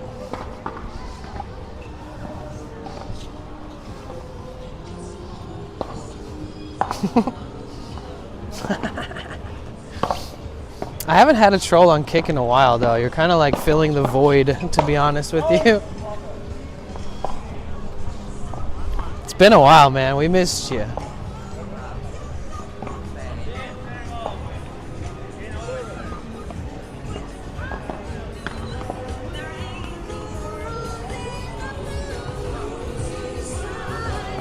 Looks quiet there. Yeah, there used to be, my friend... There used to be this vintage clothing store right there, and it was so beautiful, and all these vintage clothes, and they closed down.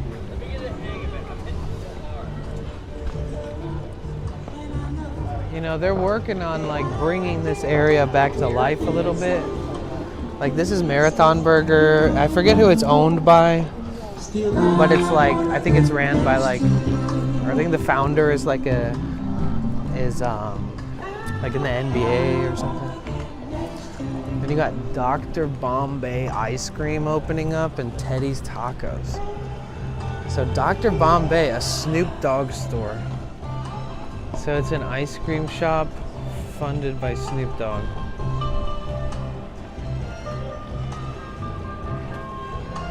That's new.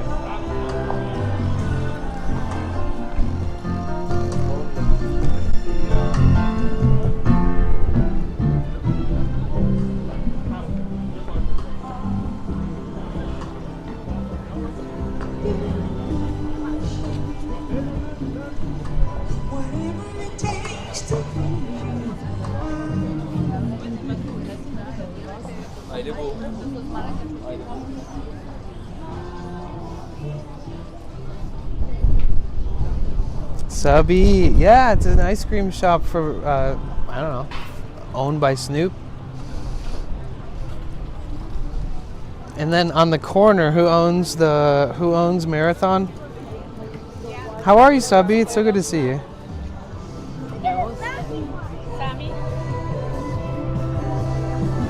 You banned him just as I was having fun. I didn't ban him. Somebody did.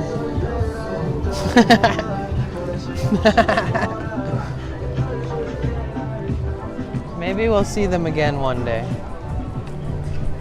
Oh yeah, I forgot. I found like $12 on the ground. Dang.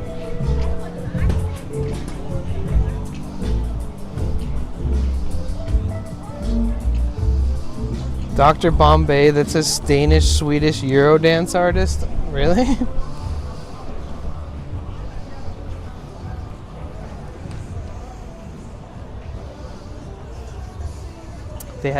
They were fucking around and finding out.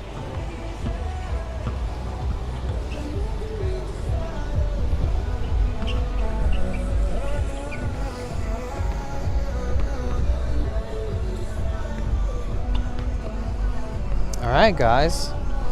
So these are the famous basketball courts where they filmed American History X and some other shit. But this also leads out to the skate park. This is just a big flat ground area. You can ride your bike, walk, skateboard, rollerblade.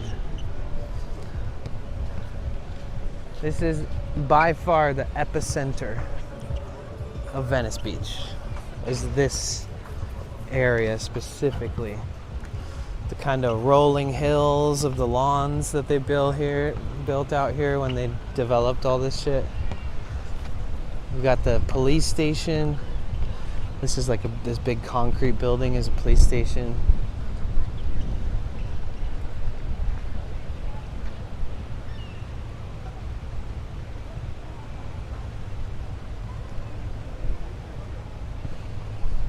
When you come here, you gotta get some food at least once and sit on the grass in the shade of a palm tree and keep sliding over every few minutes when the palm tree, moves. The shadow does.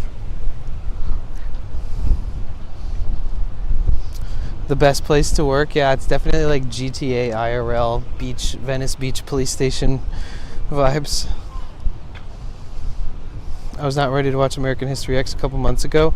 Yeah, that movie's intense. I actually haven't watched it in my adult life. I've only watched it like as a young teenager.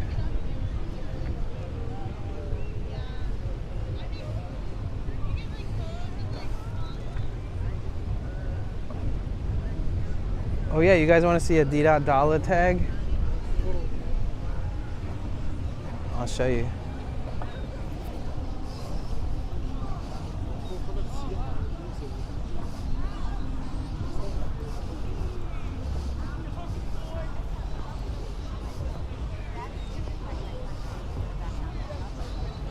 Dude, one of the best movies from back then, Hackers. Hackers was lit, bro.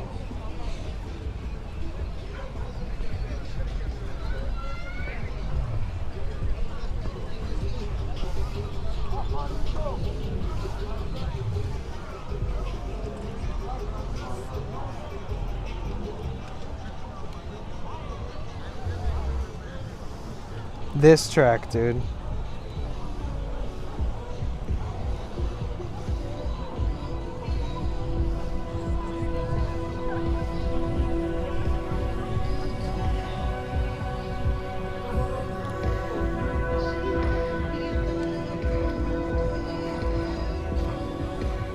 is it right here? The D-Dollar.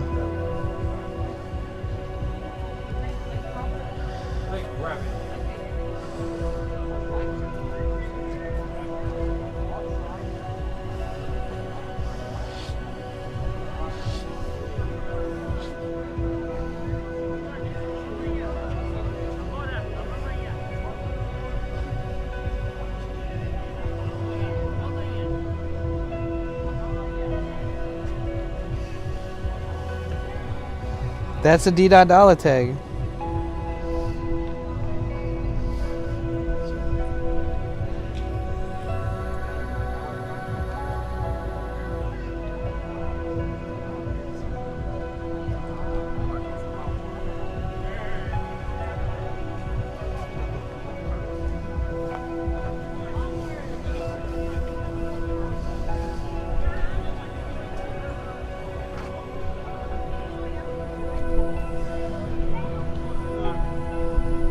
Work, W-E-R-K, right? Bro, this song makes me feel like I traveled back in time by like 30 years.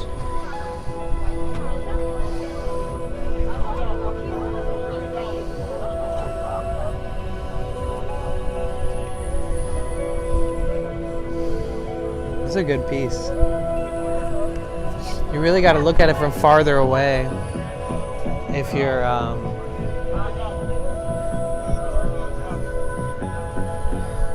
standing too close, it's hard to read.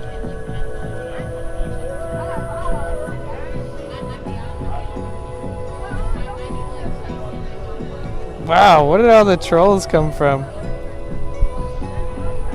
Hey, everybody who's a mod or wants to be a mod on Kick, out of the 100+ people watching on Twitch and YouTube, go over to Kick. If I've known you for a long time, I'll make you a mod. And you can just ban every person you see that says something that rubs you the wrong way. Anything goes. I trust your judgment. Jump over to kick.com/potentialbliss if you want to fight the trolls. Or if you're already a mod there. Ban first, ask later on Kick. Or don't even ask. Just know that I'll see that you did it and I'll be like, sweet. I don't mind it. Yeah, this song's probably super copywritten like crazy. Remember Prodigy?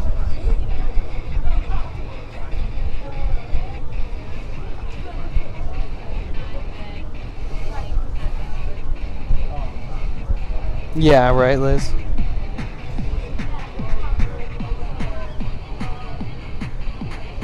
Are ads on Kick yet? I don't know. Modding on Kick sucks.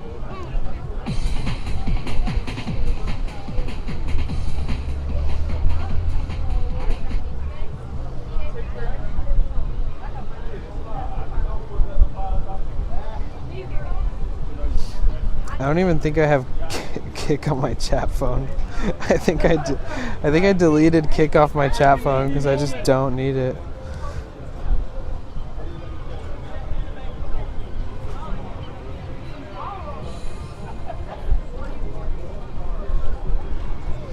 Oh, it still sends it to Twitch, even though I... Let me see.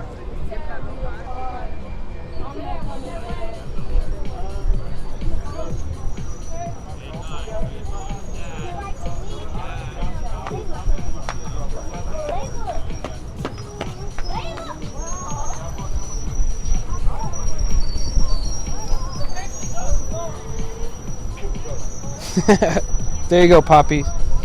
Poppies.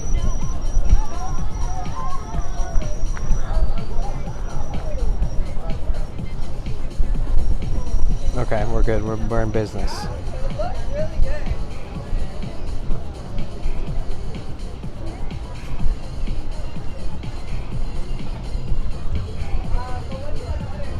Wait, did it even work?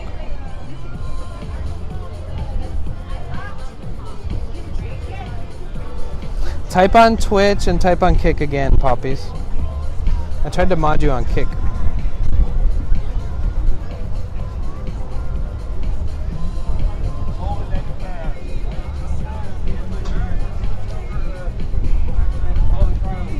Oh, no worries, Song and Dance. That's what matters most, honestly, so I'm just glad you're here. No worries. No apology necessary. Oh, shit, I modded you on here. That's not supposed to be the... No offense.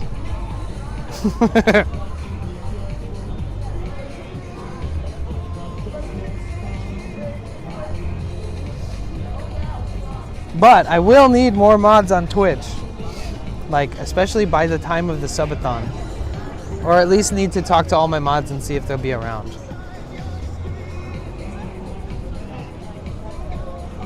Oh my god, why are people promoting that Pauly guy? Such bad marketing.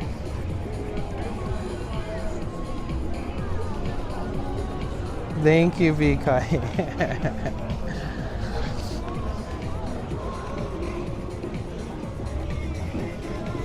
Let me see if I can...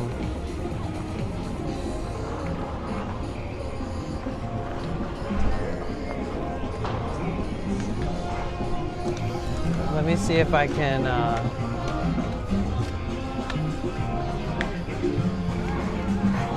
Let me get some shade real quick.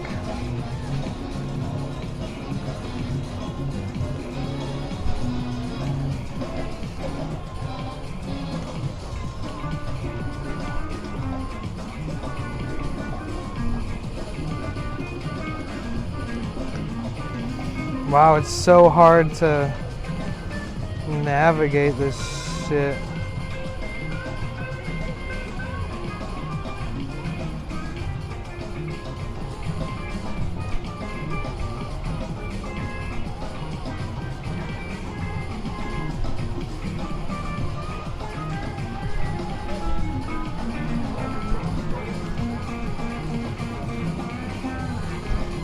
Oh my god, too much music clash.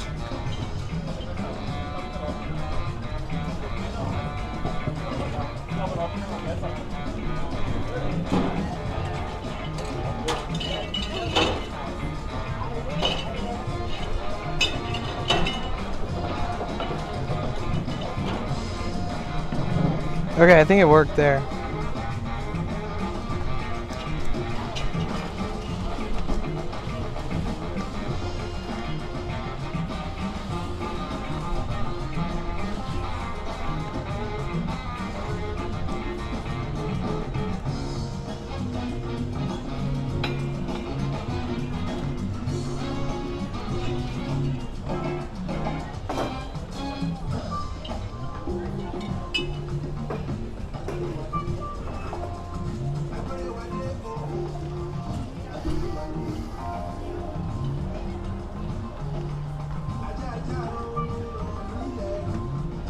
Da Vinci, Starlight, No Bark Nomad, Michael Thomas, and Tiffany Luna.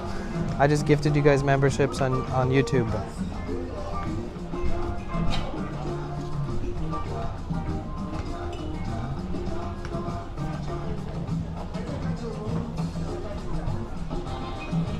Yo, Hamster! I'm not gonna tab up those competitors. I'm not worried. Those of you who do tab it up, though, I earn a little bit extra. So I can make like an extra 12 to 1,600 bucks a year, up to like maybe $2,000 a year, if people just tab up the kick.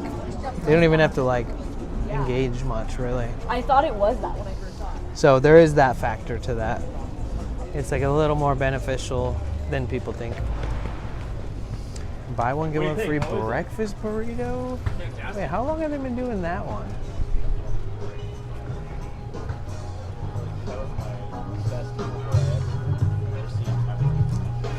W me. Nah, W community. Those are the only 10 total today gifted memberships I'm giving all month on YouTube.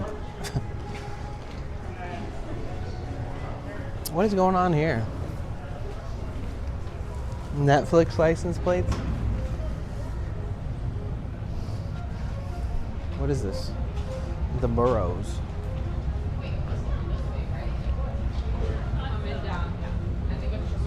it's just to promote a new show. The Burrows.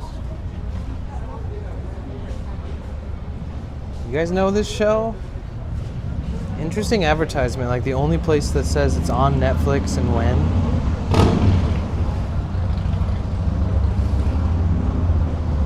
Subby. Oh my god.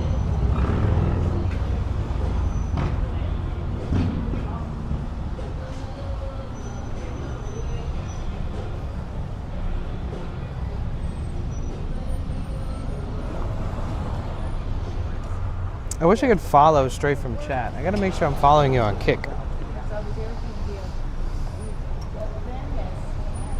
W plants. W gifted subs. Yes, I did the gifted memberships on YouTube. You sure the tabbing up counts if they're muted and idle 30 minutes? Some browser freeze tabs. Yeah. Back when I used to be like, hey, if you tab this up, it really helps me. Like I would earn like, I don't know, $5 to $15 per day with like 20 average. But then I stopped preaching it, the crossover, and they also started paying what looked like to be a little less. So it just didn't feel like it was worth all the effort. And the discovery's really low there, you know, and so it's hard to get any new discovery. You kind of have to know each other. Yeah, that's why it's unfortunate that so many people were view botting, because people were taking it, like I was asking people to go and tab it up, and you know, that gets somebody to join the site, make an account, follow me, participate in the website. So for Twitch, that's valuable. But like outside of that, it's really hard to get native Kick viewers. Like there are not enough people browsing the platform for interesting, nice people. It's mostly like teenagers who have no friends, who really want to make friends online, but they're kind of shitty people, so they just go on there and they say weird homophobic, racist, transphobic, crazy, like weird aggro, hyper masculine, but only masking their insecurity kind of type people. So like, I remember I raided a bunch of people and everybody kept saying, oh, this is my first raid. Thank you so much. And I'm like, why? Why is this your first? How long have you been on here? And they were like, oh, a year and a half or some shit. And I'm like, and you've never been raided? I've said this before, but it blows my mind that a platform can exist where somebody can stream for a year and a half and nobody finds them and says, Leo, let's throw them a bone. I've noticed they've been streaming in this category, the same one we stream in. Always see them every day. They seem nice. They don't do that there. They don't do that shit on Kick. All my biggest, most consistent raids on Kick are from partnered streamers on Twitch whom I personally know, and we raid each other when we can on Kick now. But like other than that, it's like nobody raids outside their little cliques. It's very kind of, you know, it's weird pick-me vibes and shit. Twitch is way different as a whole. It's more supportive. Everybody knows that's like what's good for the ecosystem means that it's good. What's good for the smallest streamer that day is good for the biggest, and vice versa. So, like, there's this natural ecosystem on Twitch where people support each other, and they find new people, and they're like, "Oh, I remember my first big raid," you know. And you get big raids even. You don't just get like raids from streamers your size. Everybody gives everyone like a shot, you know.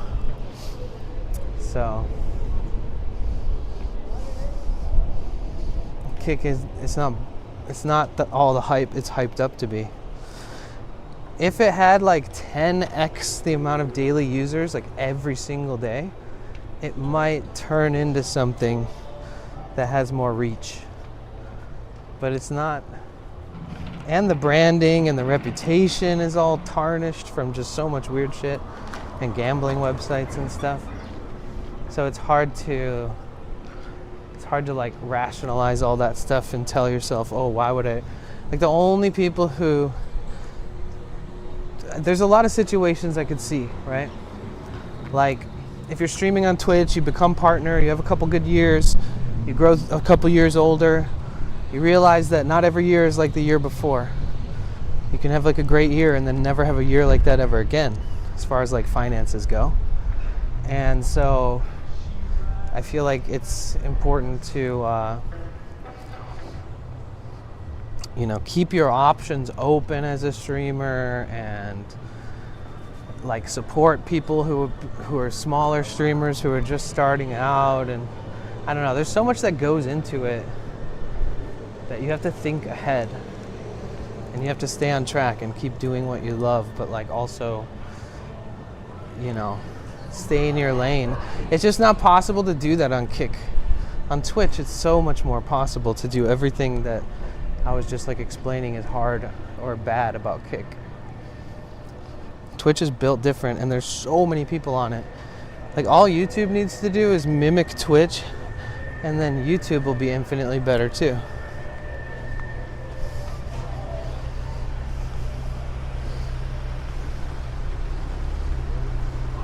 Oh wait, you know what I'll do? I know what I want.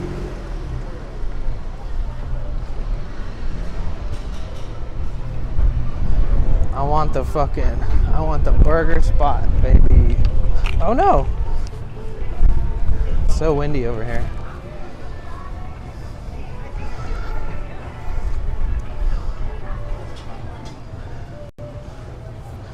Okay.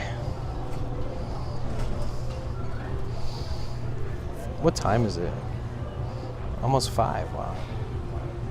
That's crazy. Oh.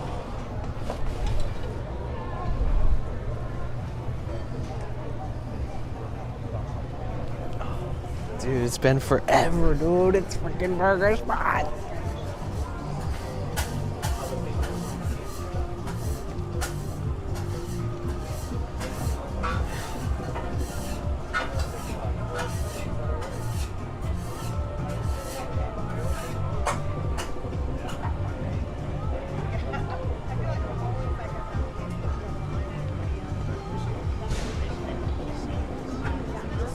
How's it going, bro? How you been? Good, how are you? Good, good. It's good to see you, man. I feel like I saw you randomly walking on the other side of a street one day on my Yo, trip what's to up? the train or something. Good to see you, I'm good. Yeah, when? Wait. This past weekend or something? Oh, recently. Oh, yeah. I've been streaming around. Okay. Yeah. How's the journey been treating? It's been good. Planning for like way ahead of time for a subathon where I'm streaming like 24 hours a day. It's gonna be in September though. So I go to San Francisco.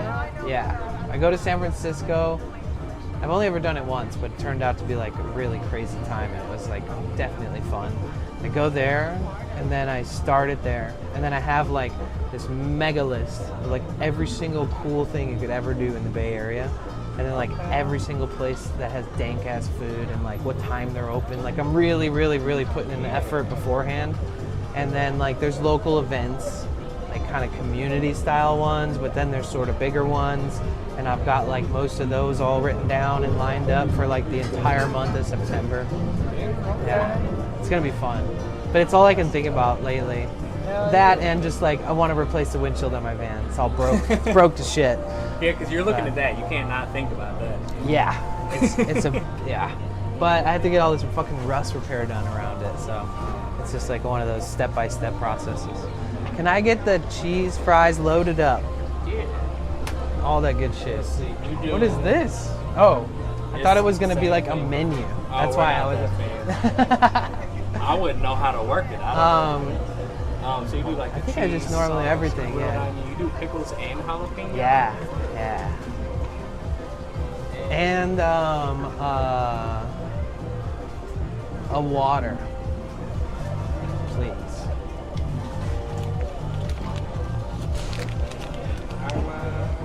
Anything else for you? No. And it'll take like 10 minutes or so, that's all right? All right, yeah. And then keep the rest for the two. I appreciate you. Of course. Yeah, we'll shout you out in like 10 minutes. Okay, sick. Do you want water now? I'm actually gonna run over to the restroom, and then it's as long as any of them actually like are not being camped in, I'll see. I wish you would. Do you usually use those ones?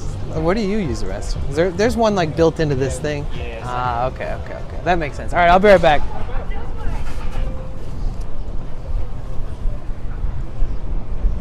You got that private restroom.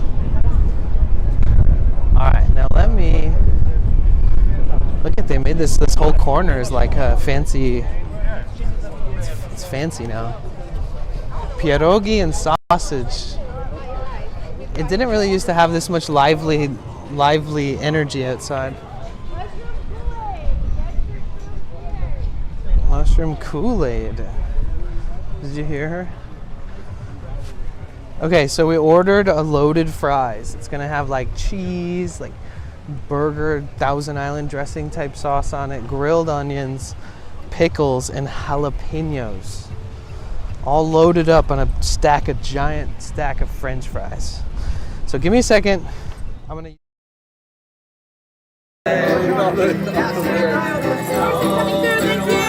Excuse me.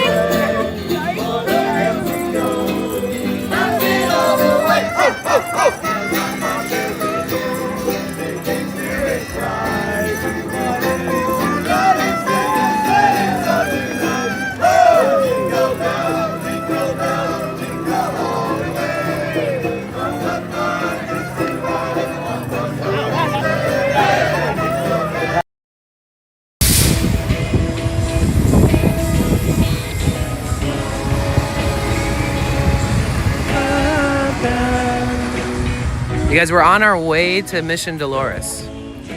So when my title says something, I could change it throughout the stream on YouTube, but if there's a title that says something, we're eventually always gonna be there, but just expect adventures on the way. Like we made it to the Haight. This is so sick.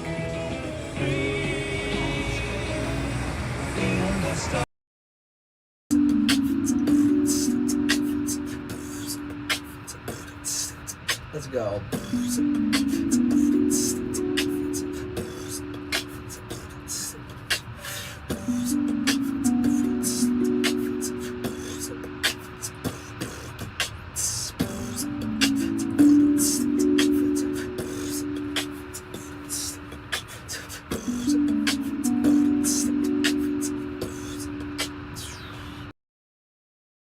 Dude, you want to see my new technology?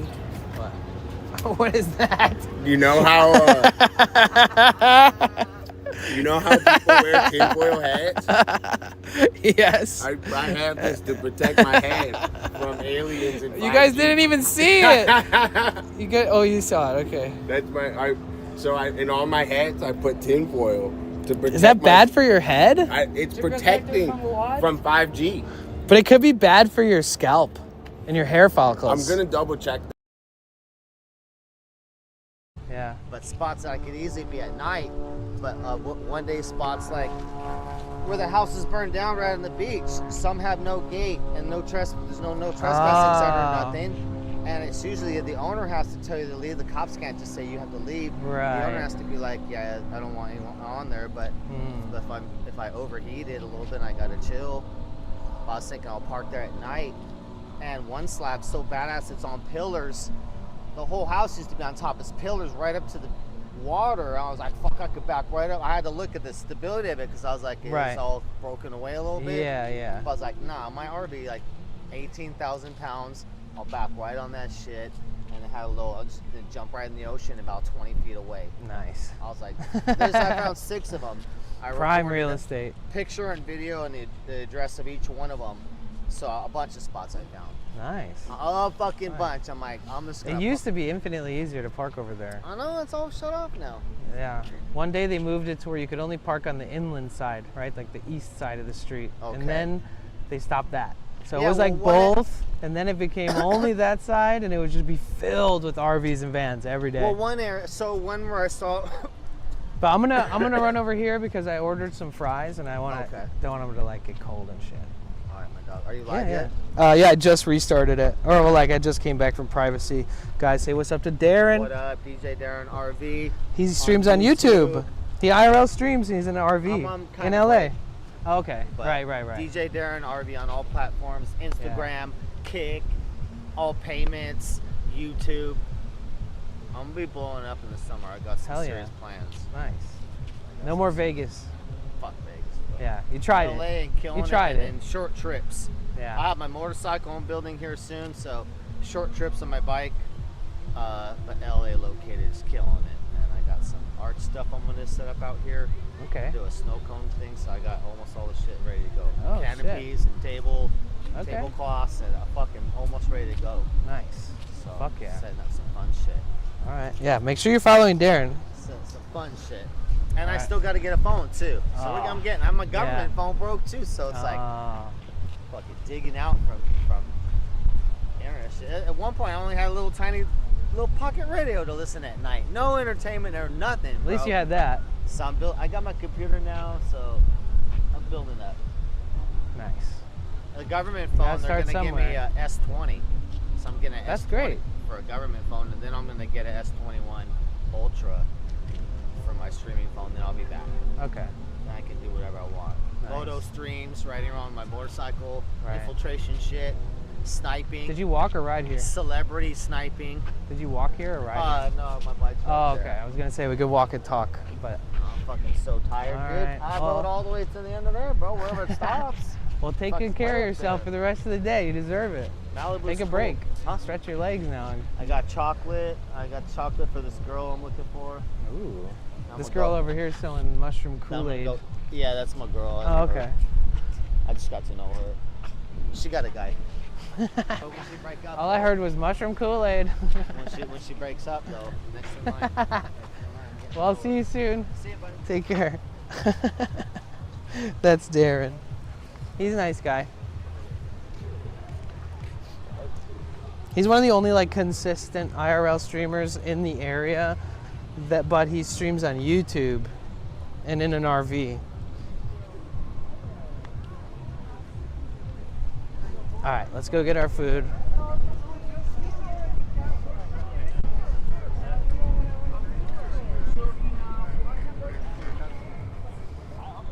What suite are you in? Magic Kool-Aid. Ooh.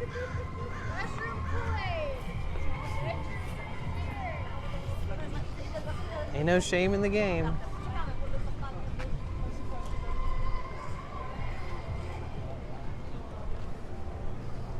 All right, let's check it. Let's check back in with the homies.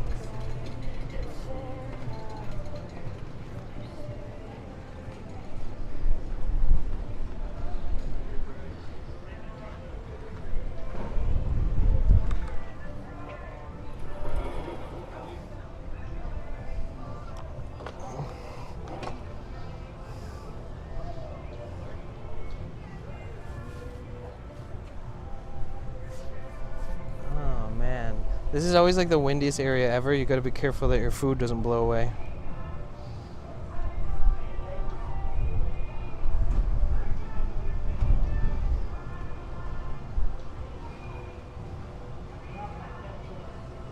Can you go for that Festival of Chariots in LA like you did last year? It'll be Sunday, August 2nd this year. Ah.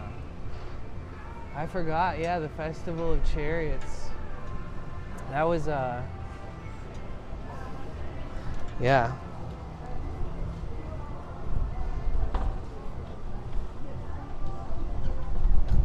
And it was dope. We marched with it, then I stood somewhere, and then we went to Dallas and we like went up on the roof or onto the balcony.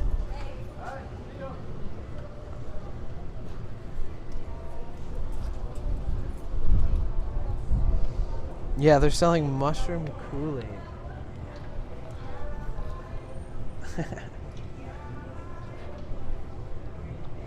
Here, let me get a spot that really features the backdrop. Has to be burger spot, bro. Right? I kind of need like to be right here.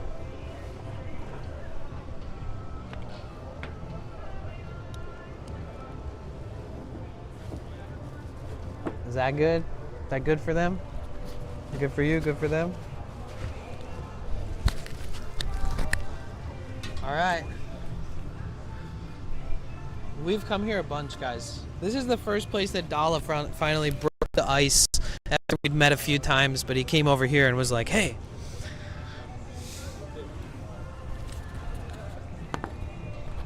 How much for a glass of what? Of Kool-Aid? I don't know. You post the VOD of your subathon anywhere? The subathon would end on YouTube every night and then restart everything the next day. So the Twitch side goes 24 hours. But the YouTube side, no. Hi, Linda. How are you?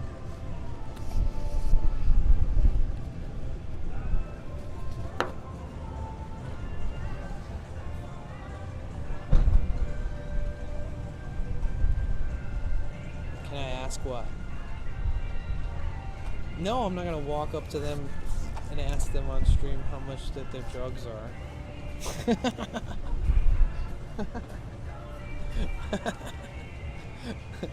When I'm not streaming, I'll ask.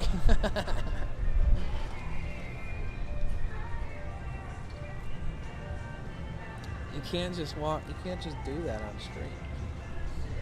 Now, if it was a dispensary, I don't know, in Oakland. Yo, what's up? What? Oh, shit, sorry.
Okay, guys. Dun, da, da, da, dun, da, da, da, da. The grand reveal.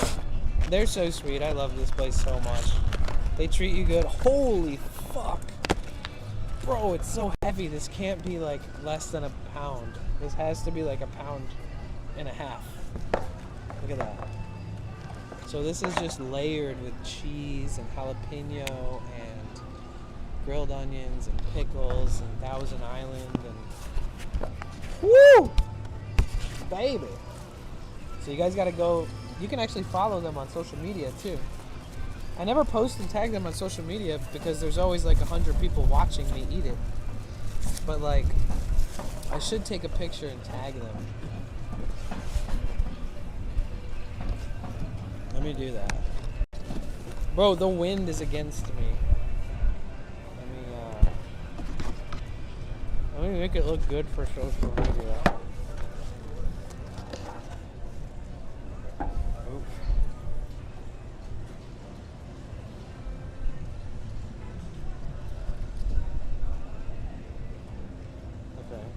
That's good.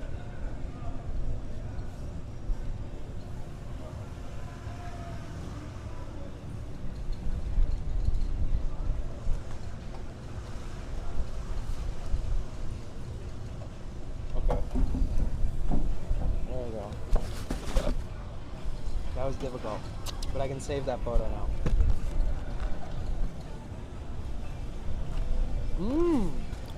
Bruh. This is all I need in life. This is so good.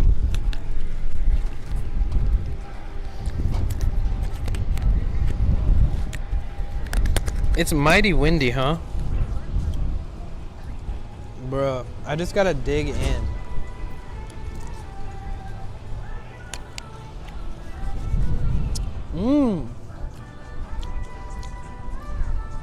You can definitely share something like this super easily.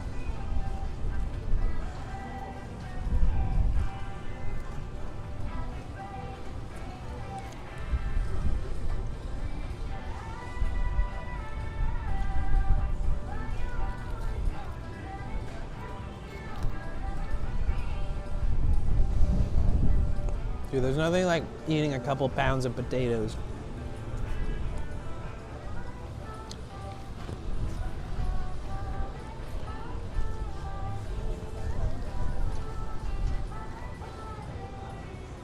Oh my God.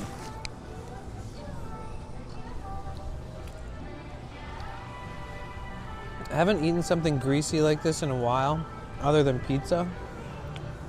So I'm thoroughly enjoying the shit out of this.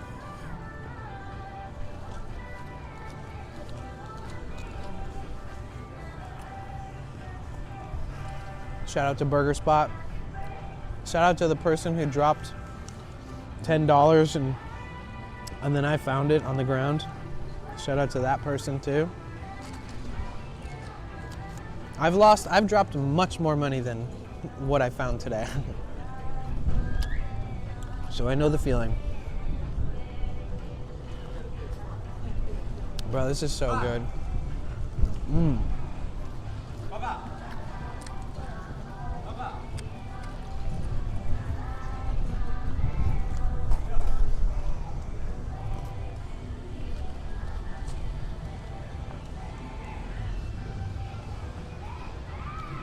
Smiley, you want a bite? I got you. You want it with a jalapeno and some grilled onions?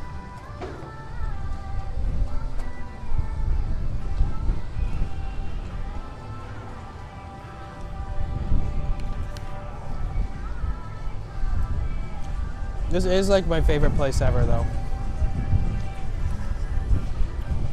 Like if you can put down a huge plate of fries every day, this was like $8.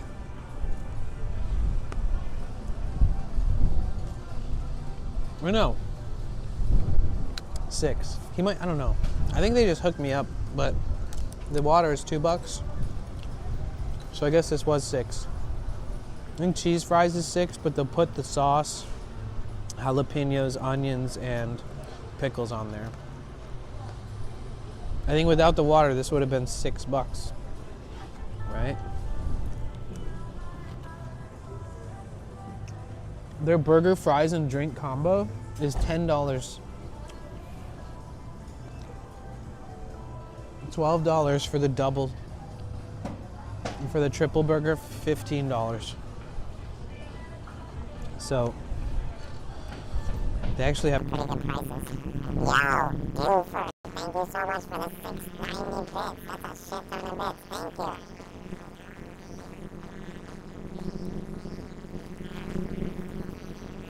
Thank you. That is incredibly generous. What the fuck?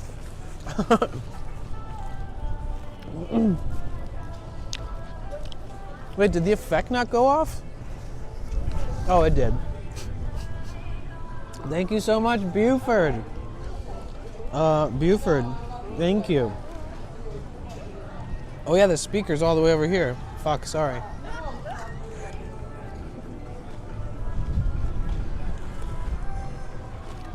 Softest flower, thank you so much for gifting a sub to Michael. UHB UF0 Road started a new hype train.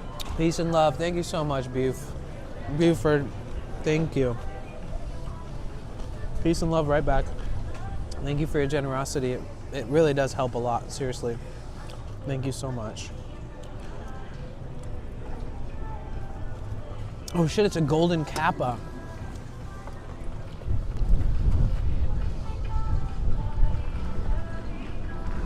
So we're on a golden kappa hype train, guys. The golden kappa hype train is a rarity.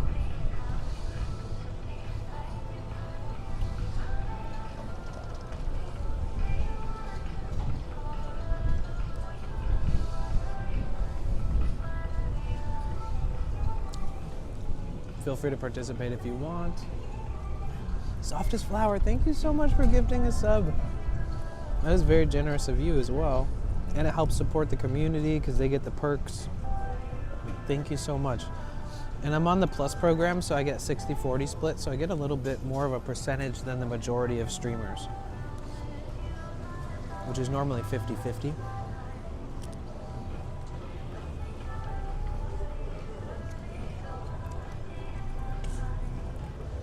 And we did hit the plus points again this month, so thank you guys.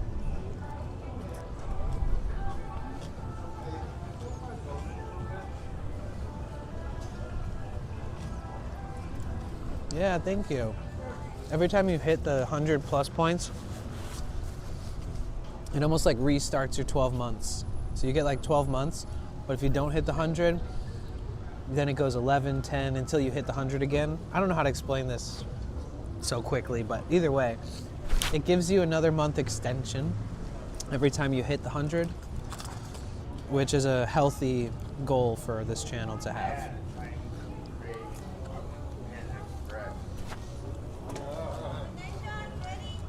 Jagged, thank you. Jagged Planet cheered Dex 100. Thank you. Oh shit, yeah, if you guys send 100 bits, you get the golden kappa emote for 24 hours, and then you get a different emote as well, forever.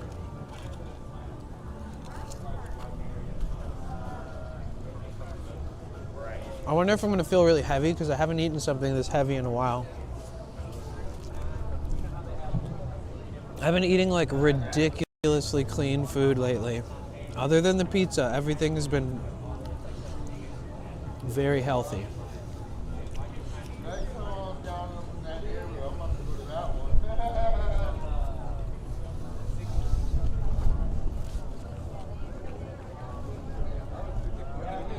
Can you guys post some of the new emotes that are coming out? You know those emotes that are like animals?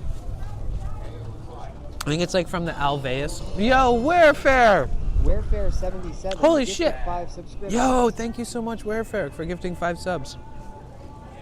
I can't thank you enough. Thank you so much. All the love to you. Goofball King, No Goose. Russuck got one.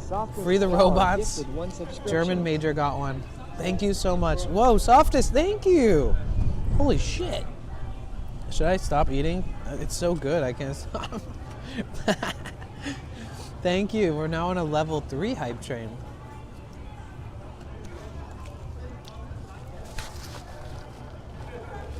Softest Flower, thank you so much. Smiley, you just got a gifted sub, bro. Oh, you saw that already. Casey, are you done with work? Or are you on break? Don't you dare stop eating. Okay. Don't enable me. I might down this whole thing. I'm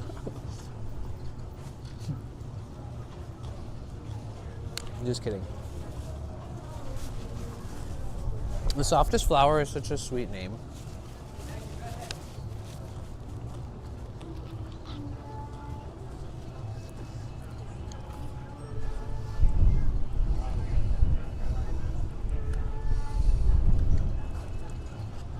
Just got done with work, let's go.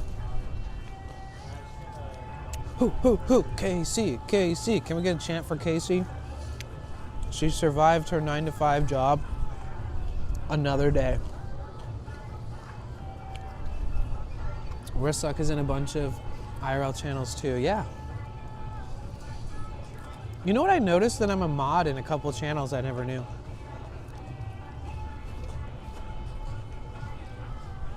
Like I'm a mod in a couple IRL streamer channels that I don't know how that became.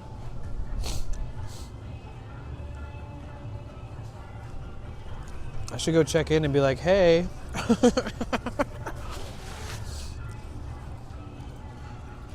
I always remember every time anybody's ever modded me, people only ever mod me to help them set something up. Like I'll be like, oh, mod me because I'll set up all your commands. You know, like I'll set up all your simple Nightbot shit. Or like mod me, you know, for whatever reasons. So I can adjust something for you.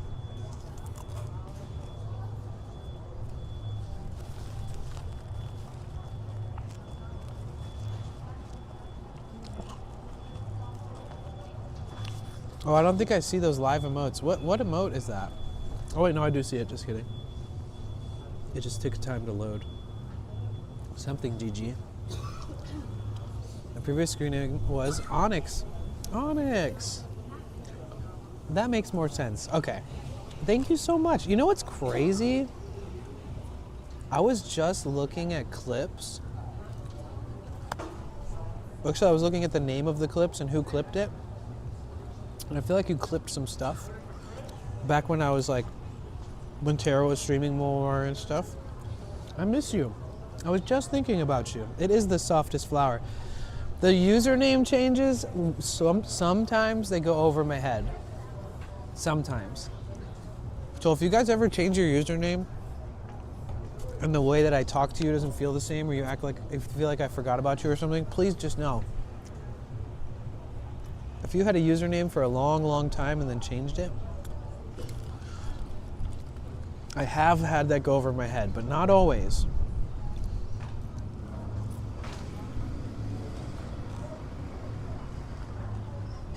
I wonder, I was just about to like try to call Tara the other night, or text her and just be like, hey, you good?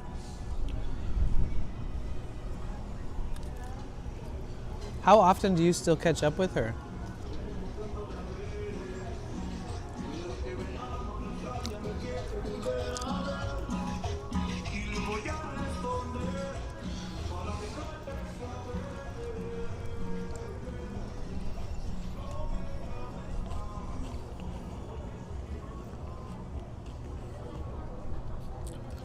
Yeah.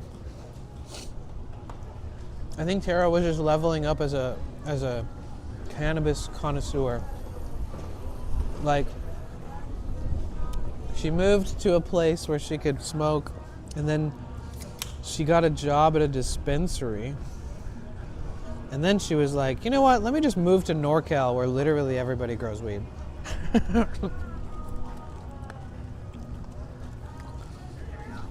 I feel like she's probably like super in touch with the earth.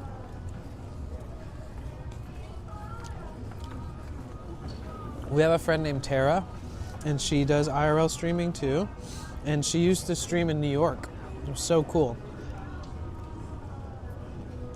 She had like a corporate job. Then she moved to Seattle. She was able to transfer her job to Seattle. So she went from like working and streaming. And she'd always go out to like really nice spots and get really good, like always getting dank ass food on stream and grabbing drinks and smoking in New York and stuff. It was so fun to watch because she was working a corporate job that made her enough money to be able to like go out and treat herself to whatever she wants to eat. But then she would like stream it. And so you'd get to see her eating all this dank food. Like most streamers, when they go out and eat, they're like on a budget, you know? So it was a good like overlap of her real life, you know, working all day and then being like, hey guys, I haven't really eaten shit today. Let's go get some yummy ass food. And eventually she'd just find something amazing. People are always so nice to her because she's such a sweetheart. Yep, Mike, we got the loaded fries. We're at Burger Spot.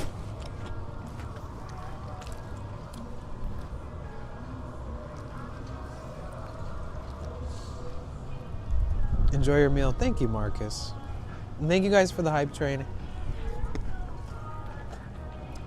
Let's see your golden kappas.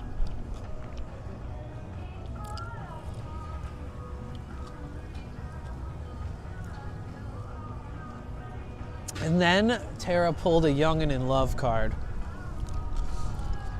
She pulled, I met a guy, I'm gonna move in with him in California guy. I'm gonna move from Seattle all the way to California and not stream for a long time and hardly talk to anybody. She pulled one of those cards. But you only pull those when you're really vibing it. You just gotta go check out what you're interested in, you know? If I had a nickel for every time I disappeared into a forest because I was in love with some girl that lived in like rural countryside, I'd have like a quarter. I've gone off the grid in pursuit of somebody who's not like a urban liver, like a city life person.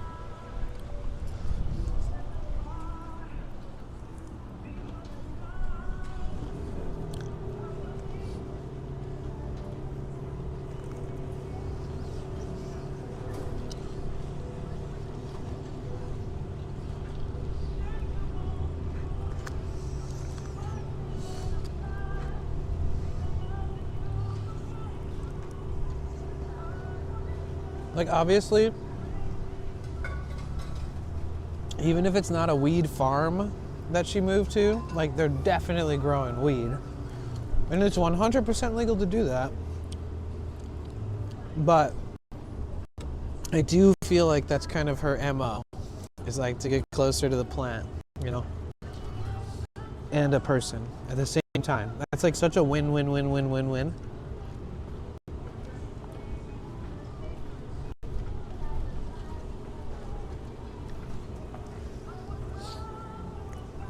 Oh yeah, and she gave me her bus pass for like 5 days.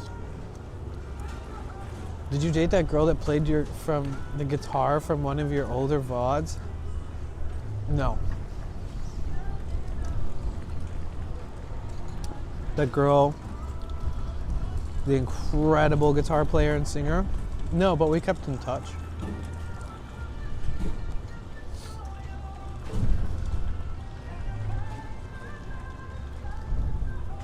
That girl, I met her that day. And that wasn't like streaming stuff, it was just like me walking around with my guitar and stuff. And she was like, oh yeah, you should play me something. And I played her something, and then she was like, all right, my turn, I'll play you something. And I was like, fuck yeah. And then what she played was just like phenomenal.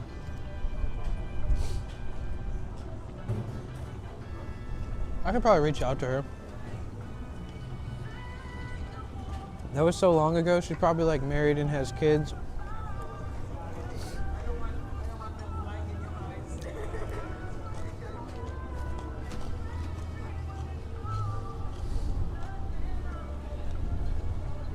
Dude, this was like the heaviest loaded plate of fries I've ever held in my hands. I feel like I did a number on this.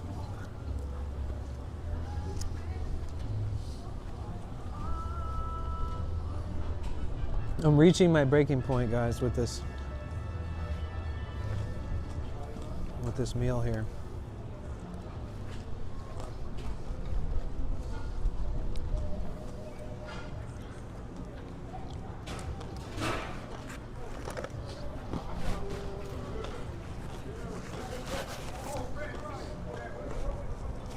Oh gosh.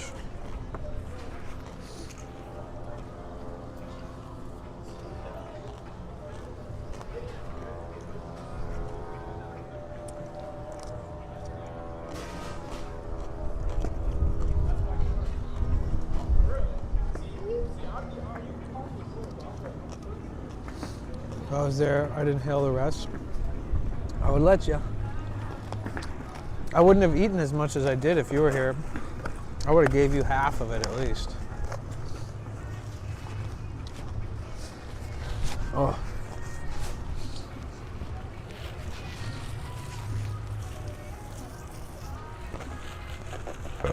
Excuse me. Oh fuck, I have the mic. Sorry about that. That's exactly what you guys needed. A mic right next to my throat.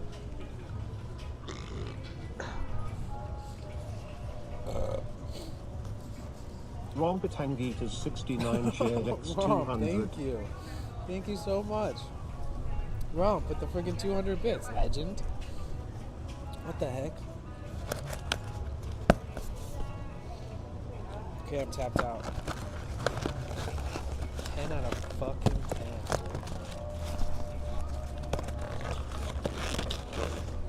Ron Batangitas 69 shared Yo, X thank you so 100. much. What the heck? Thank you for the 100 bits. I'm gonna mess up the mic for a second. Okay, are we back now? I think we're back. Sorry about that. I had to unplug a cable, which resets the receiver. Bits for burps, guys. Every 100 bits, you get a burp. Every 500 bits, you get a fart. Sound like a deal? Good deal, good deal. How was this only at 19? I just charged it to like 100. What the fuck? My streaming phone better be at like 100 then. It's at 80. That's good. Good, 1 second. Ba-ba-ba-ba.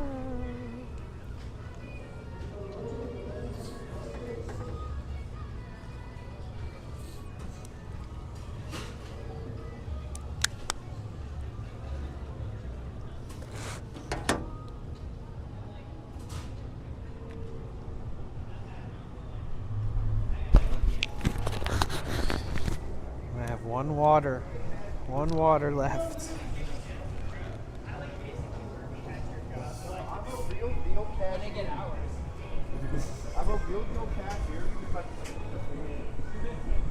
Thank you again. 10 out of 10, baby. Slaps just like it always has. Thank you. I We love it. appreciate it. Yeah, it's good to see you guys. I'll be back. Here. All right. Good to see you always. Yeah. Is there any? Is the schedule the same? Everything good? Everything's same. Okay. Tuesday not working. That's it. Okay, sweet. All right. Appreciate you guys' time.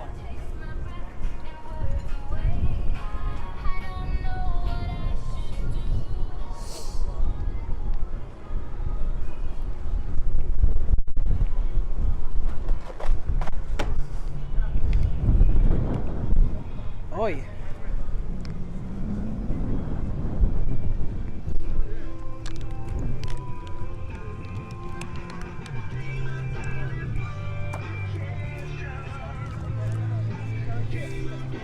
Gonna kiss her. Hello. What you up to? How are you? Oh, my backpack is so light because I'm used to having like 10 pounds of water in there. Gosh, if my backpack only weighed this much ever, if I just bought water every time I needed it or refilled it every time. Gosh.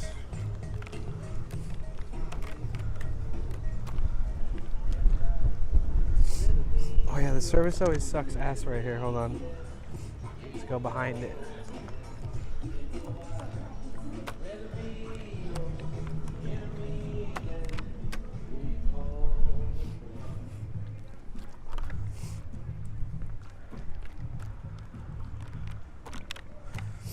Good food, good people. It's a good day. Definitely greasy. I feel like I already feel like I have a little bit of congestion after eating that much like cheese sauce and dressing and French fries. But I am full. Excuse me. I might not need to eat anything else today. Like literally.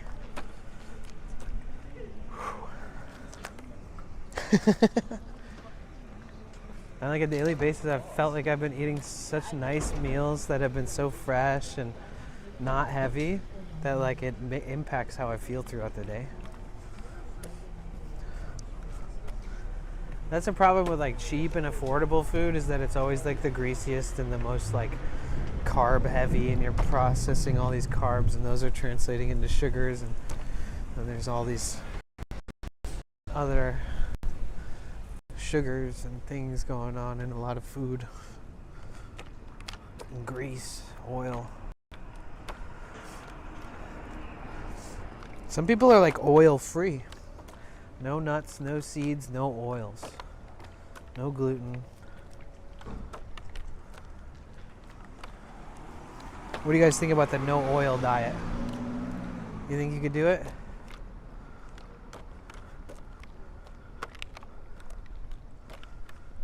Like none? Like no oil in anything at all? Nothing? I mean, that would definitely cut a lot of fucking food out of your life. You'd basically just be like a raw vegan or something. No processed food. There's so much oil in so many different foods. Oh, thank you so much for the lurk and thank you for the support. I hope you're doing good. Not sure I could do that or would want to. Yeah, I mean, I guess some people are sensitive to oils or whatever the deal is. I don't think it's like a trend. I think it's like a very unique diet that people end up starting to adapt to. Yeah, I think olive oil is actually like healthy, isn't it?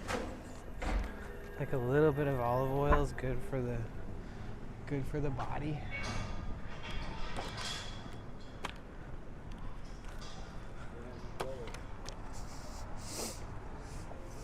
Like real olive oil, not that cheap shit. Liz, I loved Dennis the Menace. Wait, I think Liz is behind on the stream. Unless somebody else mentioned Dennis the Menace again. Yeah, Liz is behind. Can somebody on YouTube tell Liz that I think she needs to to go click the live button to make it go to the current time? Unfortunately, I can't type back to YouTube on this chat app. It's a little annoying, but it is what it is.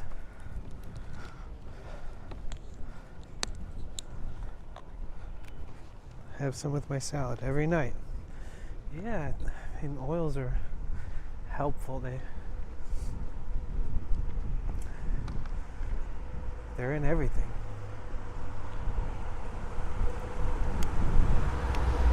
Oh, I forgot. This is just purified water with sodium carbonate, magnesium sulfate. Oh. Oof. I hate this. I'm big into spring water. I know some people don't like spring water, and I think that's fine. But I only drink really spring water unless it's sparkling water. Just regular filtered water doesn't hit the same as spring water.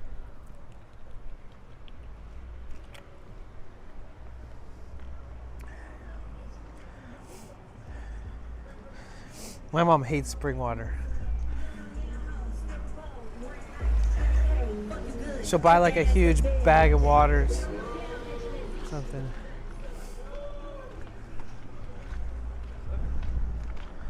That guy's I think that guy's booing at me.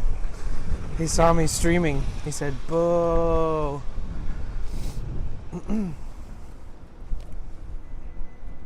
He must not be from around here. I only stream places I love, mister. Don't boo me.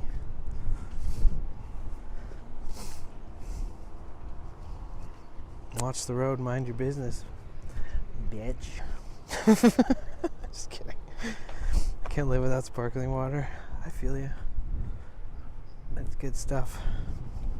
I could live without it, but I mean, do I have to? Maybe he was calling you his boo? I think so. He stared at me like way too hard, and he had a San Francisco hat on, and he was like, boo.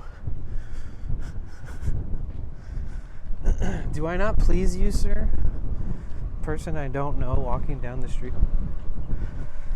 Oh, sorry. Please everybody. It's so funny, like the amount of bad reputation IRL streaming gets because of like piece of shit human beings that have no talent or good vibes at all, like no love in their heart. They stream in public and they do stupid shit. It's like a domino effect is happening. Like more and more piece of shit people are realizing you can do this type of streaming. Like even more than you guys have ever seen. Like there's subgenres of this kind of scum that you don't even see clips of. But people are doing it. Like nobodies with no viewers are walking around being like a nuisance or being racist or hateful or confrontational or agitative or whatever. More and more and more. Anytime I hold the tripod, people, I don't know, it makes sense. But yeah, anytime I holding the tripod versus like the chest mount, people always look at me a lot more than they used to in ways They just look uncomfortable. Like more people are more uncomfortable with people streaming in public than ever before. Period. There's like no world where it's becoming like something people are more comfortable with. If the people streaming were good people, if we had a bunch of awesome like traveling streamers and road trips and cool like hobbies like fishing and sports, and if like there was music and all kinds of concerts and arts and theater, like IRL extraordinary, like if there was like a bunch of good people on all platforms doing it without being a piece of shit, it wouldn't put us all in a box together when like somebody sees me and doesn't know me and they see me walking down the street down a back alley and they're like, oof. Well, they don't know about like all the streamers that pioneered being like a world traveler. You know, there's people that have put in so much effort to work on like building and traveling and doing all kinds of stuff. Like it's basically like live YouTube vlogs. You know, it's like YouTube travel vloggers meets this is a stream now. And it's a big deal. It's not like all these punk ass idiots that do nothing with their lives. Like genuinely nothing. Like they could never like harness a good vibe with the community and do anything other than rage bait people into clipping their actions, and that's the only attention they'll ever get. But it makes everybody look bad. It is a little frustrating sometimes when like you just feel like I wish they knew about all the awesome streamers that I know that are like have been doing this for like 10 years. There's like people doing IRL streaming here and that have traveled the world and streamed so many places, but the only ones that get the attention nowadays are the people who shouldn't even be fucking streaming. So except for on Twitch, there's a lot of good people, but I mean like the kick streamers, unfortunately. And then the ones that are just kind of down to earth and sort of maybe not the worst, they're usually like 18-year-olds or some shit too. So it's like this high school cliquey thing that I don't want anything to do with. All the older people who stream on Kick, there's a reason why they stream there. It's either because they've already succeeded in other places and now they multi-stream, or I don't know, it's because they know they belong there based off of what they're capable of, meaning the standard is extremely low.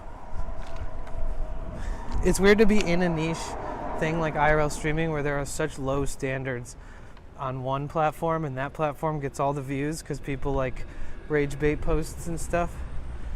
And then on Twitch side, it's like there's amazing streamers doing crazy stuff like walking the Great Wall of China, like hiking around islands all over the world and camping and kayaking into remote places and like off-grid like living. And there's like people who've started farms and built homesteads on streams, and there's like so fucking much you can do with a channel. And yet these people go out in the streets and they're like, oh, they just say stupid shit. I'm not even gonna try to mock them, but you know what I mean. It's a trip. Imagine being so misdirected that you just like lose such a cool, fun opportunity to be yourself.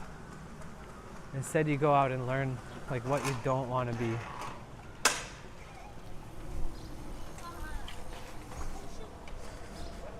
You gotta start somewhere, but I don't think doing it like that is good.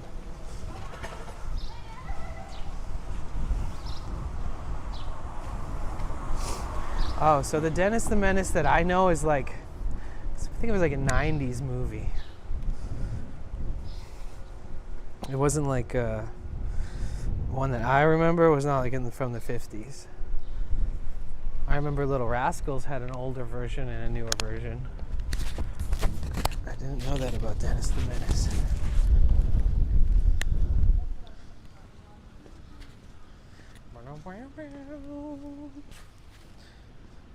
Oh wait, hold on one second.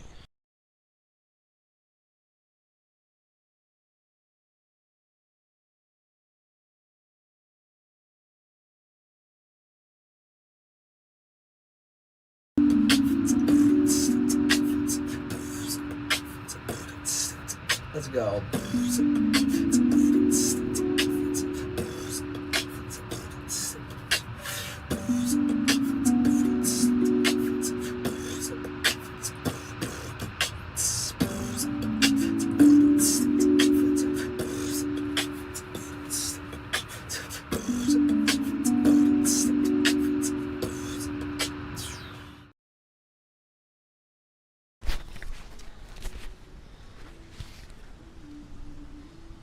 Okay.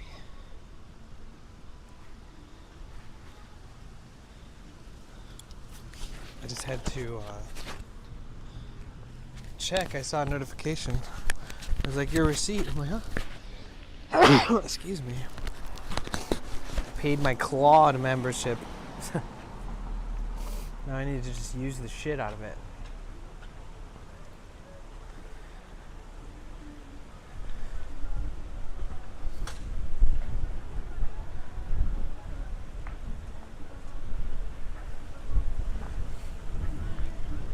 This is what I need. I need to buy one of these like delivery, EV delivery vans. These are kind of new.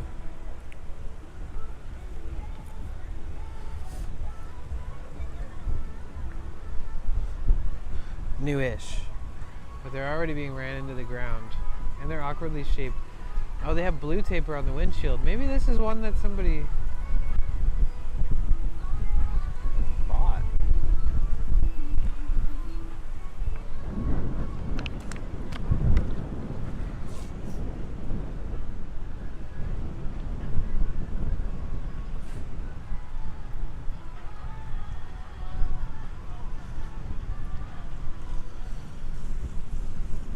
Oof.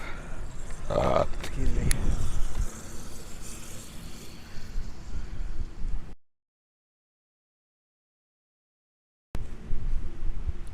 My nose is all stuffy now. Oi.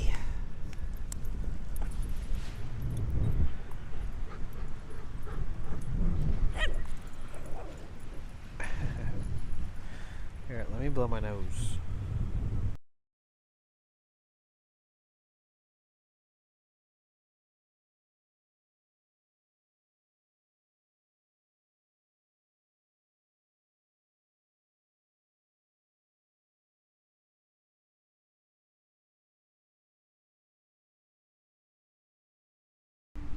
Okay.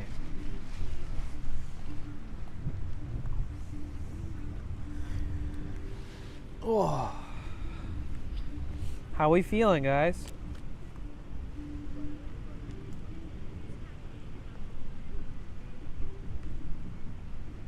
The wind gets to me. I always tell you guys, if there's like an energy depletion through the day, when the wind is when it's really windy, that depletion of my energy goes quicker. My skin, my lips, I need to drink like 5 times as much water. What a beautiful day though.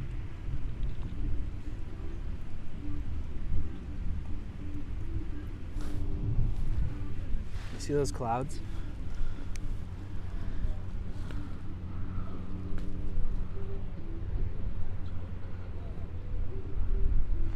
Malibu Mountains. Oh, there's some thickums right there.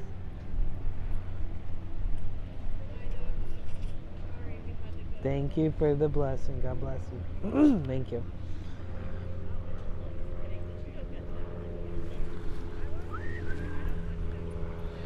I think I like adjusted my side menu on Moblin on accident somehow. Oh yeah, I'm still zoomed in. Oh yeah, I did. There we go.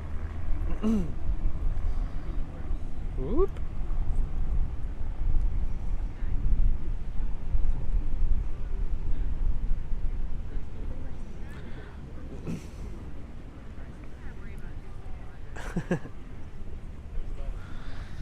Oi.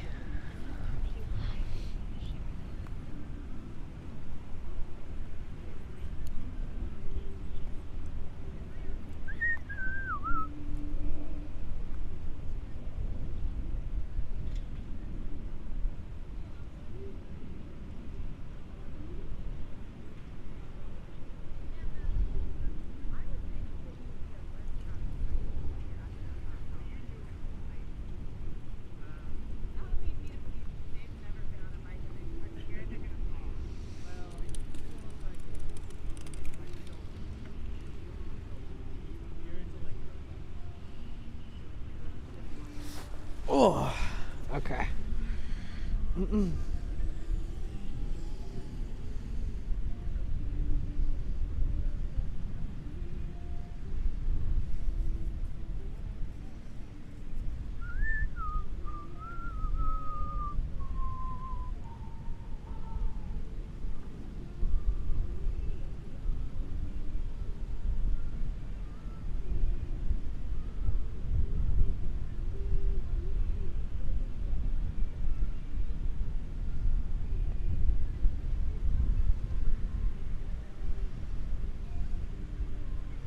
Are we listening to a Miley Cyrus right now? Brr, what the fuck, dude? My nips just got cold. What is going on? Holy shit.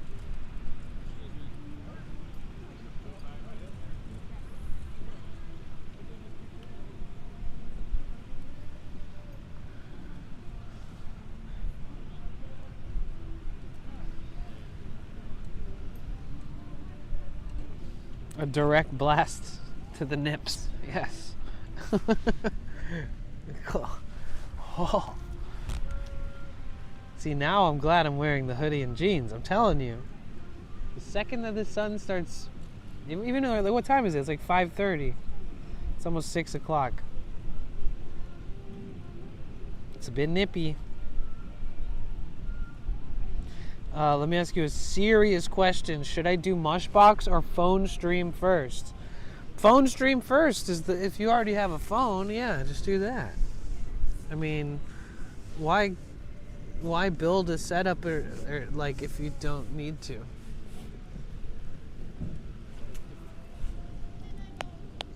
Obviously, you should do your most resourceful option first, unless you got money to dump into it, and then that in that case, you could use a different setup. But the phone is like your most reliable resource, you know. So I would 100% say try your phone first. I would answer the same answer every day for the rest of my life. You know, even all these companies that like I pay for like IRL hosting and all these things, the beginner option for everybody involved is to try to do things with your phone. I really don't have the type of money. Then it's a no-brainer. What's the best phone for IRL streaming? Doesn't matter. Whatever you can get. If you can get like a used S22, that's a killer option. If you can get an iPhone 13 Pro or above, that's a really good option. Used. But if you probably already have a phone, that'll be just fine. I would personally use everything that you have. Try it with everything. Even if you're like, oh, it probably won't work on this, try it. Try it on the phone you use every day first. Like if you have a cell phone and you pay for a cell phone plan, that's your first option right there. What's up, Mavi? It's going good. It's getting a little nippy. But if you start streaming with your phone and then you figure out, like, you know, you can set up a server on your own at home if you have a computer. You know, there's some complexities to it, but like if you want disconnection protection down the road, you can learn how to set that up. But if you're just trying it out and just starting and you don't have any funds to dump into it, use your fucking cell phone that you already use every day and don't buy a new phone. Just use your phone, download the app called Prism, log into your Twitch with that, push go live, and be prepared to learn about disconnection and reconnection, because it'll probably crash at some point. Sometimes you get lucky, you know. I used Prism for like 8 to 10 months and I didn't have disconnection protection, and the stream would crash a couple times throughout a day, sometimes more, but like sometimes it would never crash. I used that for like 8 months. So like anybody that tells you need this or need that, or you think it would be good to have this or that because you've seen the options and you see that people are offering these things, and these are my friends and these are companies I support too, I would say just use your phone. Log into Twitch. I did the same thing for like 10 months, so it was easier. Oh, hi. Hello. Oh my gosh. You're so beautiful. Sorry. Oh, what's your name? What's their name? Elliot. Elliot. Oh my gosh. This dog has some personality. You're so beautiful. How old is Elliot? He's 12. 12? Yeah. Oh, wow. Dang. Well, nice to meet you, Elliot. You're such a joy. All right, go have fun with your mom. Come on, Elliot. Okay, bye. Aw.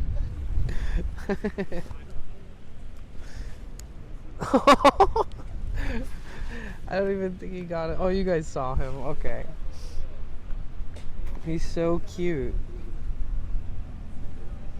Dang.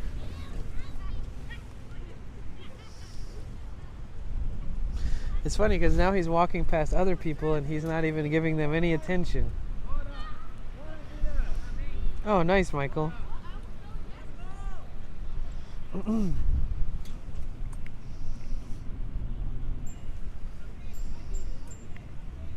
Such a cute boy. That dog was so cute, dude. So cute. He felt like I don't know, he felt like like an old friend, or like, I don't know, that dog had some real personality. So beautiful. I'm glad that I met that dog. I wish I had the camera turned a little bit because you could see it was majestic. Majestic doggo. 24 karat magic in the air.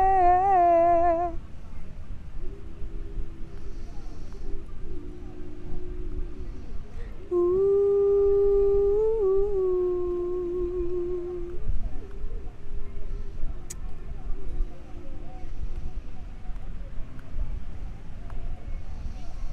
Why is my phone like... Come on.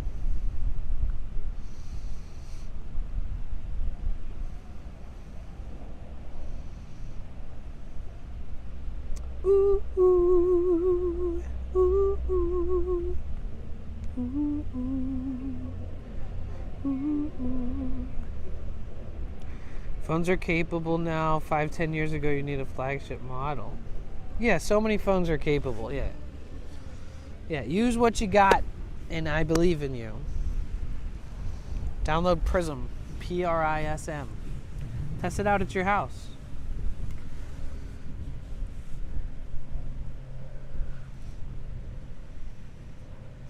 Good night, Elizabeth. Sleep well. Appreciate you. So you learn about disconnection, reconnection for sure. Yeah, just let your stream die because the service sucks, and then you've learned. That's what I mean. You're gonna have to learn from like experience, which means you're gonna have to have a stream, and you're gonna have to be like, oh no, it's crashing, and then you're gonna have to think about, where am I? Okay, the service sucks here. And then you could even look up service maps. Like maybe you'll see that you have good service at this one park, and you could like go to that park and test it out there. I did all that shit in the beginning.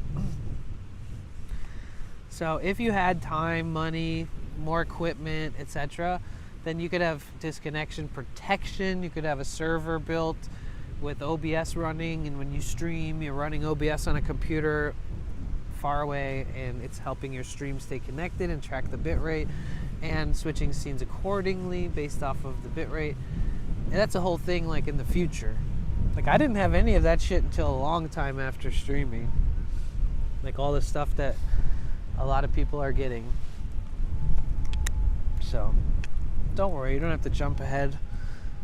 I've always, like, to be honest, the biggest IRL streams that have been on Twitch, for the most part, like especially streamers that don't have a crew, like a cameraman and all these people to make themselves like have this whole like production unit. Most of like look at like Extra Emily on Twitch. She's had streams with like 5 to 25,000 viewers, IRL streams, so many of them, like hundreds of them, and she's never used nothing but one phone. Or like maybe a phone and a chat phone, but like, you know, there's people out there who have streamed all over the world and stream with just a phone. And this will be more and more and more common as phones get more epic and epic. There'll be no reason to carry modems and all this other stuff in the future. It'll be a lot easier, lighter, faster, stronger. Hi Linda, what up now? We're just hanging out at the park. My buddy said some of the top streamers just use phone. I was thrown back. Yeah, for sure. And the people who use fancy setups, it's just so that they can have high quality edits for like YouTube videos or something. It's just too much. You don't really need all that. It's too Hollywood. Everybody just mimics what's being used and buys expensive shit that's unnecessary, in my opinion. Like, all you really need is a built-out backpack, like Mushbox be good. Like, if you're gonna have an external camera, now action cams are such high quality, and for what we're using them for, you don't really need to have like a DSLR or like a $4,000 camera with like a $5,000 lens. You don't need that shit anymore. And those IRL streamers, they don't like film, they don't stream all the time. Like, they don't stream all day. They don't have like 10, 12-hour streams.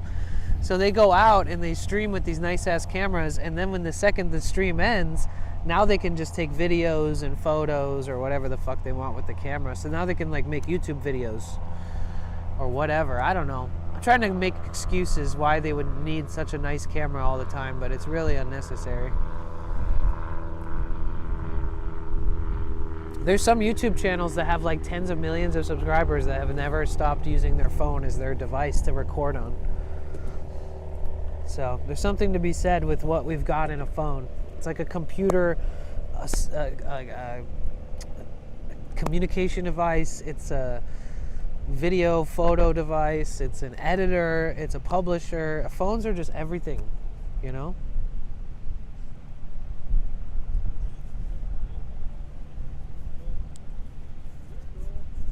Signing off, really. See ya. Violet, good night. Love ya.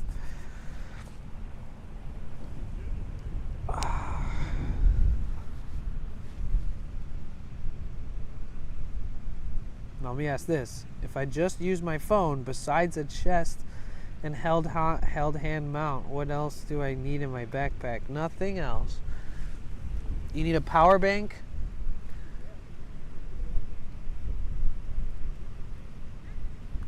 Cables. And that cable will go from your power bank to your phone eventually when you need it. That's all. A little tripod is good. Something to hold it with. Little chest mount, strap mount works. They do make ones that clip onto the backpack, but that's weird for a phone. So chest mount, it's like, it really depends on what you want to do.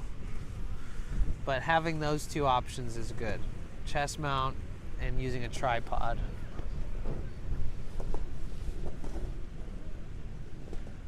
Off grid. What's up?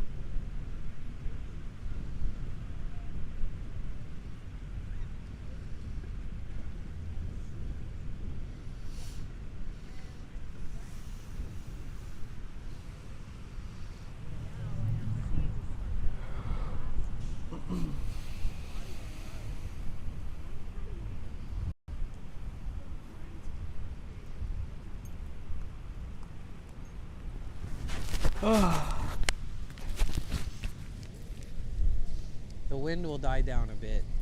The second I get off stream, it always happens. I stream just in the nick of time to make sure I get all the windiest parts of the day on stream. Oh yeah, this is where they have the like the Hollywood sightseeing bus. They do a stop here. They actually just put a sign over here finally, because the bus has always stopped here, but there's never been a sign. This is one of those like hop on, hop off buses.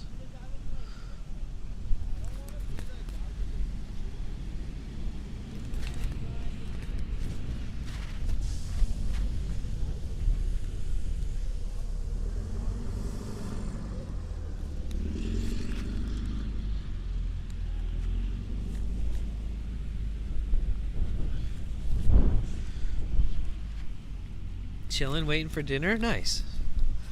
What are you gonna eat? Oh.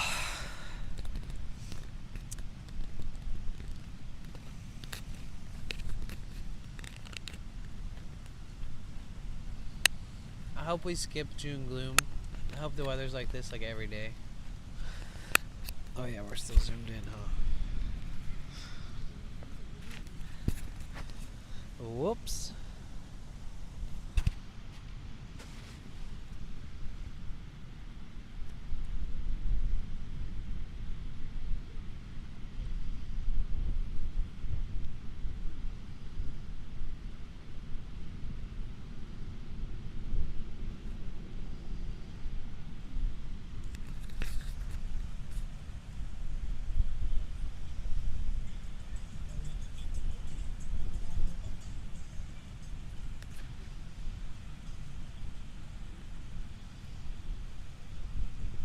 You were gonna ask what's for dinner? All the French fries in my stomach right now.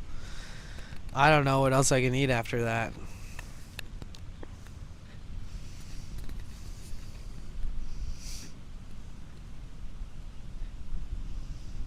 It's not finding my face.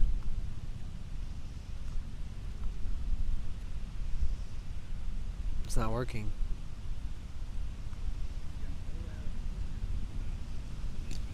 It never found me. Oh, sorry. Oh no, it did find me.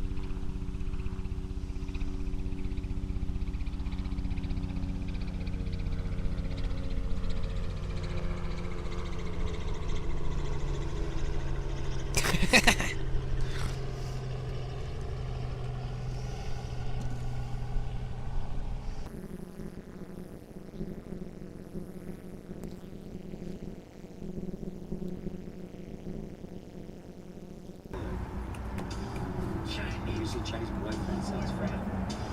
Chinese boyfriend. Right? Chinese. Really? I need a Chinese boy. Chinese boy. FCB like, I need a. Well, when you say that in front of it, now it's. I got special needs for a. I think I broke my stream.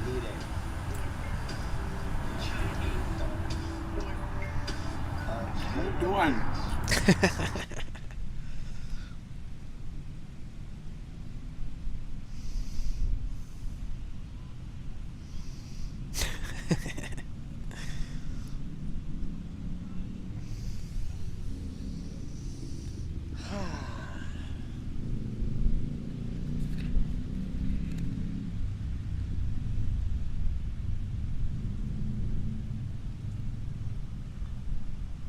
Oh no, time warp scan? Did I miss it already? I feel like I always miss it. Like maybe I should turn it like horizontal instead of vertical. It didn't even come up, did it? Oh, there it is. Of course, the second I... God damn it.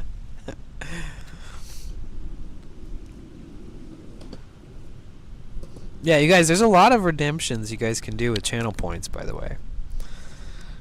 More coming over time, too.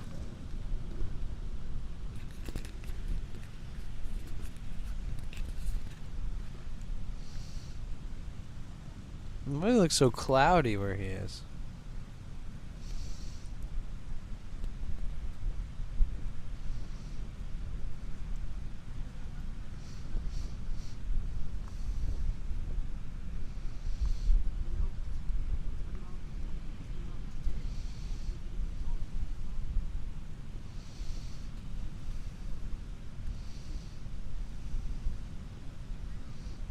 The zigzag one's good when I'm walking and holding the tripod too. It just like perfectly wrenches my head back and forth. Oh, the speaker was turned down. Sorry.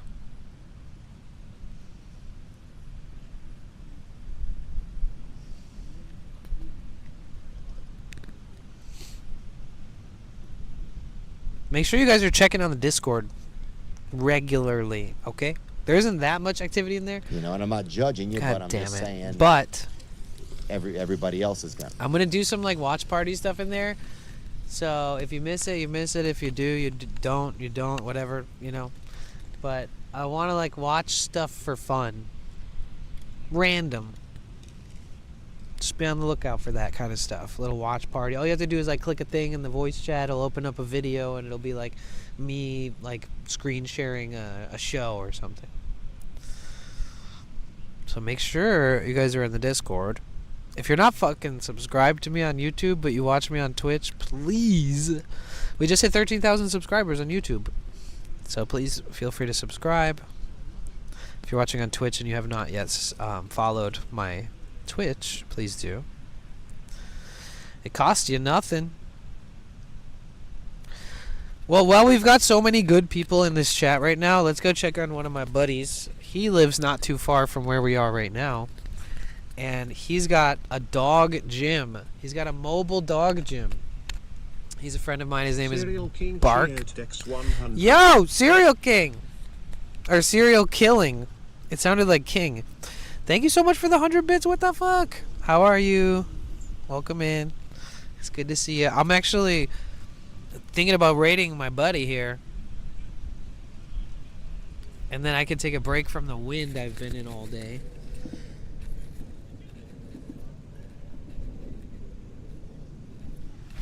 How does that sound, guys? You okay with that? You guys know the drill. Copy paste. Some of you guys might be newer and you don't maybe you don't know Bark Talk yet. First mobile dog gym in Southern California. He's been doing it for a while. He just got partnered on Twitch. We've known him since he moved over from TikTok to Twitch. Who do you think is going to win the NBA Finals? Detroit Pistons. Actually, I really don't know. I haven't been keeping up with enough basketball right now. I'm paying more attention to baseball. And Danny, go to P.O. Box tomorrow. Okay. Thank you. Thank you, thank you, thank you. Thank you, Nine Castles. You too. Love you guys. Appreciate you. Off Grid, V-Kite. Yeah, make sure you drop my buddy a follow. He streams every day because it's his job. Like, he streams what he does for work, right?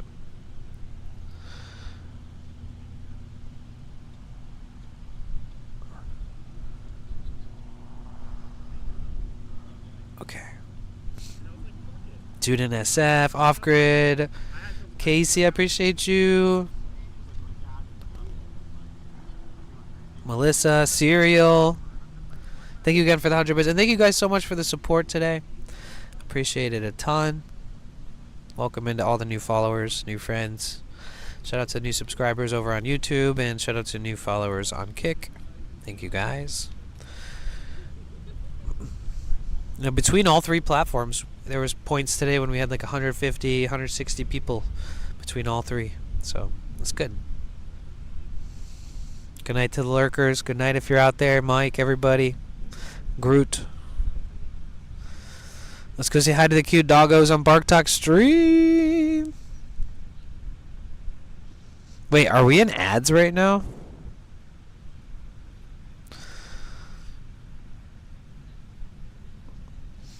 Because 70 people joined, but it says we have like 80. Oh, okay, good. Alright, Bliss Raid. Good night, Angel. Good night, everybody. Good night, Melissa. Thank you so much again, Warefare, and everybody for your generous contributions. It's good night to everybody on YouTube. Thank you so much. Thank you so much, Stevie, for the raid on Kick.